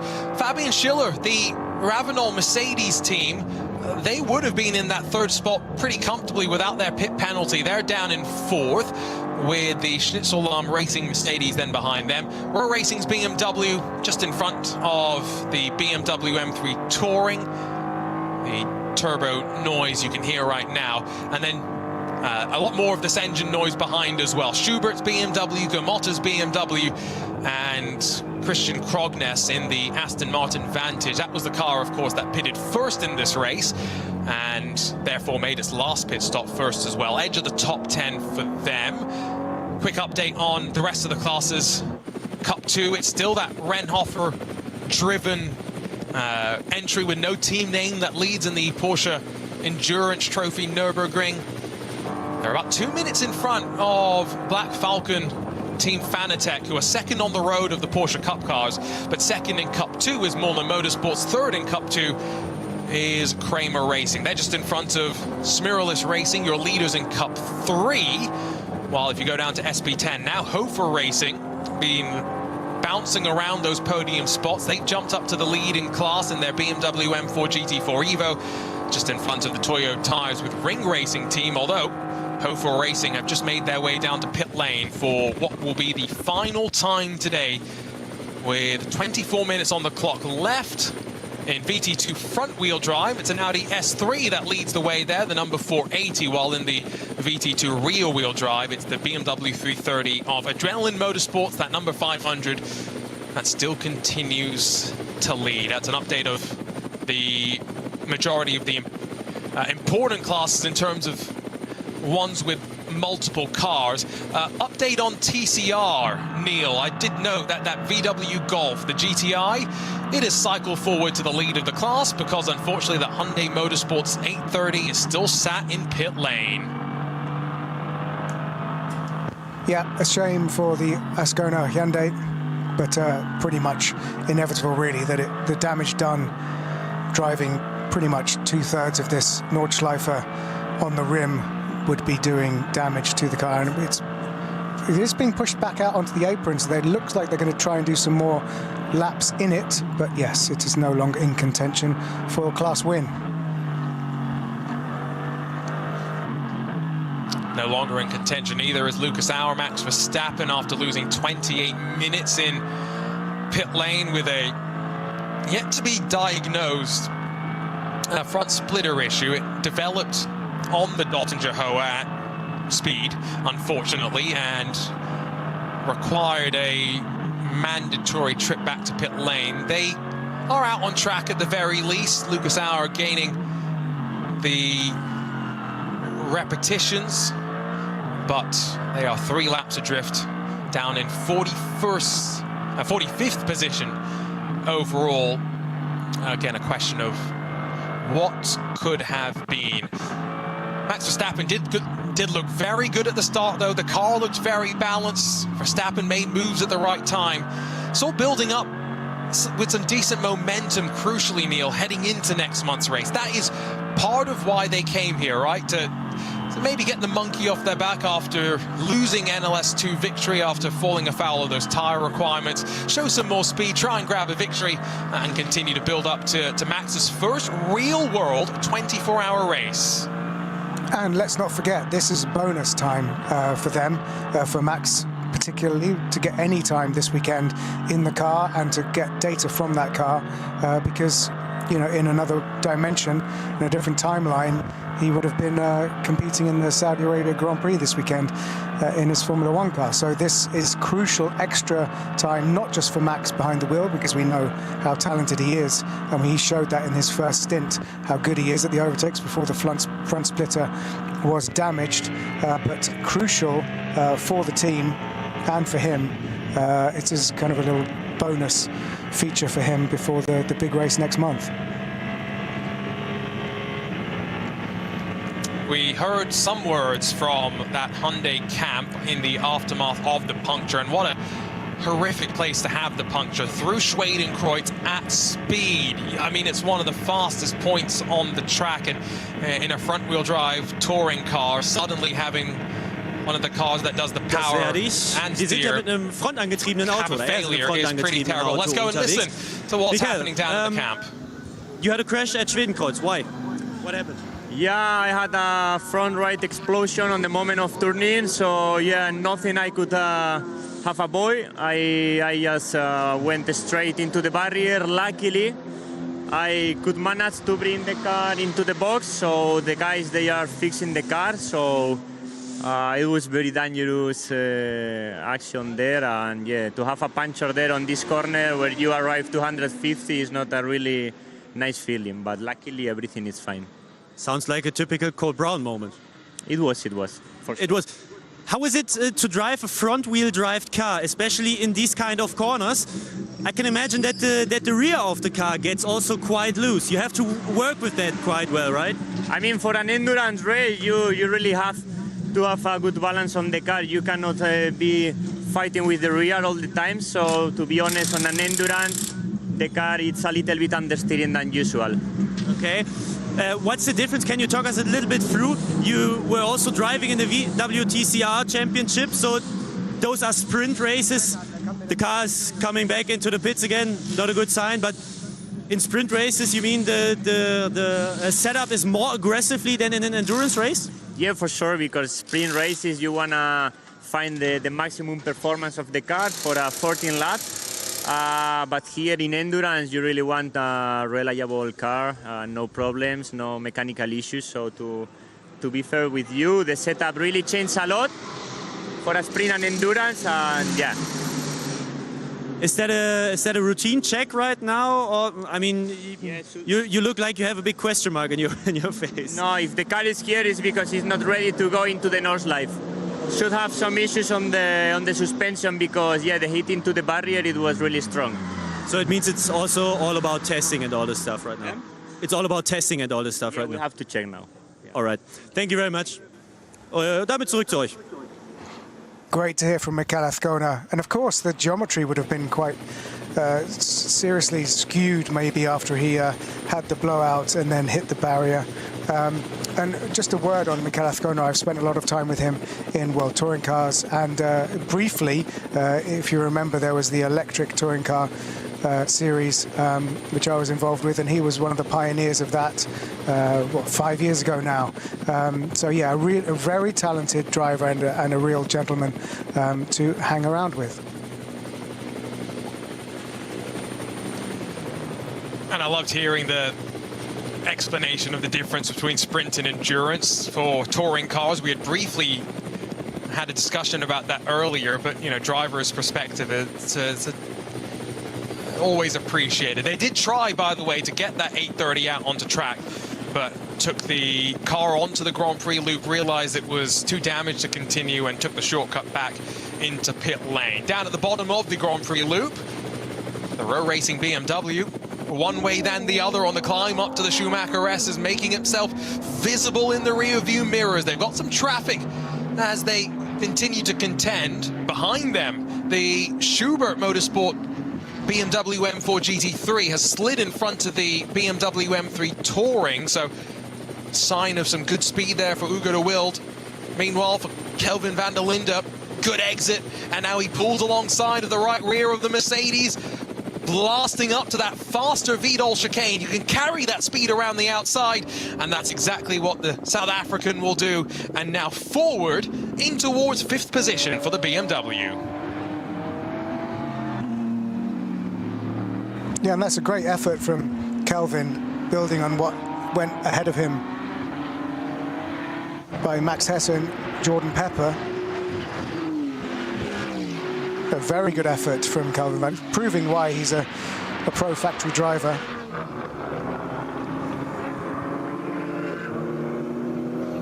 We've got a lot of great brothers in sports car racing nowadays. I was going to say, of course, Sheldon, the Sheldon and Kelvin van der Linde.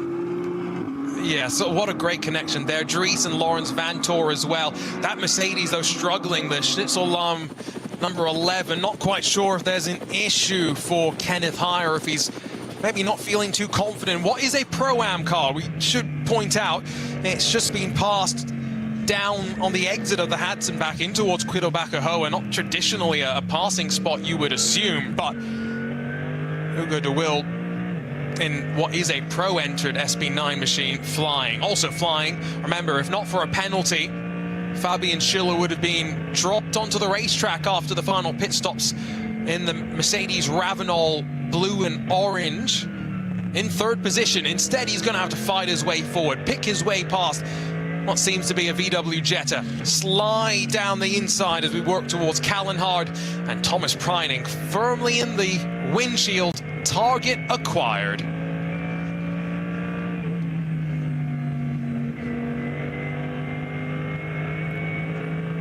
Down through, miss hit miss, as the name suggests.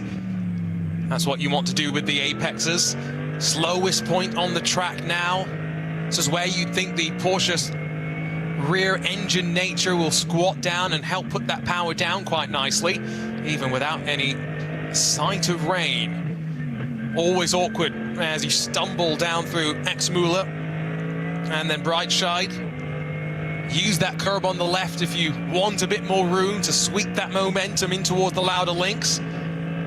Oh, such a great section of track. And then on the brakes into Bergwerk, so important to underdrive the entry so you can overdrive the exit, climbing up the hill with 14 minutes left on the clock. The fight for 3rd is well and truly on. Grello's looked vulnerable through the course of today. I don't think there's any doubt about that, Neil. But there's only a couple of times you've got to really hold on, and those times will be now. And note the extraordinary change of engine note that we heard as we switched from one onboard to the other, because yes, we are now on board the leading SPX category car, which is in 7th overall. Let's not forget just how ambitious this project has been and how successful it is being, with Neil Verhagen at the wheel of that BMW M3 Touring as it challenges for 6th. The Schnitzel-Lahm Mercedes very vulnerable right now.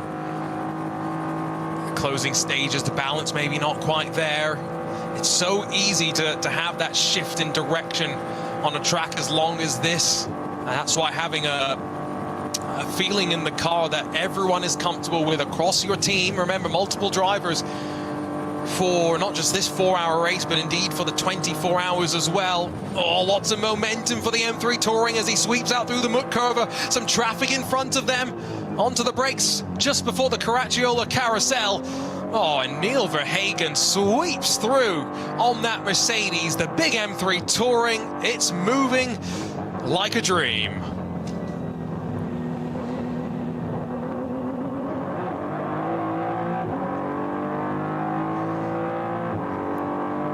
Shot out now of that carousel.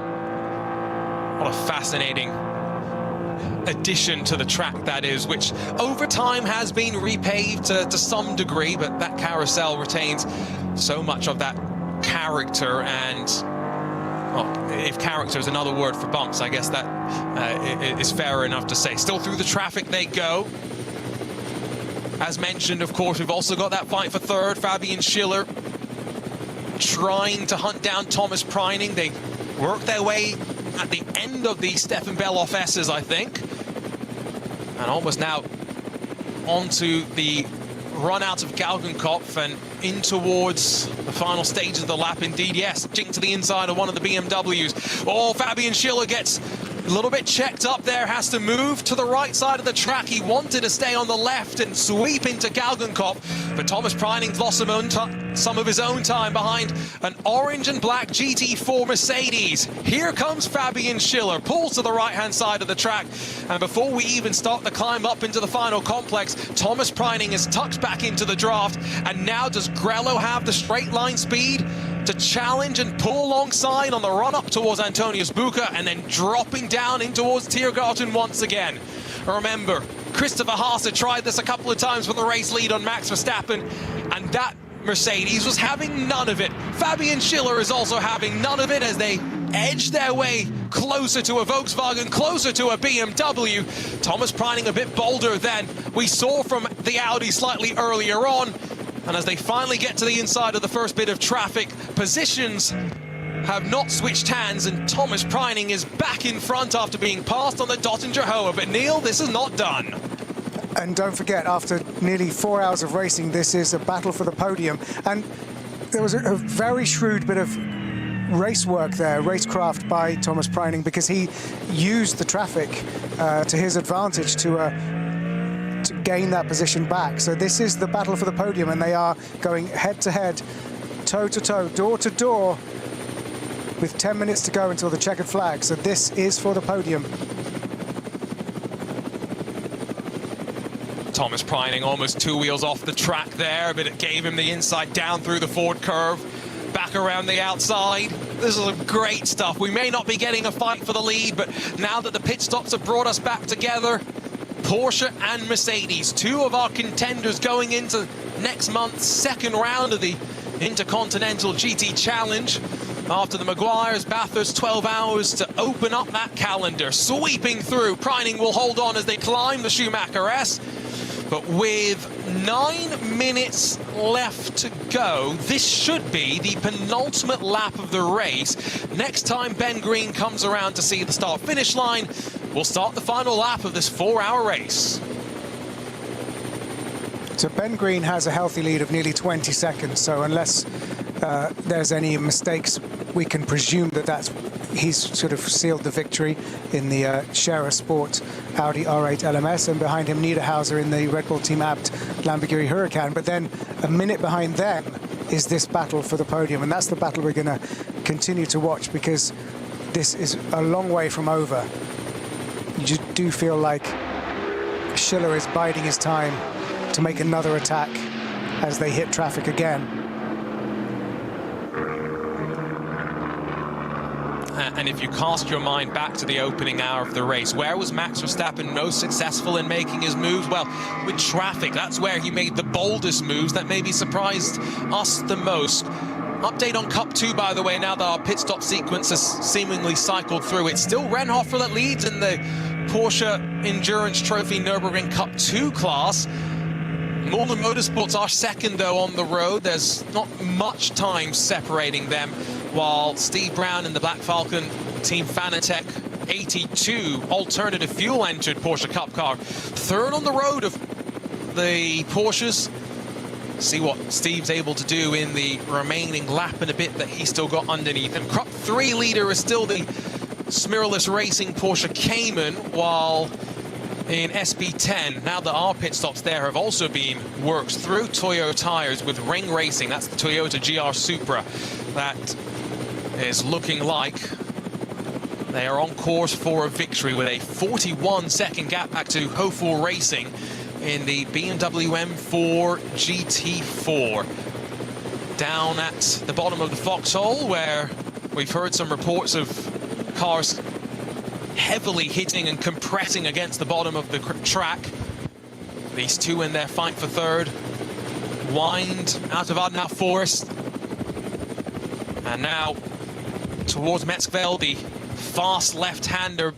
Dab onto the brakes. You want to get all the way to the right side of the track to then maximize your run in towards Kallenhard. Lucas Auer is on the charge. Remember, a couple of laps down on the field. He's the next driver to make his way past the Schlitzohn Racing Mercedes. And just another sort of pit lane style report.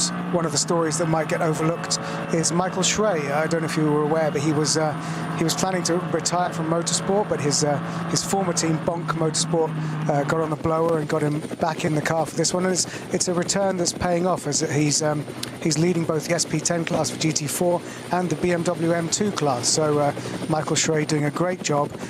Clearly not too old for this. That's incredible. You can do this race in multiple classes. And indeed, that's part of the charm sometimes of jumping between very different cars.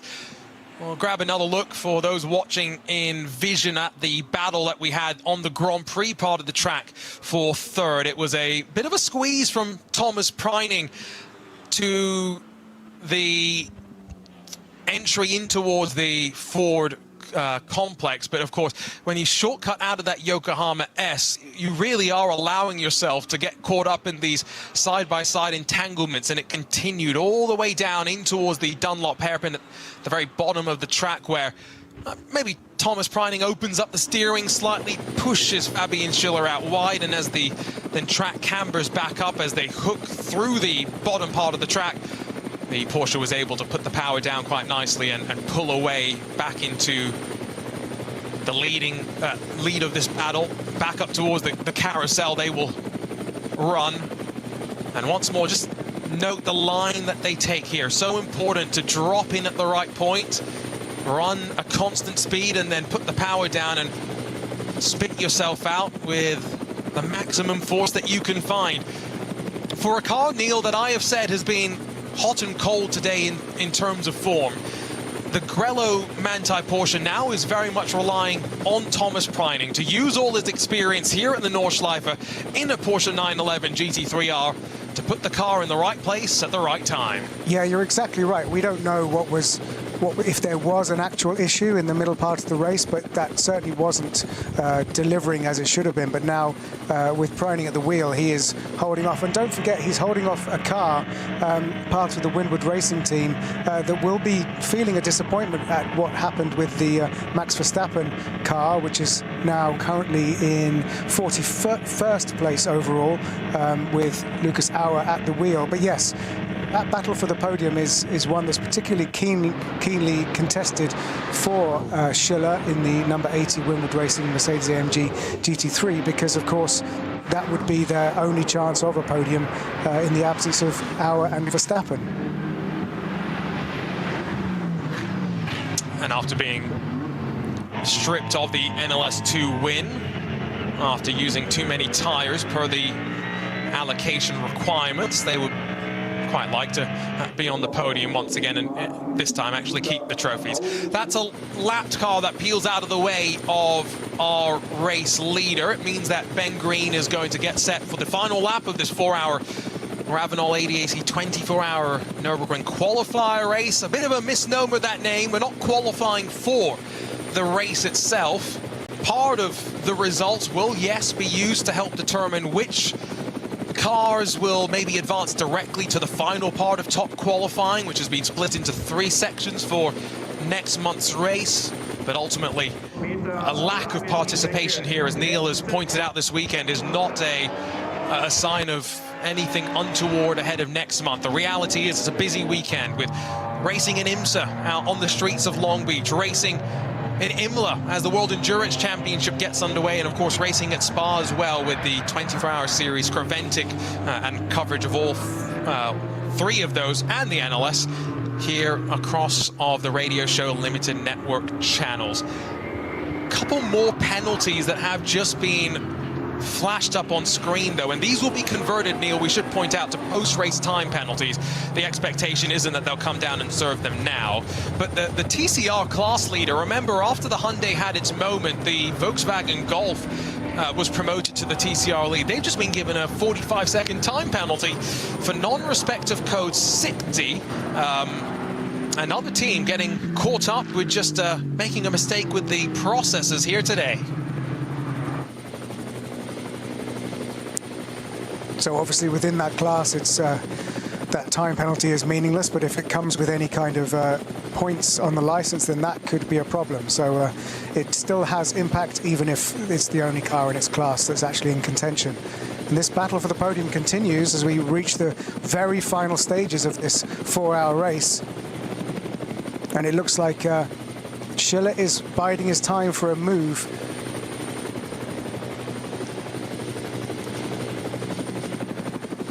The Audi that had peeled off onto pit lane just in front of the overall leader of the race, they'd actually had to come down for a front right tire change. I wonder if there was a bit of damage potentially accrued. Maybe it's difficult with ABS to flat spot a tire, but I wonder if maybe either that cut it at some point.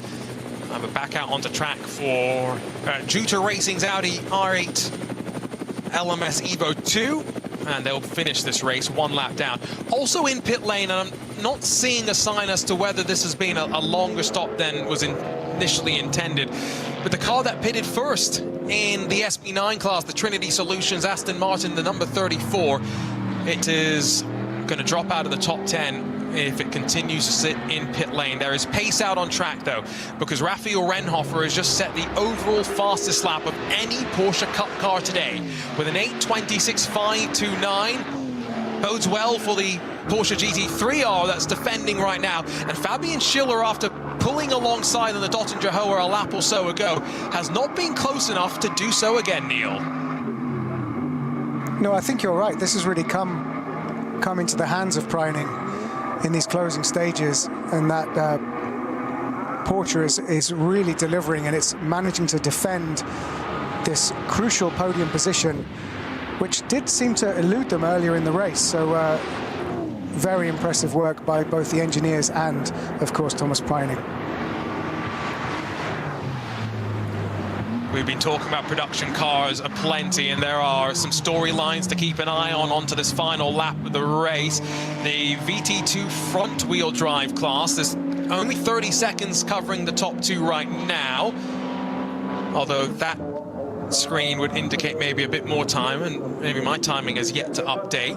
I think actually what that means is we are 5 laps off the overall leader of the race, so don't worry too much. The 495 is actually only about 1 second off. You can see the car if you're watching with us, the white and orange Volkswagen closing on that red Audi S3. It's a Golf GTI versus Audi S3. They fit into the same performance band, and that's why they race in the same class. Jürgen Nett looking anxiously over his shoulder right now as he's being hunted down by the nimble Golf.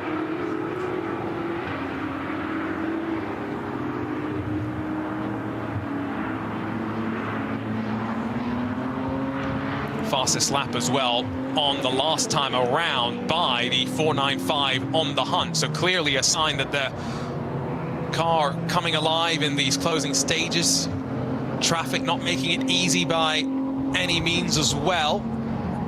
Although having said that, that's a very courteous Porsche Cayman who elects to wait behind the Audi S3. And I think this is probably one of the tracks, Neil, where you really have to think about how you manage the traffic. You're not always looking at the corner that you're driving through. You're thinking about 5 corners in front. Where are you going to be relative to the traffic that you're either catching or the traffic that's in your rear view mirror? It's a very cerebral sort of racing that sometimes you have to kind of do here in multi-class Nordschleife competition. Yeah, it's kind of like snooker at 250 kilometers an hour, isn't it? It's sort of thinking 3 or 4 pockets ahead. because you can, you know, on some stretches of the circuit, you know, there's lots of it, there are blind crests and blind corners with the trees in the way, but a lot of it you can see, you get a glimpse of when the traffic is looming in front of you, and you can judge your approaching speed and start to think how that's going to affect either a potential overtake or someone who's potentially you're having to defend from.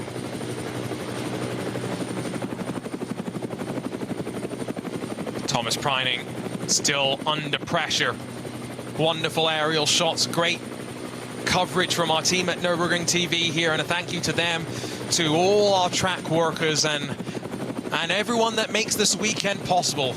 We all know that yesterday was not easy, and without them coming back to the track and working once more, this would not be possible. Through the carousel, traffic has played its part. Fabian Schiller gets caught behind one of those GT4 BMWs, white, blue and red, and the gap soars wide. Not quite done. Thomas Preining still got to be careful through the final parts of the Nürburgring Nordschleife, as does Ben Green, and what has been a superb performance from Scherer Sport. Christopher Haase led from the drop of the green flag, pushing the tempo of the race. Alexander Sims managed the medium part of the race to get him and his team to the spot, and since jumping in, Ben Green in this final hour of the race has been untouchable. Neil Cole, and now just 1.5 odd kilometers between them and the NLS5 win. Yeah, it's funny, isn't it, as well, because they've been so dominant. We haven't given them all the flowers that we probably should have done, because they've just been out in almost in a class of their own, not literally. Just a note, the number 48 car, which started the race in 8th on the grid, the Porsche 911 GT3R, Assenheimer Muller Pereira, has gone into the pits. So it's been pushed into the pits, as I understand it, from the pit lane. So sadly, that isn't a scheduled pit stop, and that is likely to have retired from the race. So a shame for that car, which could have finished in the top 10. Dancing through the final corners, it's Scherer Sport and Audi, winners in the second Ravenol ADAC 24 Hours of the Nürburgring qualifier races, the 5th round of the Nürburgring Langstrecken Series. Ben Green proving any doubters wrong after that first stint, picking up the tempo in stint number 2. Behind him, they said they didn't have the speed, but they got a podium out of it nonetheless. After starting down in 12th, it's the Lamborghini Huracan for the Red Bull team apt. Patrick Niederhauser will cross the line, a full 28 seconds adrift of the race leader. A sterling job from Scherer Sport to manage the pit stop timing, to manage the traffic, and most importantly, bring a fast race car. Be a little bit of a wait before Thomas Preining and Fabian Schiller cross the line for 3rd and 4th positions respectively, and so while we wait for that, just a quick update on the rest of the classes. Still Raphael Renhofer that's leading in Cup 2.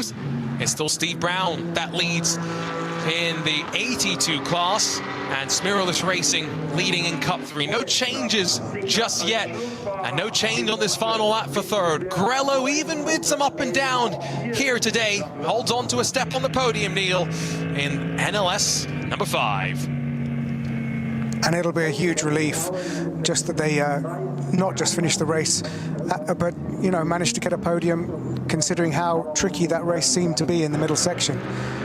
So yes, very impressive, and slight disappointment for the car that will come across the line in 4th, Schiller and Winwood Racing.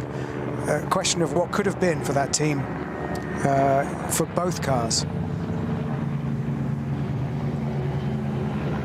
So many more class winners to sprint their way to the line. We'll hopefully catch them as they do so.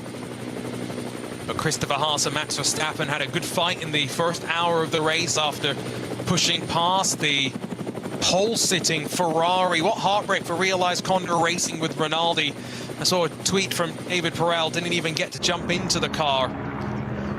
And looking from up above, there is something that has been dangling from the back of the Scherer Audi. It's off the right side of the rear wing, where it attaches then to the rest of the car. I'm very curious if that was something that caused any performance degradation, or if And the drivers were even cognizant and aware of that. Looks like already 82 winner has crossed the line. So Steve Brown, Jimmy Broadbent, Manuel Metzger, and Misha Schauder in the Black Falcon Team Fanatec car. Winning class.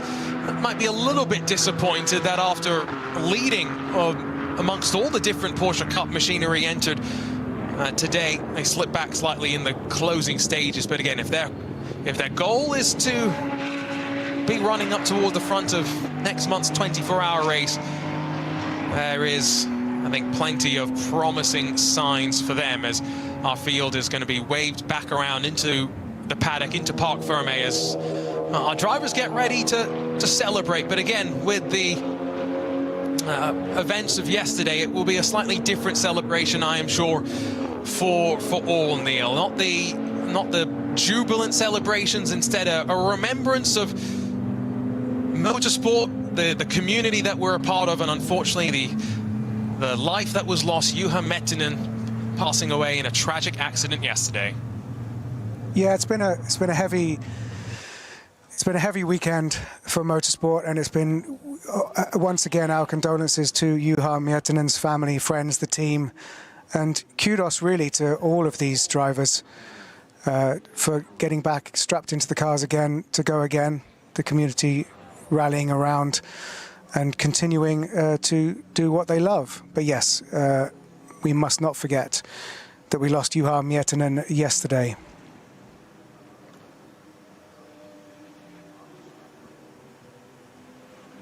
Juha had his own successes here at the Nordschleife. We will never forget the 5 class wins, including most recently at NLS5, and of course as well 25 podiums. 47.2 was his podium percentage rate, and a well-loved figure in the paddock. We'll hopefully get a chance to catch up with our race winners. Alexander Sims, part of that trio, only here, by the way, because his regular day job, racing a Corvette as part of the Pratt & Miller Corvette entry for the IMSA WeatherTech Sports Car Championship. Well, GTD Pro wasn't racing on the streets of Long Beach, and so Alex was obviously free to come over here and continue a partnership with Cherry Sport that continues to bring fruit. The fight, by the way, in VT2, what a battle all the way to the end. Audi S3 versus Volkswagen Golf GTI. This is what the Nordschleife is about. The hands out the air, and it is the bright red and black Audi that comes out on top. Spectacular fight all the way to the very end of the race, and it's Jürgen Nett that crosses the line to see the checkered flag. Love to see it. That could be a race from any era. Absolutely spectacular, and that's what we're here for. Hopefully we'll get to hear from our might have missed the podium chance drivers. to catch up with. Here we go.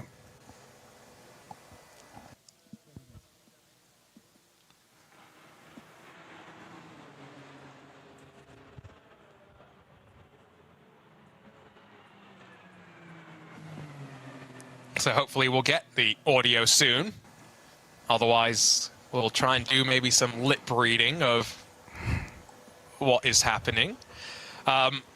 We do have some written messages that was sent our direction. So we can, Neil, at the very least, give an update from what Christopher Haase has already said about this weekend. Yeah, so I'll try. This is what he's saying in German. Our weekend was a real roller coaster. We were struggling in the rain. I also had a minor collision with the tire barriers. We had a really hard time getting the car to work. In top qualifying, the whole picture changed again, and the car ran quite well, almost perfectly.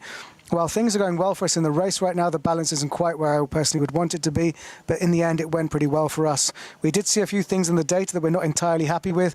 I think we need to take another look at the technical aspects. It's not making us slower, but it's obviously less pleasant to drive. If we can improve the drivability of the stint, it would be much less stressful for the drivers. That would be especially important in the 24-hour race. So that's a quote from Christopher Haase, which I'm sure he was just giving a brief summary in German to our pit reporter down there, but a master of understatement, really, that it would be useful for the 24 hours 24-hour race to make things improve the drivability to make it less stressful for the drivers. Yeah, you know, there is no other racing series like this where you get the opportunity to race at the same track at this level of motorsports, I should say. You know, 10 times a year, 11 if you factor in the 24-hour race itself. A quote from Matt Campbell as well. Remember, Thomas Preining finished the race for the Grello 911. We had a good race. Thomas did a really good job. We also did a good job with strategy, but I think the other cars were certainly faster than us. But the strategy worked really well. I think that's kind of the story that we saw as well, Neil, from up here in the Global Broadcast Center, from 10,000 feet, if you will.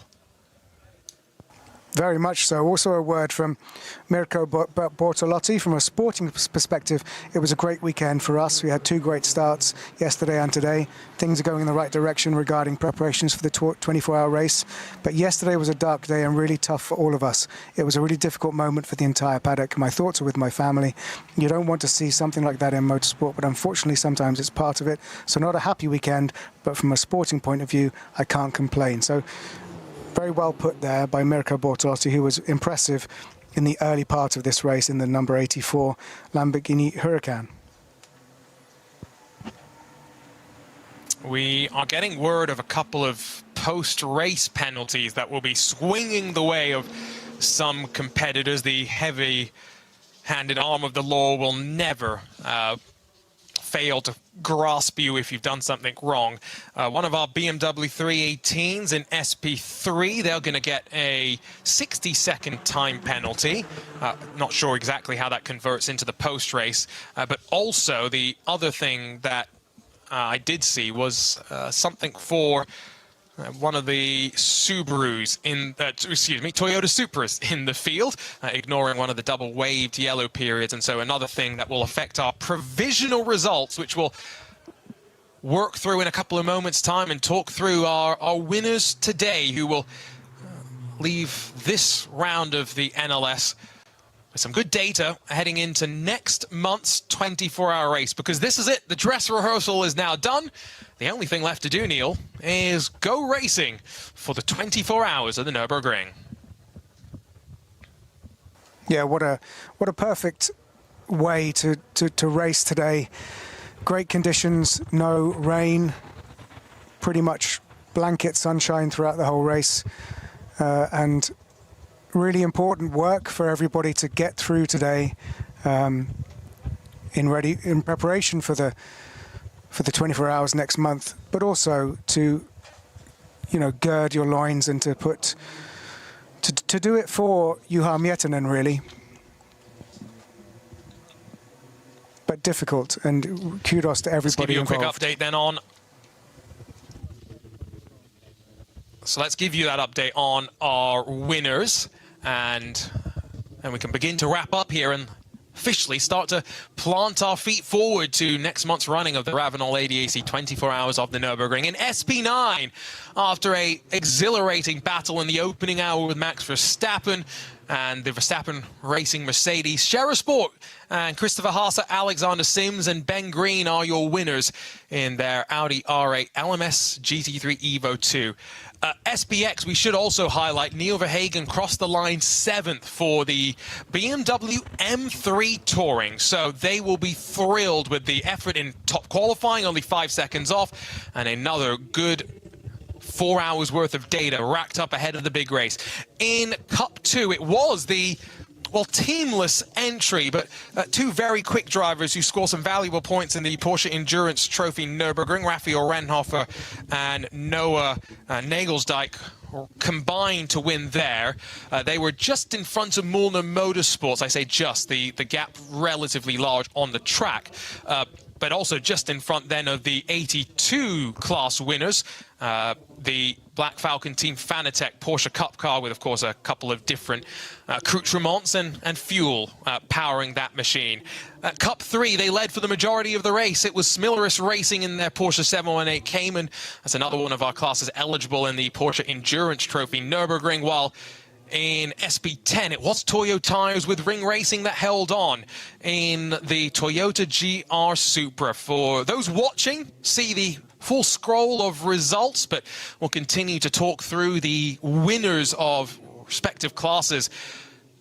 The SP3T winner all the way down in 47th overall. That was the number 323. Armando Stanco paired up with Dario Stanco in a Audi RS3 LMS. In SP7, one of our Porsche Caymans was able to come out on top. And, well, let's not forget, we saw that run to the line in the VT2 front-wheel drive category. Jürgen Nett crossing the line just 0.7 of a second in front of the VW Golf that was hunting him down. Hofer Racing winners in one of our BMW classes. Adrenaline Motorsport team, they're the winner in the BMW M240i class, while in the V2 rear-wheel drive, it's also Adrenaline Motorsports that come out on top. In TCR, after the retirement of the Hyundai, after the tire blowout through Schradenkreuz, it's that VW Golf, the Mark 7 GTI, that is promoted into the race win and class win as a result of that. And those are the classes with a couple of different cars here and there. Neil, but before we wrap things up, you know, again, final thoughts. Dress rehearsal in the books. Our teams are off to go and finalize their preparation, as are the organizers and everyone at the track itself. But like you said, we've just whet the appetite for the 24-hour race that comes up in a few weeks. If we get as good racing as we did between Max Verstappen and Christopher Haase for 24 hours, that's going to be a very difficult race to commentate on, because it'll be 24 hours of breathlessness. Agreed, yeah. What a beautiful 4 hours that was. And the prospect of the battles at the front when the field is swelled slightly in a month's time is sort of, you know, it's worth whetting the appetite for. It gets everything going ready for the 24 hours in a month's time. Just hard to work out how the podium itself will be played out after the events of this weekend and the tragic events of yesterday. So, you know, we have to acknowledge that this is not a normal situation, and our thoughts are still with Juha Miettinen. And I think everyone's thoughts will be as we wrap up this fifth round of the 2026 NLS season. Technically only the third race complete, and of course the second of our Ravenel ADAC 24 Hours of the Nürburgring qualifier races. A weekend that in many ways is going to be remembered for all the wrong reasons. The tragic passing of Juha Miettinen, but all we can do is look forward and to race in his memory. To quote Jochen at Frozen Speed, one of Juha's friends, those that have the most fun, those that pass having the most fun are the most successful. And I think you will all agree with me that Juha was out on track doing exactly what he and all of us in the motorsports community love. He leaves behind his 3 children and his wife, as well as his teammates and the entire motorsports paddock, thinking of him here at the Green Hell on what has been a very difficult weekend. Arjuna Kankipati alongside of Neil Cole, thank you for your company, and we'll see you in a few weeks' time for the Ravenel ADAC 24 Hours of the Nürburgring.